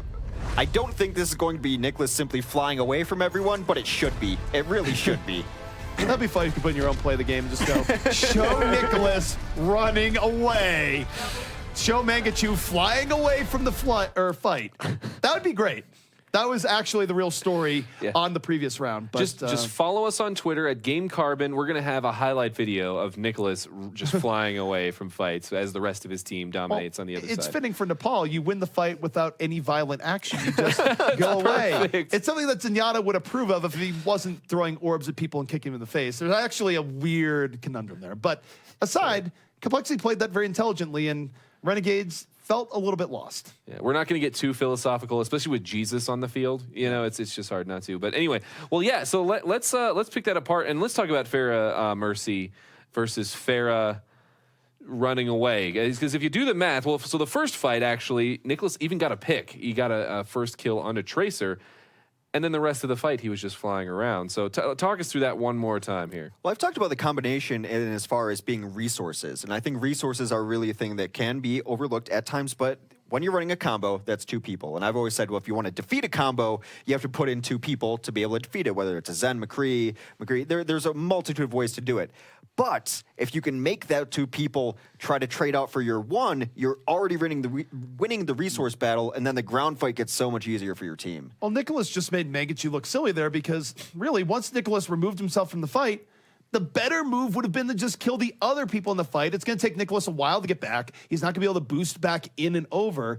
But if your hubris is such that you feel, I need to kill the other Pharah no matter what, well, congratulations, you've killed the other Pharah and you've lost the fight. And it's actually interesting to see Nicholas make those decisions there and how it worked out because you don't always see fights break down that way. It's a unique example of how decision-making does matter in this game, and it's not just about getting kills in certain situations. And I actually really have to compliment Complexity coming in. We had a lot of questions about them, and especially in their performance in week 1. it was not good. But with their new roster, they're looking a lot stronger. And I actually have to give them, they have been really patient in a couple of these situations. They did it a little bit on Hanamura, but they really did it when they noticed the Pharah. Mangachu had switched off of Pharah. They knew they weren't going to get that first point. They just hunkered down in that side room, and then they waited for their team to come back, and then they retook it, and they just are looking very calm and collected out there. Yeah, I mean, Complexity, it feels like they're in more of a comfort zone, and realistically, they've had far more reliable tank play. I think, whatever it may be, Decop and Bishu are a much better fit than KO and Chao were. Bottom line. Yep. Yeah. And for whatever reason, we can speculate, but they're just performing a lot better. The next map is going to be Dorado, and this, I think, is the first map not selected by Complexity, as they were the home team coming in. So why do you think Dorado was selected here by Renegades? Well, we've seen teams run dive on this very well. Of course, the prime example would be Luminosity Gaming running dive on this. Dive with a Pharah, more specifically. Again, Mangachu is generally going to be running a Pharah until it proves that it's not working or someone forces him off of it. I think you'll see a similar composition to that. And they have all the pieces to run a dive composition on offense, so if they so choose. That would be my first guess on why they'd go to Dorado. Right, and I mean, the good news for Mangachu here is that even if Nicholas employs the Joestar Secret Family technique again and just running away repeatedly, you're dealing with a payload this time. It's much more easier to stay focused and actually get value out of chasing someone out of the fight compared to Control, where you really can beat yourself if you're not paying too much attention. Yeah, and taking a step back here, looking at the map selection, Complexity have been so close to pulling it back. They finally get a victory here, giving the map selection over to Renegades. Renegades, they only have to win one more map, and these next two maps are going to be selected by them. And so just based on the way that the rules work out, they actually have a pretty good chance of taking this one home. As we're going to be going on to Dorado right now. And if this is a victory for Complexity, we'll go to a best of 5 fifth map, returning to the Hybrid. But let's see if Complexity can do it here on Dorado. Well, we're taking a look here at the Renegades defense as it comes out first. Complexity choosing to attack. They want to keep on the momentum, but Renegades, they're coming out here with the early Symmetra here once more, Hex, so they are more interested at the very least at trying to slow it down a bit, get the early teleporter up, and then make Complexity have to go through that slog of an attack on the early Dorado courtyard. I may be making too big of a deal about early sentries, but it's because yesterday we saw a team give up 50% charge before Symmetra fired a single shot. A single shot, a single shield. They could not find the sentries. You give up 50% to a teleporter. So that is, of course, what I'm looking at early on. Jura's going to be up front setting up. And they have a very specific style. Generally, Symmetra set up in the same place around here. You want to get that big burst damage from the sentries early on. That's as much burst as you can get. Of course, she was reworked so she can put up those 6 sentries. If they don't swing around, I think he sees it already. So they're going to give up very little charge. But it was such a big deal in some of these things that it can't be overlooked. You definitely want to kill the turrets. There's no reason to give up the charge. The turrets aren't going to kill you, but the problem is that you don't want to have the Symmetra get the teleporter up just a little bit earlier. And we've seen plenty of times that 5% actually can be game-breaking. Yeah, so the Zarya bubble, the wipe on the side, 4%, but he hits a giant orb somewhere in there, and Jared gets 30% already on the Symmetra. Pennywise, pound foolish there, and the pound was the Symmetra orb rolling down the field. That's what happened. Regardless, 50% in very short order for this Symmetra on defense, looking good. Jesus does take down Joe Meister. Nicholas very sneaky behind on the Widow. This can be very effective. I actually like that they're going for this. I will probably regret that statement as Nicholas doesn't hit anything knowing the caster curse, but this is where you can get a free shot here onto Symmetra, and he gets it! Symmetra going down immediately, and now that Symmetra's out of this, you don't have to worry about the teleporter for a while, and you're going to split the attention of the defense here. Now they have to worry about Nicholas and the sightlines from the back, and that's going to open up opportunities from the front. We used to see not only a Widow, but several heroes. He's going for the spawn camp, trying to get Jura's. Jura's not wanting to give up on the charge that he has already 80%. He cannot fight down there against the Symmetra. You don't want to get in her beam range, especially with your grappling hook down. He does not know where it is, but on Dorado, we've seen flanks like this work very, very well. Look at all the attention he's drawing, if nothing else. Well, while he's looking at them, here's the rest of Complexity. They still have 5 people. He's going to eat the Helix rocket there and go down, but we'll see if Complexity can make the most. of this distraction. It's looking like they haven't here. Unfortunately for them, Mangachu going to be turning his attention to the front line once more. Torque not getting the early hook, and unfortunately, Complexity, their gambit does not pay off. Well, Jur did decide during that to get out of there off of the Symmetra, so despite all of the early charges and everything they had going for them, about 80%, not going to have a teleporter up. The play is somewhat effective, though, but here we are restarting the map, essentially, and 2 minutes have been burned off.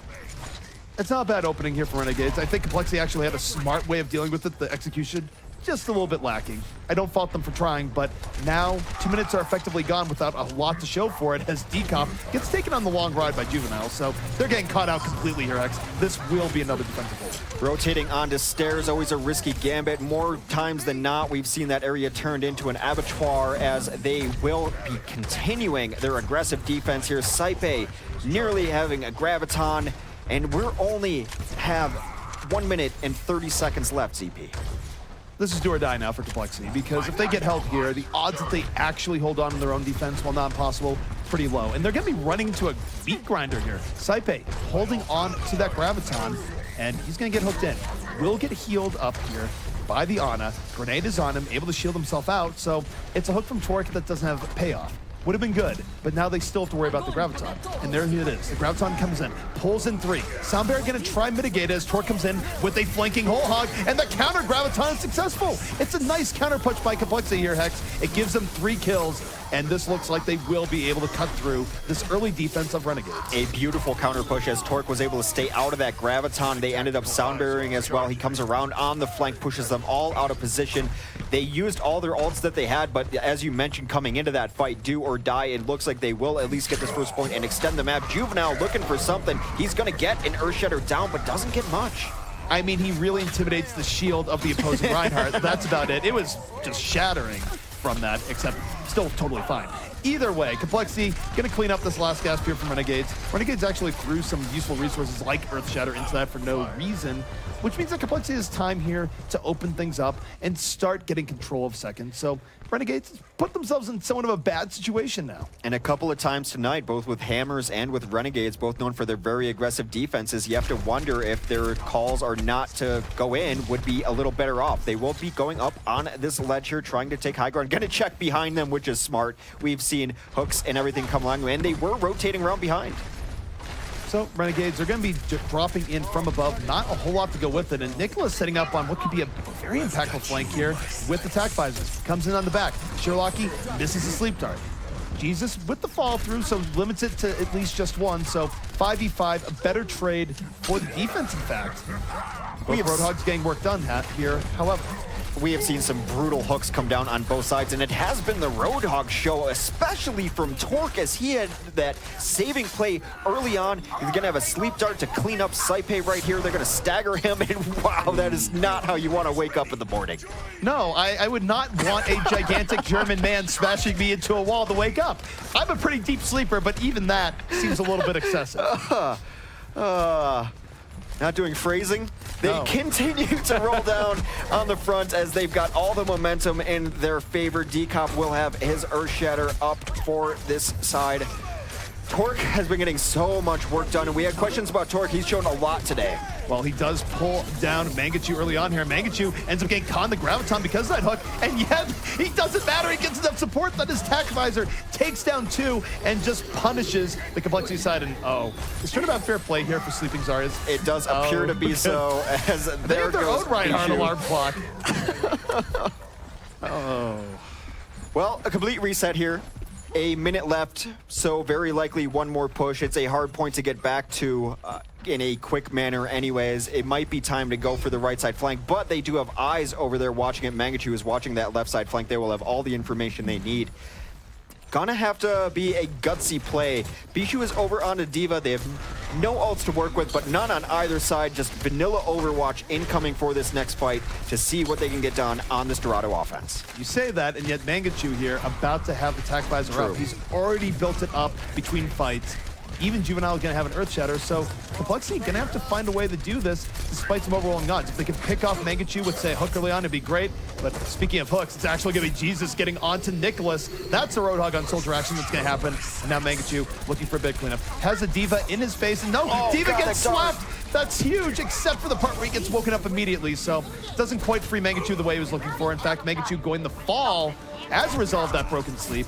And yet Jesus here still on the point, can still bring us back to Renegades, especially with the sound barrier now in his favor. Well, sound barrier does keep him alive just for the moment, but is on Saipe with his supercharged Zari to try to get in there, but he is hooked. They are all getting very low. There's a grab, but is there anyone to clean it up? I don't think so. It's going to buy time for Juvenile to get out here. Can he hit an Earthshatter? He finally gets one. He hits it, and it's 4 people getting knocked down. The fall through there, not there for either the Graviton or the Earthshatter. And now Nicholas bringing some punching power to this fight. In over the top, gonna be picking up 2. Complexity just so close to extending out Dorado. 3 unanswered kills here, Hex. And Renegades might have to give this up here. They are fighting very much outnumbered, and still, they go for the delay. Renegades doesn't know how to give up on a defense. They're going to stay out here trying to get aggressive on it, but regardless, it will be Complexity finally taking the second point. 90 seconds to close out Dorado. Going to be a hard order. Juvenile trying to get out there. Does not, as Torque cleans him up late. A victim of a split spawn.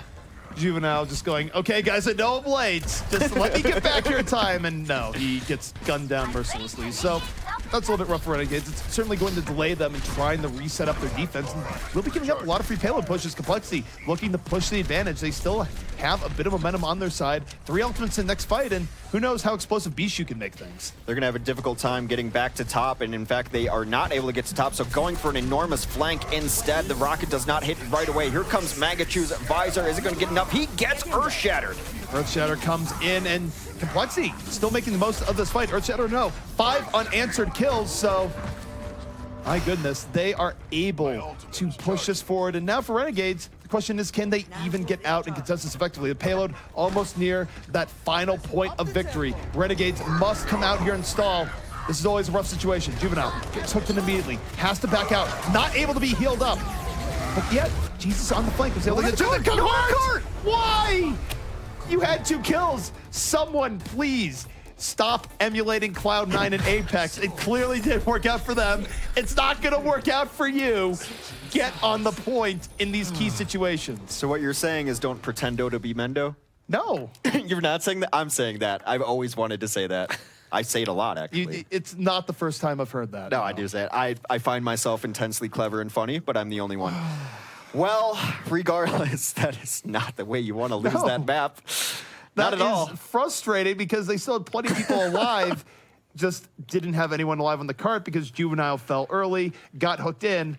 He didn't have the health pool to actually stay alive. Just someone, anyone, get on the payload, please. Either way. Good for Complexity. Good for Complexity. They gutted out that second point especially and just got a lot of kills. I have to say Juvenile found himself in a lot of rough situations in that game on his Reinhardt, hoping he could be invisible as he went by. That was actually a big play that they lost him because then they're unable to rotate up to top, which defenses like to hold. But you can only do that if you've got your Reinhardt up there because it's a hallway and you're going to eat a lot of damage doing it. So him being down means they couldn't rotate to top, had to hold lower, gave up high ground again. So that split spawn really ended up hurting them.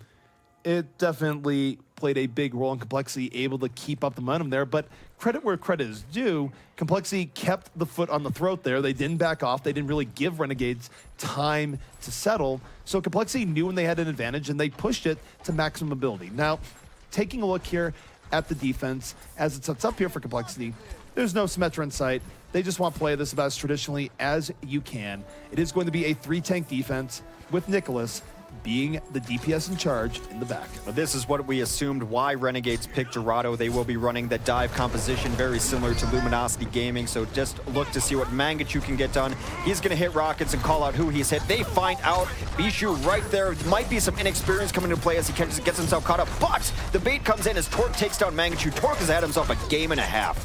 Well, not only has Torque had a good game and a half, but Mangachu has never seen a potential kill that he hasn't chased down. That's something we've clearly learned from tonight. Saipe goes in, doing part of the tank role that you have to do on your Genji when you're only running the Winston, getting in there, getting the deflect, trying to bait out some of the abilities. So early kills, regardless, it does seem like they're now set up. Their deep dive comes in from Juvenile. Can he get anything? I'm not sure how Juvenile is going in here. The rest of his team isn't even there to follow through.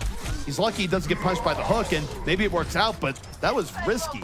Now, with the trade out here, it is going to be 5v5 pretty soon. Mangachu in over the top, not much pressure on him. Saipe not getting a whole lot of health here, has to basically make his own way through life, but it doesn't matter. Mangachu's picked off too.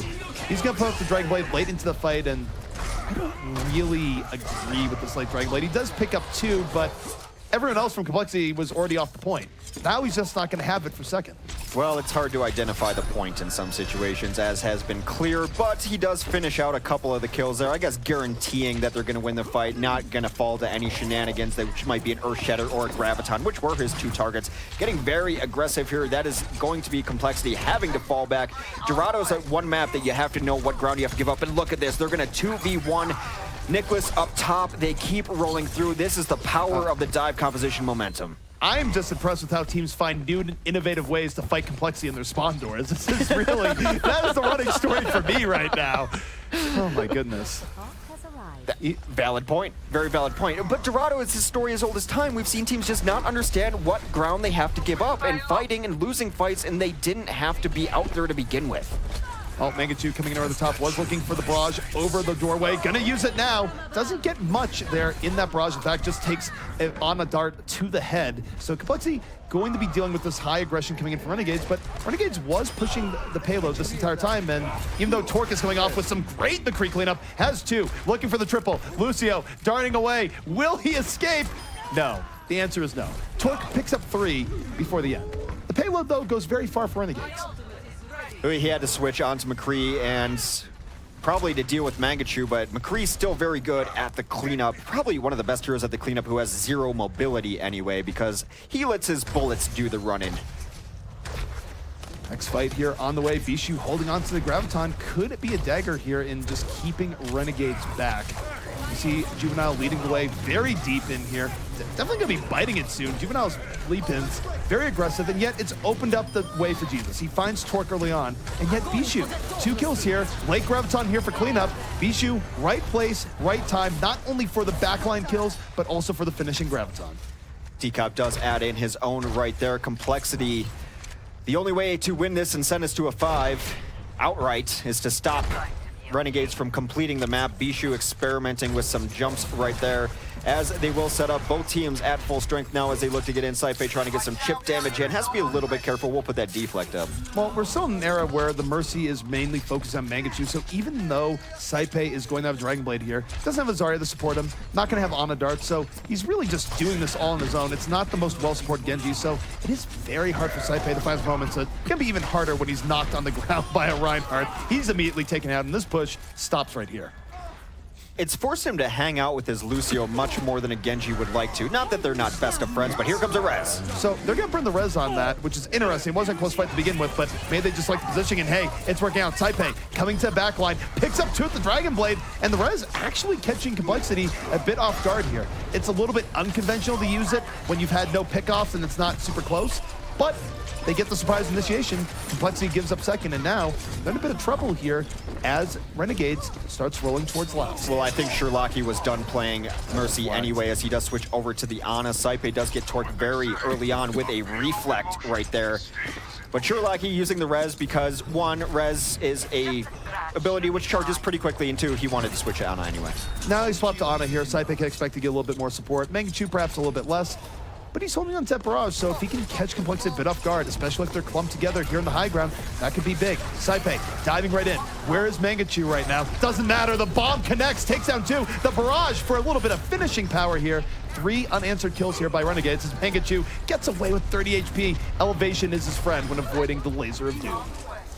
Well, it's very predictable where defenses hold on Dorado last. As I've said time and again, they hold that top left, but you know who also knows that? Jesus. And when you have a pulse bomb and a team clumped up like that, you're gonna find some pay dirt right there. Now they're very close to pushing this towards the end and setting a much better time. Complexity has to find something here to stabilize on D. Well, a flank from Nicholas, that's a good way. Sherlocky biting dust immediately. So is Jared. Both supports out of it. A beautiful flank from Nicholas, going to stop Renegades. I don't think Renegades actually realized that Nicholas had snuck out in that left position. They were all at the spawn door, but Nicholas was already gone. You have to be very confident in your flanks because if you spend too much time trying to set up a flank, you can give up too much ground anyway. But Nicholas, very confident with his flank there, get some support, tactical visor up. They will try to regain this high ground. Of course, a win condition for Complexity on this map. Stop them from closing out. And that would be terrible for Renegades considering how they failed to stop the closing last time. High ground will be retaken by Complexity, both tank ultimates at the ready. Saipei holding on to the Dragon Blade. We've seen Dragon Blade do work on this very point earlier today. We'll see if it's going to do it again. Saipei, though, eating the Bionade early on. Only 60 HP remaining. A mere sneeze would kill him, so he can't pull out the Dragon Blade here. 4v4, though, between both teams as against a payload. And Saipei now gets a nano boost. New life involved in him. Gets one. Soundbear can come out and hurt him a bit here, but it's not going to stop him from getting the skill. Or will it? No. He finds Nicholas, health station or no. But I don't know if enough has been done here by the offense. The defense is coming back in. No, but does someone want to help Shake? He stayed alive against that Genji for so long, and none of this would have happened if someone just went up there and finished off Saipei, who was naded. Now Juvenile comes in. Saipei still alive on this point, and Earthshatter will go down, knock down a few. Mangachu does fall. Mangachu, the victim of that Earthshatter. Decop going to get all sorts of powered up by Shake's nano boost. Nicholas trying to bring it back, 31 HP, able to deal with Saipei in the very end. And now Renegades down to a mere minute here, Hex. Real possibility of a hold by Complexity and a map number 5. Absolutely. 1 minute left. Only Mangachu with an ultimate available, though Saipei will have another Dragon Blade because he's simply been alive the entire time. Juvenile will be having his Primal Rage up. No one on Complexity even close outside of Bishu, who oddly enough is now on the Tracer. Saipei's pretty close to having a Dragon Blade here, so he might have a chance for redemption. Oh no, Jer just getting dunked on in over the top. He's already down. Nicholas, though, gives his life for that. Saipei, immediate punish. Mangachu, blown right up. Bishu with the special delivery.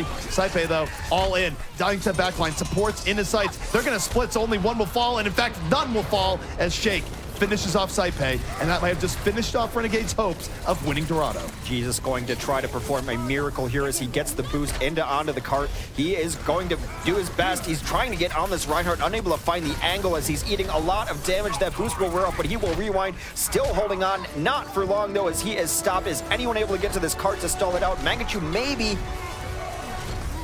Well, this fight leading to its final conclusion here. Renegades trying to keep it in, but they are dying left, right, and center, not able to stay on the cart, and as a result, Complexity gonna take Dorado here, evening up the series 2-2. And now if you're Renegades, you gotta be feeling somewhat tentative because Complexity has a reverse sweep on the menu. Bishu in the end there, turning on the Tracer. We've only really seen him play great on Azaria. I think he's not exactly comfortable on Winston. Had a good Tracer life, though. Very impactful Tracer life. Anytime you can deliver a bomb to someone and take them out in that sort of situation, it's a good Tracer. Well, this is Decop getting his moment in the sun, and we're highlighting these new Complexity tryouts on tanks, and there's good reason. They've been playing really well.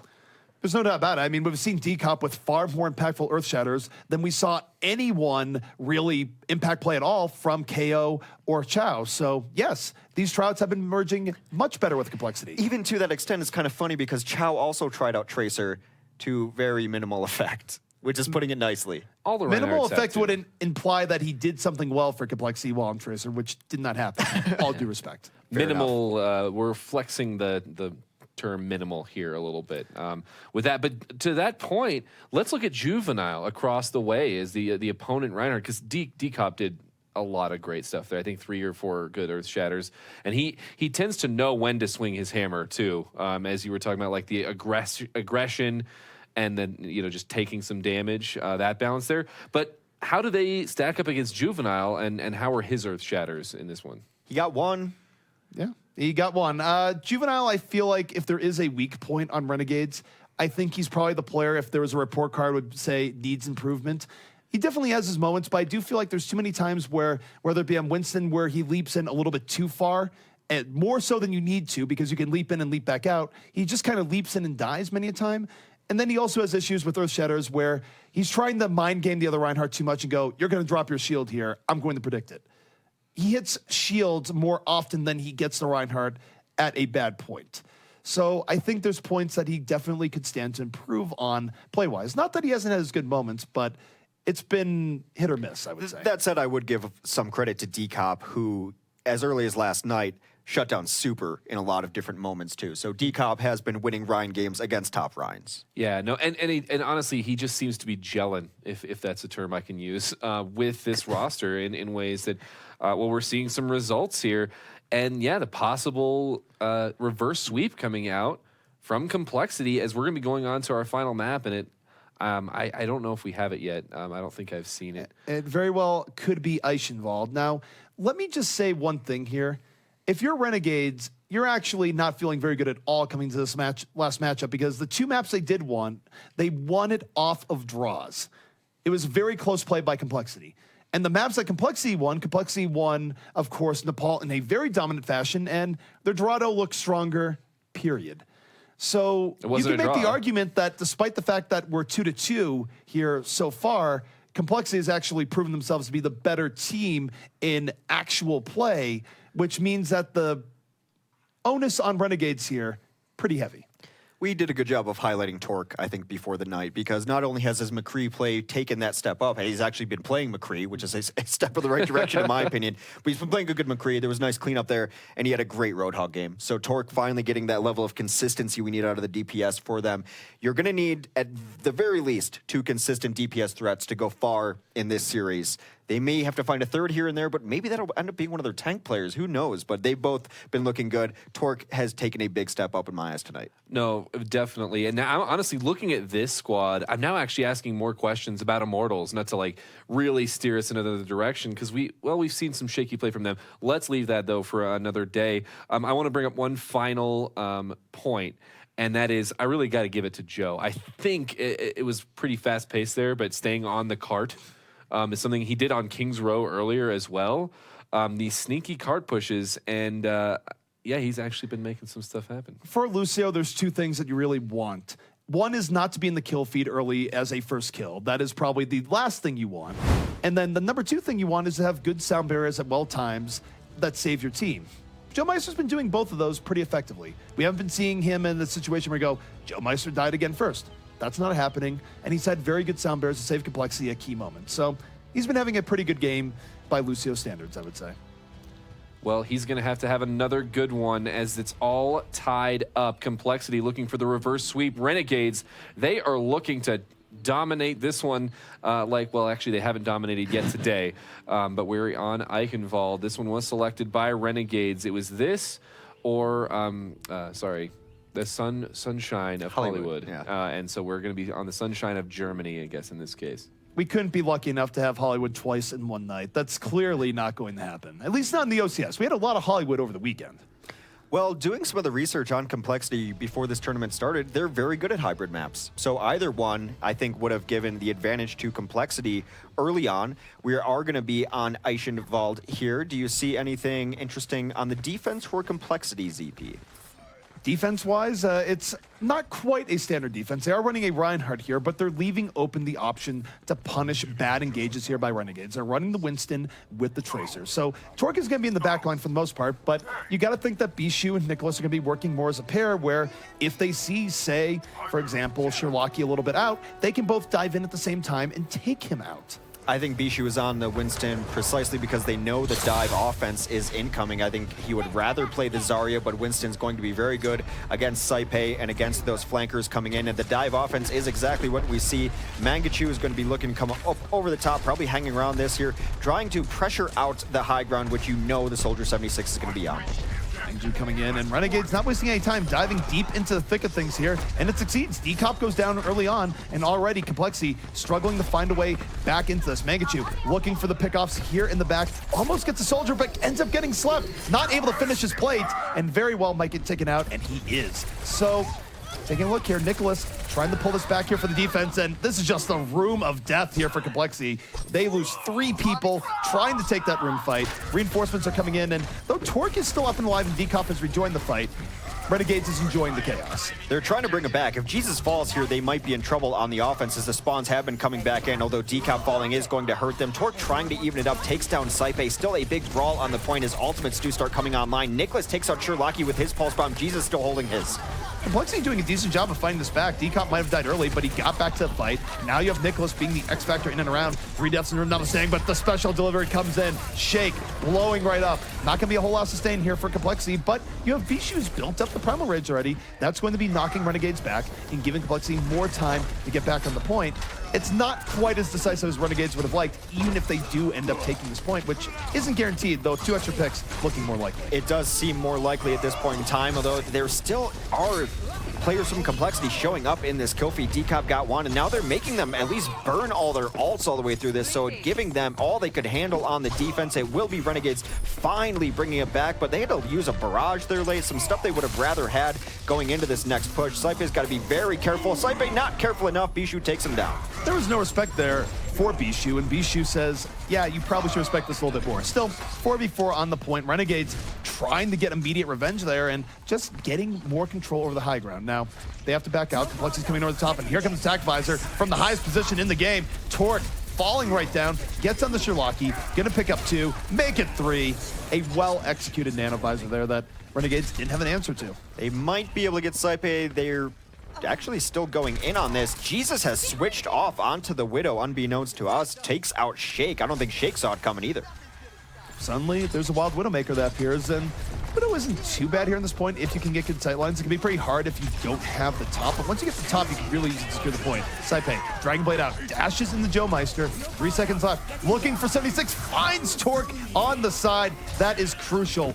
Good decision-making there by Saipei, and we'll see if this opens the way for Renegades as they try to bring this to Eichenwald second. Complexity needs to regroup and take a moment here. Bishu's going to jump Saipei yet again because he's been doing it all game. Why not? Now he's going to go in a little bit deep. As his Reinhardt joins him, they have regrouped enough on the tanks, and Bishu has another kill onto Jesus. Magachu finally makes him pay, but worth. Totally worth. Magachu under way too much pressure there. Inside the building. Easy pickup there for Nicholas to finish him off, especially after the bio nade. So this is a little bit rough here for the offense. The offense is getting engaged on by multiple different levels. Nicholas, of course, being a threat in the back. Bishu finding very good opportunities to neutralize Saipei. And look at this. Nicholas, again, going for a sneaky pulse bomb.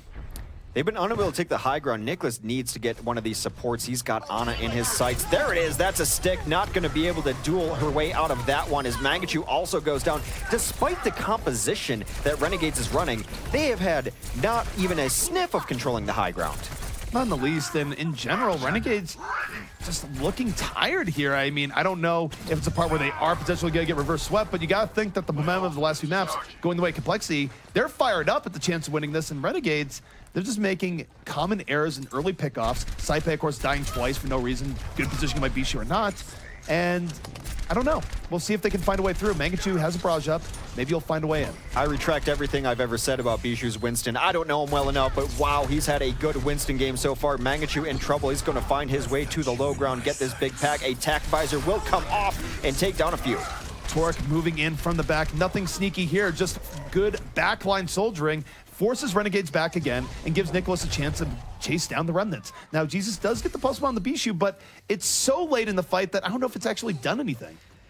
It made Bishu sad, I suppose. That's what it did, as he's had some really good lives. But beyond that, impact game-wise, rather minimal. Maybe it opens it up for them to take this high ground, as Juvenile will follow it up, trying to get to the high ground himself. Like I said, they haven't had high ground. Nicholas has been in the backlines, misses that stick, still wants to get on Sherlocky and take down this Ana, but he bites off more than he can chew as Jesus comes in. Renegades finally get a little bit of momentum off that barrage and Tracer kill. 4 unanswered kills. Complexity, their aggressive defense finally starting to show some cracks here. They get wiped out in full.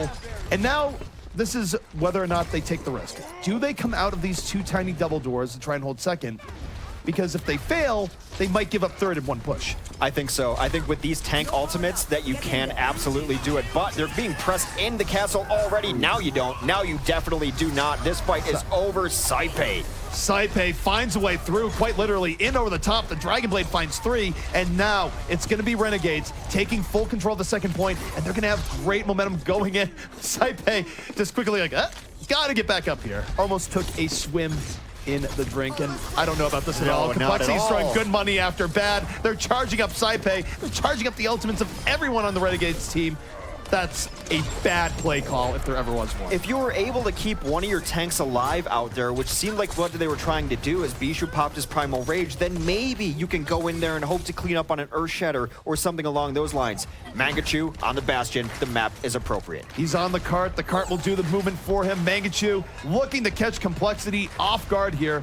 Bishu's already on the Diva. He already has a great counter to this Hex. This might not work out the way Mangachu wants. Defensive Matrix right in Mangachu's face. Forces him out of turret mode for now. Gets nothing done.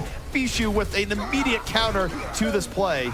And Complexity should be able to take this fight. The supercharged Ryan of Decop did something early on. The lore is real. Saipe taken out by an aggressive hammer swing there. It does seem like Complexity has finally stabilized despite throwing their bodies in outside of the gate. The gate has closed.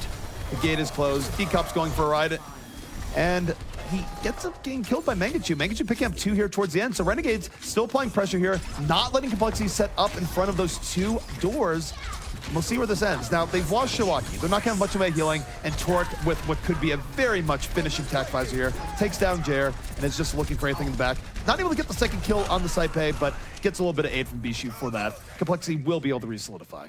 They will stabilize, and we're going down to the last attempt to close out the map for Renegades. Jesus, Pulse Bomb, Saipe, Dragon Blade, gonna have to get a lot for it, but Jesus going down very early. He will likely be able to rejoin the fight, but right now, 5v6, and they're gonna have a hard time breaking through these doors. Bishu has had an enormous impact on this Diva. He's had a great game. There's no other way of saying it. Not only shutting down the Bastion, but finding kills on the Tracer, pushing back Renegades as they try and get back in here. It's been a very good game. Now, Complexity did smile up. No more Soldier, now on the Winston. Saipe to the back line, uses the free dash from the ult to get back there, and he's just gonna sleep a full-on waste, a nice sleep dart. Rough times for Saipe. He really pushed that one too much and was punished. Shake has always been a mainstay of this team, but now just hitting the beautiful dart, and they will stop them from getting last. I gotta say, regardless of what happens, this Complexity team looks like a brand new team. The stakes have now been set. We don't really have to worry about another draw here. It's not going to happen with the payload falling right before last.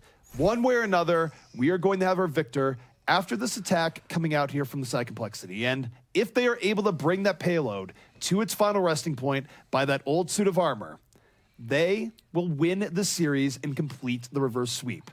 I can't overemphasize that enough, because Complexity, they were down 2 games. You don't see this happen all that often in Overwatch, though it did happen back in week 1. This is still a very big moment for Complexity and a very bad moment for Renegades, should Renegades fail to hold off this attack. Going back to even King's Road, which opened this set, which was hours ago at this point, we talked about moral victories. At this point, there are no moral victories for Complexity. Bringing it all the way back and getting this close would be heartbreaking. Regardless of how good they've looked, regardless of how good the tanks have looked, this is one they want. This is one they need. They are already at the bottom of our standings in the Overwatch Carbon series, so a lot on the line early in day number 4. Taking a look at the defense here for the side of Renegades as they sit up here. They're not going with anything tricky here at all, Hex. They will have Jesus here on the Tracer. That'll be a distraction in the back line, but other than that, it's going to be Saipe in the back providing their DPS punch, Mangachu looking for hooks, and Juvenile on the Reinhardt. So no Symmetra Torb shenanigans. They want to win this very standard. For a team known for Symmetra Torb, they will be going heavy on the tank on the Complexity offense. It appears Bishu on Zarya, Decop will play Reinhardt. Those are the new additions. Torque will play the DPS tank, the Fat Assassin in Roadhog. Nicholas, of course, running the single DPS on Soldier 76. The gates are open in Complexity on the attack that could be Destiny here as they try and complete the reverse sweep. They're going to be moving out. Nothing too crazy about their attack as it's opening up. Torque going to be looking for early pickoffs, but he's getting poked down very heavily early on. Not able to do, although he gets Lucio, so it's a 1-for-1 trade. It's not as bad as it could have been. Both teams trading out 4v4, and in fact, this favors Complexity just a bit. Decop does swing the hammer, gets Jesus there as well as most of the DPS now nullified for this Renegades offense. They try to push in. Saipe goes down. Shake, though, down. Mangachu has had a nice impact, but he seems not long for this world as he will finally fall. There it is as he does go down. An odd rotation has come out. These will probably just be very late deaths. the key part there is that Torque, even though he died quickly and was the focus, he got Lucio early on and just started this chain of tit for tat here between both, where it was just trading off kills, and it worked out for Complexity. Well, all right. That is Complexity. Now, on the attack with rather good progress here as they've gotten the cart moving forward. They have it moving forward, and Jesus right now trying to bring this back a little bit for Renegades, being a distraction here in the back, trying to buy any bit of time, and yet you see Complexity able to consistently get kills moving forward here. Now, at this point, maybe they've broken through, but the respawn's right here. Renegades has to be careful not to throw away lives, and they do! Both Jesus and Mangachu going to fall on the payload at the end. And this is going to open up a lot of space for Complexity to keep this moving forward. And Hex, you look at the time that they have a little under 5 minutes. Plenty of time for Complexity here as they chase that comeback dream. Getting pretty greedy up front, leaving only one back on the cart. There was a grab, but do they have the follow through? They do, not even using the whole hog. It looked like he wanted to use it for a second, but he does not. A one fight for Complexity.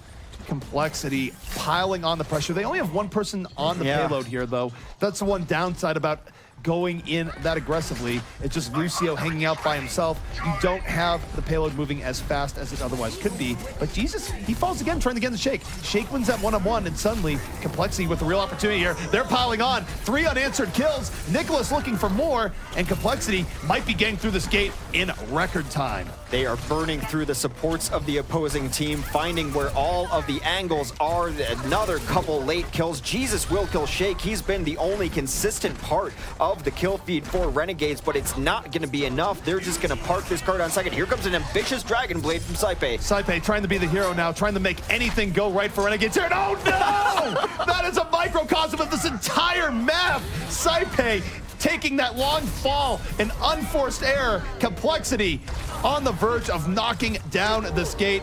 Bishu reigning victorious on top, and that gate is going to fall. 5 minutes left for Complexity to finish out this map and get the reverse sweep. And even after Saipe fell, Mangachu used a barrage. Now perhaps he covers that up by saying I was going to switch to Mei anyway, but it was an ult they did not have to use on top of an ult they already didn't have to use, but Mei can be very good at denying entry here.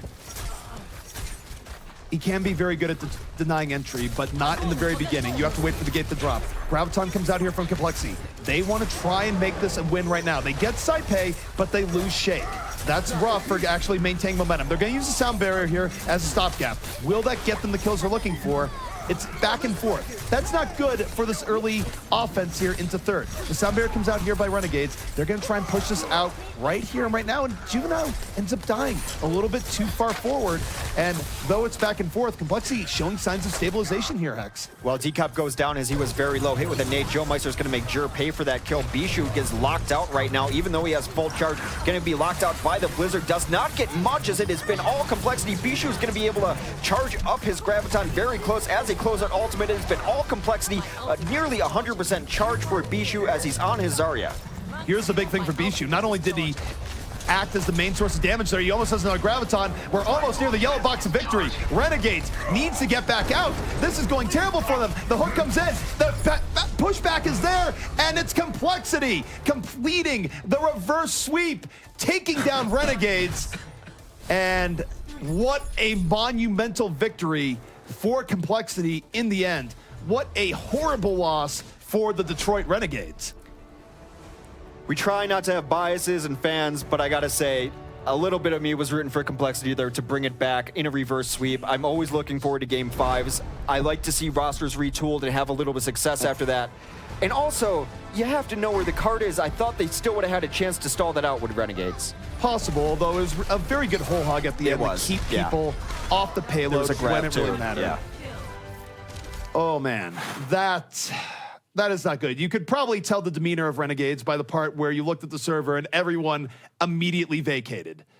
But that is a very difficult loss for Renegades, but such a monumental win for Complexity, where Complexity now, if they can defeat Team Liquid tomorrow, suddenly they're reinvigorated. They have playoff potential again. This is really big for them. No, and it's huge, and it feels like, wow, at the fourth day, we shouldn't have such big, earth-shattering moments. But I mean, that's the only way you can describe it. I mean, do you think, looking at that Renegades team, they just lost momentum? Is this something where they got fatigued, quote unquote, over the course of the series. They just look shaken up there at the end. I would say that I try to avoid those arguments because I think they're a little bit simplistic. So I try and go into more detail. And the reality is that even when Complexity lost the first 2 maps, they weren't losing by a very high margin. Both of those had to go in the tiebreakers. And it was Complexity that evolved and adapted over the course of the series, and they took what was an even matchup between them and Renegades and turned it into something where they had a noticeable advantage. I think there was part of them, and at least some players on the roster, that underestimated what Bishu and Decop could do several times. I mean, just specifically Saipe challenging him 1v1 versus a Winston, something that most Genjis won't do, and he paid for it twice. There was some feeding coming out late on the second point where they thought, it's just these tanks out here, we should be able to clean this up, and they couldn't. Literally and figuratively, Bishu gained more power over the course of the series, where he had more key plays going on. And then you look at Azari at the end, fully charged up, lighting up the kill feed, building up 2 grabs for 2 fights in a row. That was tremendous play coming out from Bishu at the very end, and a big reason why Complexity has had their jump in play, where they started out week 1 0-2. They're starting out week 2 1-0. Bishu's Battle Zarya absolutely having a huge impact there at the end. And I do want to say, just with one more final plug for Joe Meister, pushing that cart by himself. And that was not the first time. I actually think we, in King's Row, we saw him pushing that little payload by himself. We saw it at least one more time. But back to more seriously, I really actually like the solid early rotation from Complexity on offense. They just kind of bodied out. Here we see this play for Joe Meister. Hashtag stay on the cart, please. He stays on the cart. He gets that kill with the aid of the rest of his team and pushes it in. What more do you need from a Lucio? But that's not even a cheesy play. He got 2 kills at the end. Yeah, I know. I mean, he just battled Lucio'd it. Yeah, and actually, I mean, it was the supports. Both the supports were there, duking it out. Right, but it lends to the fact that I feel they underestimated, it's just a Lucio on the cart, and they paid for it. Yeah, you can never say it's only. If you're starting to say it's only in comms, don't worry, it's only. Well, either way, but yeah, going back to that solid rotation, they basically, because there were a couple of early trades, so it was fairly even. But Decop had his team behind him on the point, while the rest of the Renegades was a little bit disparate and spread out across the other side of the tower there.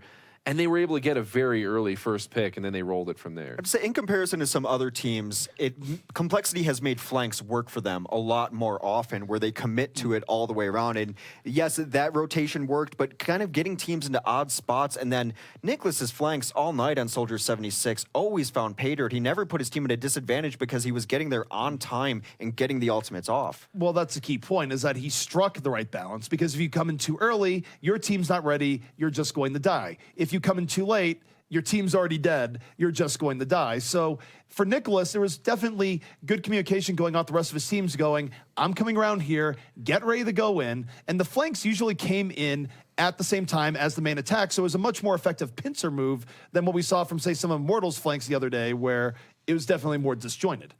And I would also have to say that, Renegades, they were hyper-aggressive there at the end, and it paid off a few times, but I think that just left Nicholas open to have free reign of the healers, and he won a couple of those. He had at least one key bomb that was able to pick up Anna, but no matter which way you slice it, Complexity coming off very strong, and this really has shaken up the standings a little bit. I mean, it's actually I think we have a nice spread going on now, if I'm not correct. But Hammers, with their victory in Game 1, they have solidified their lead at 3-0.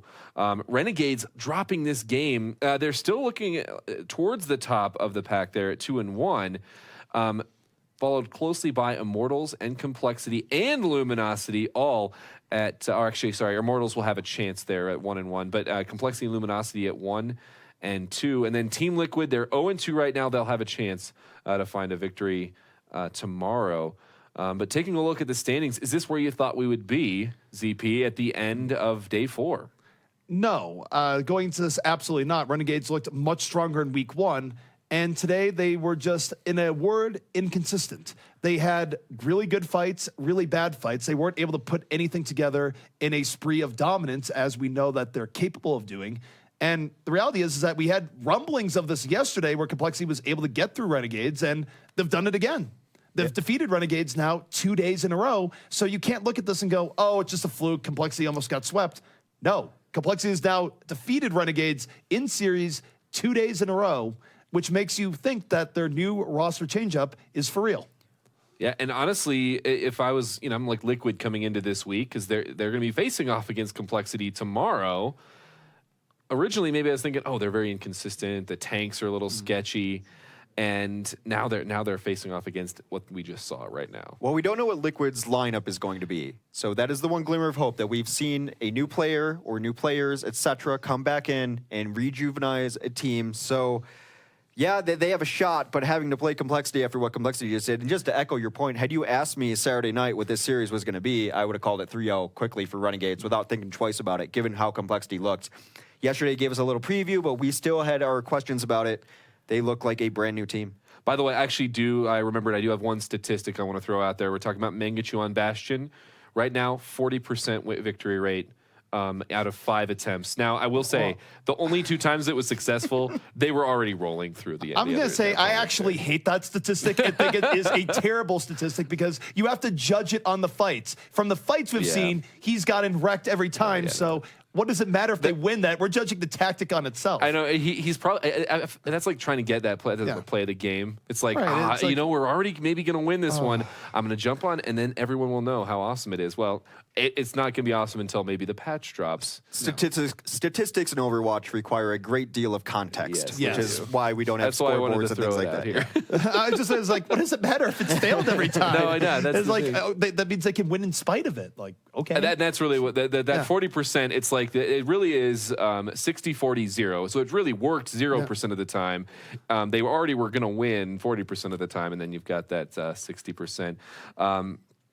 But anyway, well, I wanted to call out a few more things. So I feel like today could be described best as the day of gauntlets being picked up. We threw down a lot of gauntlets. We threw down gauntlets for Complexity in general. And we threw down gauntlets for Ube and his Tracer and Genji. Like, still some questions there. But Torque with McCree, he picked that one up. And then even Saipei, we've seen some plays from Saipei, but we were wondering how consistent he'd be. And maybe a little bit of inconsistencies, but there were a couple of really good plays as well. Again, with Saipei, I think it comes down to what support setup is being run with him. I don't think Mercy on the Pharah is giving your Genji a whole lot of room to work with, because what is the Genji going to get healed by? If you're diving deep enough that the Lucio isn't near you, nothing's going to be able to save you, and they're not even running a Zarya with it, so you're not running best friends with Genji when Saipei is running it half the time. Also, I think Ube could be put in that same way, talking about the support setups that he had. When they had the set play of, we're going to run a Transcendence with your Dragon Blade, he had great effect, and he did his part there to take down Rob, who could spoil that Transcendence. So both of them, in the context of what they're asked to do, can do good things on that. I think the person who just picked it up on his own and didn't put it down was Torque. I mean, and that's been a question for Complexity that we have had for a while. Are the DPS consistent? Nicholas answered a little bit. He's been much more consistent overall on his play. Torque picked it up, and there's no telling what this team can do, but it's always been a team that has been based on how well can their DPS play, but now it might be how well their DPS can play with these tanks, and you've got pretty underrated supports as well. Joe had his breakout day. Shake's always been good, so now you look at this lineup based on what we've seen at least today, Complexity looks like their roster is very strong. Yeah, we need to see that over a little bit longer period of time, because part of me thinks that, so like Renegades are coming into this and they have just been playing a hyper aggressive play style, 4 DPS, and it seems like the other teams, Complexity included, have figured that out to some extent, and maybe Renegades need to go back to the drawing board, put together the tools. They have a lot of great tools to make sure that they have more that they can bring to the table, but we've got more time to actually see how some of these things pan out. So let's talk about the schedule for the rest of the week. We saw it earlier today, but tomorrow we're actually going to watch Team Liquid face off against Complexity in game number 1, which is rapidly becoming one of my favorites of the week to watch. And then that's followed by Immortals versus Hammers, which is 2 teams we expected to be on the top here. I think maybe the story of that game is, what can Immortals bring? Because right now they haven't been looking very strong. And then to complete the week on Wednesday, Renegades versus Luminosity and Team Liquid versus Immortals. What are your thoughts now after day 1 of week 2 going into days 2 and 3? Team Liquid is arguably facing elimination tomorrow, and they're going up against an incredibly tough opponent. Team Liquid, I don't favor them going into that. I think it's going to be very difficult for them to win, but they must find a way to win if they want to continue doing well in the OCS. On to the second match there, when you take a look at Morals versus Hammers, two of the very top teams in North America. They give us a great show every time. I don't expect tomorrow to be any different. Immortals versus Hammers, I echo your thoughts, of course, on Complexity versus Liquid. Liquid could just be eliminated from the tournament almost de facto tomorrow. But Hammers, a new style. Immortals, a very standard style. That's what they've been very good at. And it's kind of the team that we thought was going to be number one versus the team that proves time and time again they are number one. Hammers does have the ability to run several different styles where I'm not sure Immortals has that same capability. They run their one or two styles. They run them very well. They're very practiced in them. So it's going to be a style clash between those two teams. Well, you know what? We are going to find out how these teams can interact with each other tomorrow night, and you guys can be a part of it as well. Definitely stay tuned. We're going to go live tomorrow at 5 p.m. PST. Definitely be following us on Twitter because we're going to have some nice hype videos and some replays we're going to post on there. And I would also check out carbon.gg/OCS. That's where the schedule is. That's where the standings are. That's going to be your hub for all things OCS. And of course, tune in on Twitch tomorrow. Gilfrost here. Any closing remarks from our favorite weatherman? For me, I'm just looking forward to tomorrow. Mortals versus Hammers should be great. And this Complexity squad, very interesting to watch after their changes. I hope it doesn't snow tomorrow. I know you're asking him, but I'll take it. Weatherman number 2 here. Sure. That's like the hopeful weatherman here. I hope it doesn't snow. I think that's what we all kind of want is some positivity from our weather people. Well, let's go ahead and call it at that. A long night, a lot of great games. More games yet to be played here at the Overwatch Carbon Series. We'll talk to you all tomorrow.